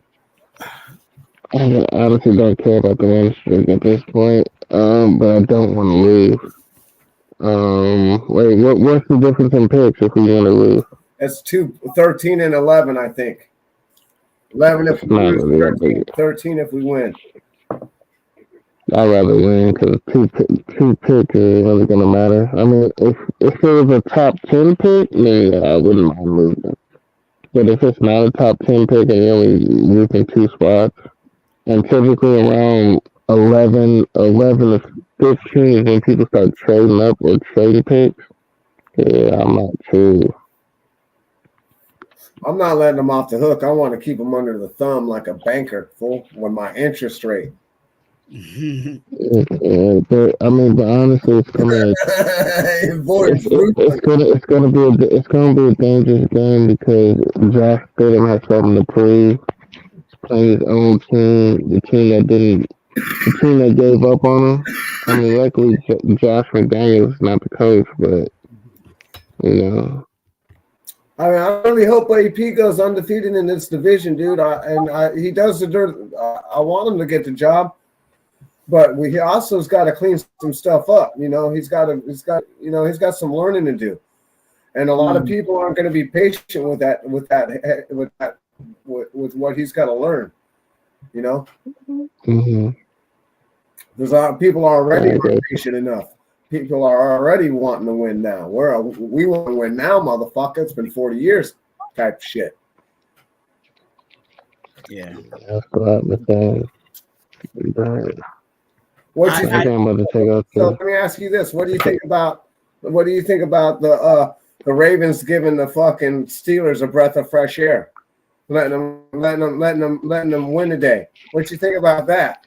After they already beat them in the beginning of the season, it just sends a psychological message that says we're not worried about you guys. To be honest with you, so if we run into you in the playoffs, you know we're just gonna spank you again. Supposedly, Lamar Jackson's won and it's only won one game against Pittsburgh.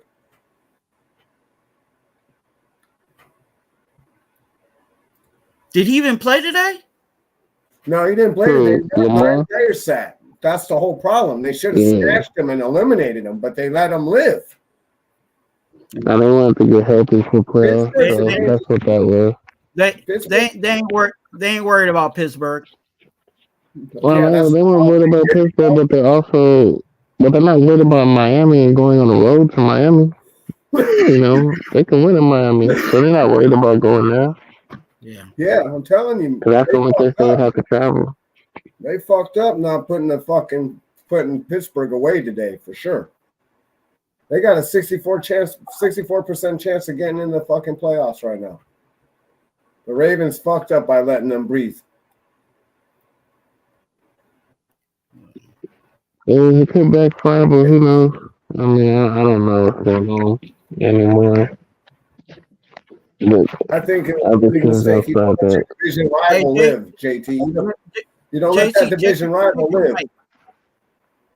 Huh? Check your mic, JT. My mic? Yeah. Oh no, yeah, my phone's getting ready to die, so I guess it's that time to check out anyway. Oh no, it probably was in my hoodie. My mic was in my hoodie. Okay. Yeah. Yeah, you should probably be on your speakerphone. You're cooking your brain with that microwave. Megahertz, bro. It's just the same frequency as a microwave. You're cooking your brain holding it to your head. I just turned the volume down. Eases the frequency. Oh, okay. You're killing your boy over here, bro. You're killing your boy. Hey, I'm checking out, man. I'm All calling right, it a man. night. I'll talk It's to you like next week. 3:30 over here almost. Hey, we've been rolling for about almost close to Pizzle's favorite number, 420. We about to be 4 minutes from 420 today. So you got 4 minutes. Yeah. All right, man. But thanks again, man. Happy New Year to everybody. You know, thank you, JT. Have a fun day tomorrow, man. Yep. Yeah.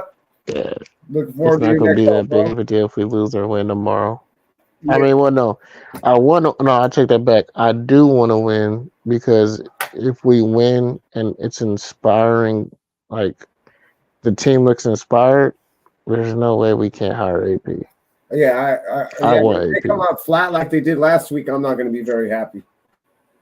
You know, plus I'm a beach boy. You know what I'm saying? I'm from San Pedro. He from Long Beach Poly. You know what I'm saying? I'm from the Joe. Yep. So you know, I got that. Gotta support my brother in arms, man. For sure. It's all good. I support him too. I want him to win. I want him to be successful. Shit. Yeah, forget the job picks. I want him as a head coach. You know? All right. Anybody, all right, man. But y'all have a good night, man. I don't care who they are, as long as they get the job done, dude. I don't give a shit. Nothing else matters to me. I just want to win. Yeah, I agree with you, Pills. I feel like, you know, as much as we, and I said it on the 2 from One Nation podcast, I said it, you know, with Eric, I said as many times as we said we own the donkeys, I don't care if it's week 18 and we don't have any playoffs hopes left.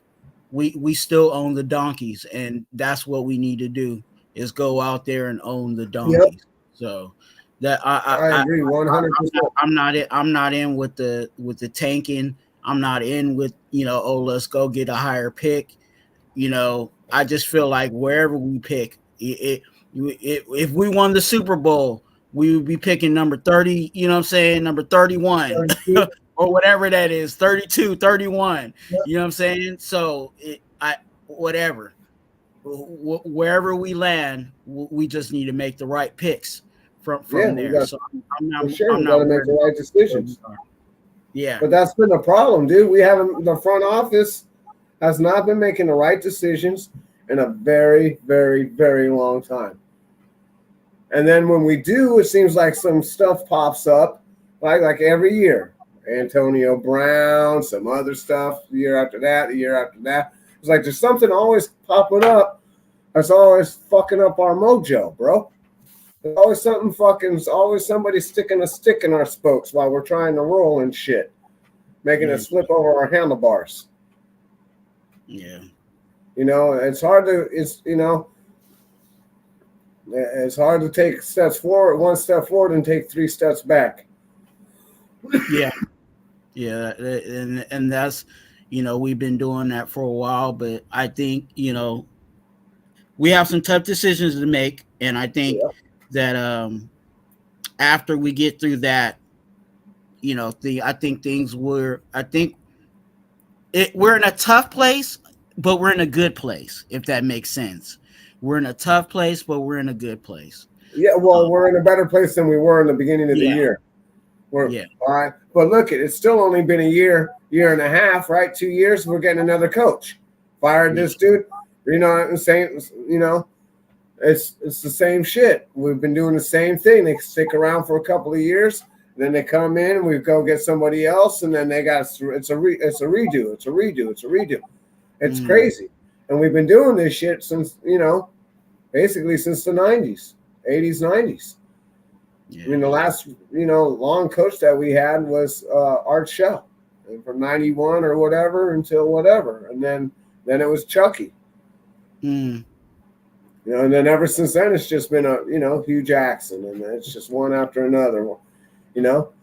And I understand, you know, Al Davis wants to win. We all want to win, but you have to also give people time to fucking get their shit. Yeah. Like, you know, this isn't Patrick Graham's what he wants. This isn't all the talent he wants. This is what he's working with right now. This is his second year. this isn't all that. This is like bubble gum and band-aided together right now. What we got, we're doing good with. It's us. Yeah, it's better than, like JT was saying. Stuff has been so horrendous. That's why people like Carr so much, because the quarterback play was so horrendous for so many years that mediocrity all of a sudden looks excellent. It's the same thing with. I'm not saying the defense is mediocre, but really, our defense really looks good because we've only been getting turnovers, and we haven't been getting turnovers the last few years. We've been on a fucking drought. We haven't been getting pressure up front in the last few years. So that looks better to us. But you look at other higher quality defense, like you're going to see you're going to see Cleveland play. You're going to see other defensive lines play this weekend, tomorrow, or whatever, that are going to go into this playoffs, and you're going to see the difference. Mm-hmm. Now our front four has come along a lot this year, but way better than last year. But but we still need parts. There's still pieces that need to be plugged. We're not going to just, we're good. We're going to ride with this talent next year. If we do that, then we're going to be stagnant because everybody else is going to get better. Yeah. You can't do that. You gotta get better too. Every year you got to go out there and try and find pieces to make your team better. That's your job as a coach. As a guy to go and get talent. To go and find talent. That's your job. Yeah, that's the other thing too, having someone consistent that's going to be getting the talent, right? Yeah. The GM. Yeah. I don't want one guy having all the power. I like Chucky and all, but he had too much fucking power. You can't give head coaches that kind of power. I know. It's all And when Eddie DeBartolo and when Bill Walsh were losing in the '80s, Eddie D would come in and fire him as the head coach. He said, "I'm still the GM." You fire me as the GM, I'm still the head coach. He's like, you know what I mean? Yeah. It's just, but they were so talented he expected to win every year. That's crazy, man. But that's how they ran their organization too. Yeah, I mean that everybody wanted to go there and play. Everybody. Why? Because they took care of they treated them like family, dude. When they went to work, they'd have daycare for their children and everything else. They didn't have to pay for any of that stuff. Eddie D was one of the first people that did that, by private plane, flying their guys around on private jets and shit. Eddie D was the fucking man, bro. Mm. As far as owners go, Eddie D was the man. I'll give him that. That's why everybody wanted to go there and play. You got to have somebody with charisma like that that's willing to do that. You got to have an owner that's willing. His dad gave him that team for like a Christmas present or some shit, or a birthday present. That's fucking crazy. And then they dicked him out of his team too. Kraft gets caught over at the Chinese place getting a hand job. This guy supposedly gets caught up with some riverboat gambling shit. They took his team.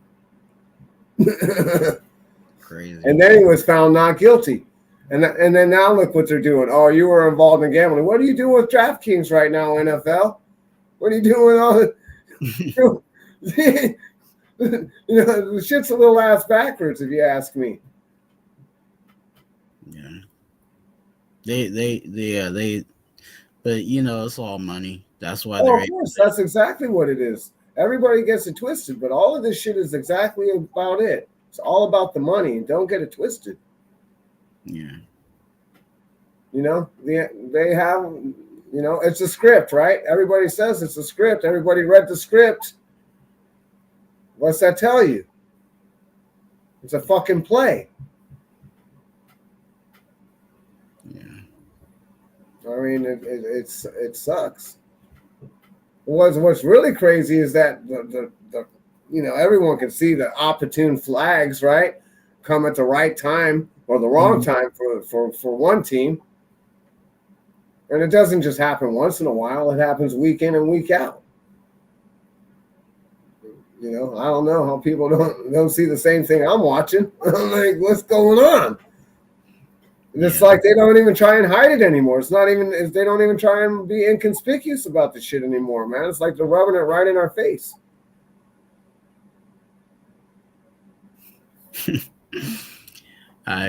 You shake your head at certain things like that.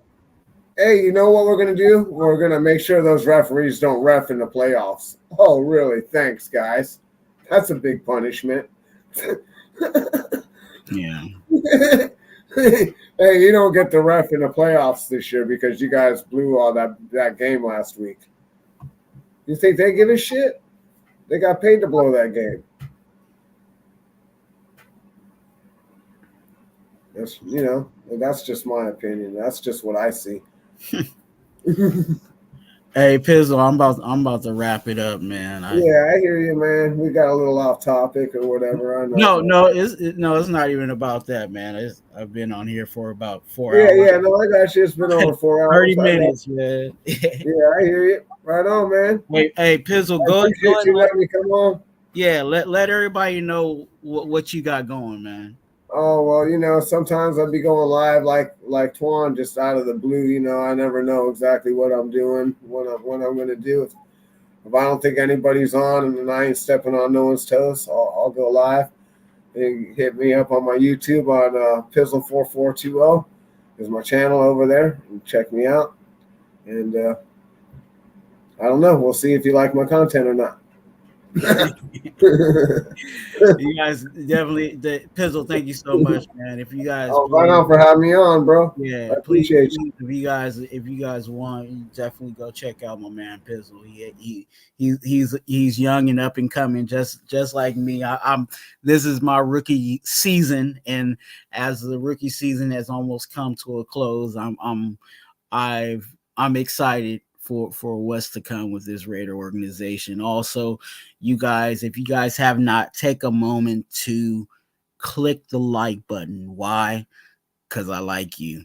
I really do. So click the like button. Here at Raider Twuan, we are advocates for being an organ donor. So please, if you guys are interested in doing that, it's always in the description of my videos and my lives. You can go and click on the description and you'll find the links to how to be an organ donor. Also, if you need prayer for you or your family members, hit me up on IG right there at Twuan, TWUAN, TWUAN. And then you can hit me up on IG, slide in my DM and send me your prayer requests, whether it's something that you're going through or something your family's going through. Hit me up on IG at Twuan, TWUAN,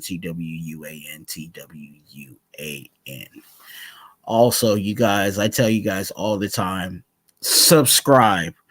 Please subscribe. Please support this channel by subscribing. It is completely free. And again, if YouTube can pay for my Raider gear, I'll say that. If you guys can help me if you can help me by subscribing, that'll help YouTube pay for my Raider gear. You know what I'm saying? That would work, right?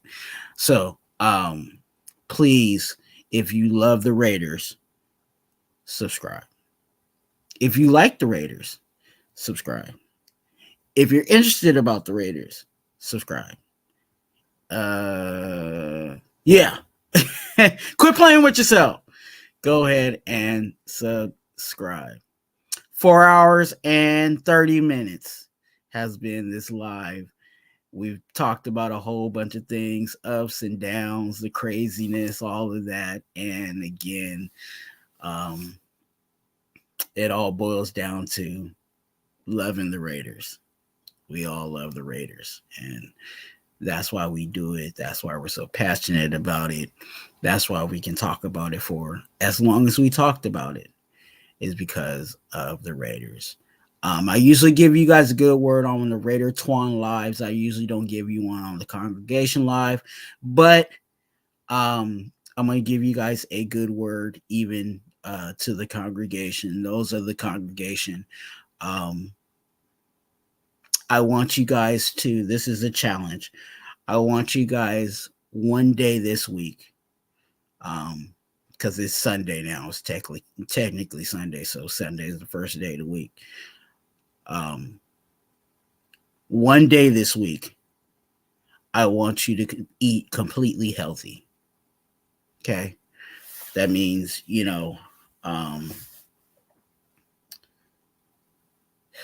no fast food. Maybe eat a salad. Maybe eat some fruit. Maybe drink more water. Pick a day. Pick one day this week and say, I'm going to eat healthy all day this week. All day today. So if you say I pick Thursday, then Thursday would be, this week will be your healthy day. So pick one day and eat healthy. Eat a salad. Suggestion for those that may not, they have at your grocery store. I go to Walmart. Me and Kev like to go to Walmart. So you can go to Walmart. They have pre-made salads. Has all the salad dressing. It has the, whatever. They have different types. They have all different Caesar. They have an Asian one. They have a Southwest one. Just go into the salad section and you'll see that they have like pre-made salads, and it's like $2 to $5 a bowl.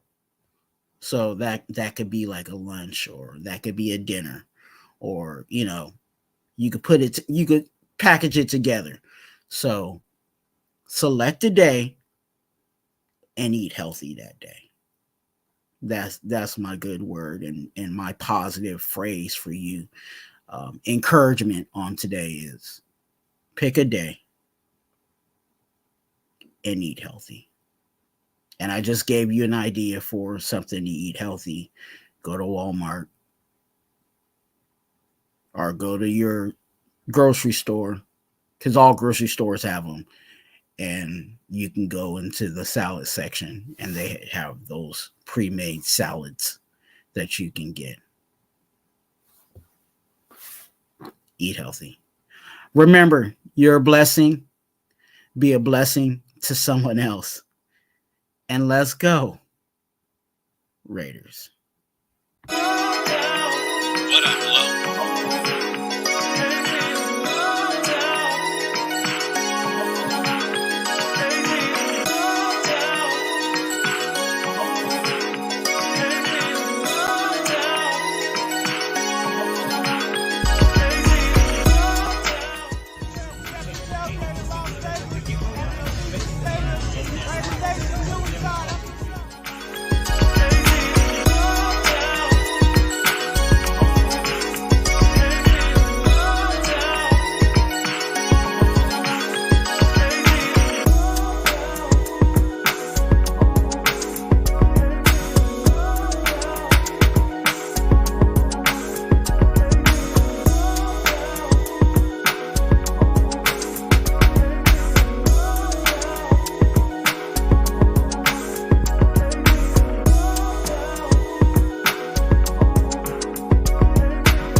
We wrap them in a cloak of immortality and remember what great people they were.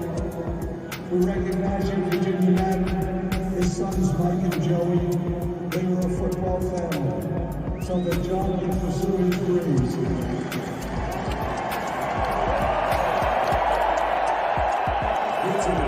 To Raider Twuan and a tribute to John Madden and Al Jenkins, who declared that the fire that burns the brightest in the Raiders organization is the will to win.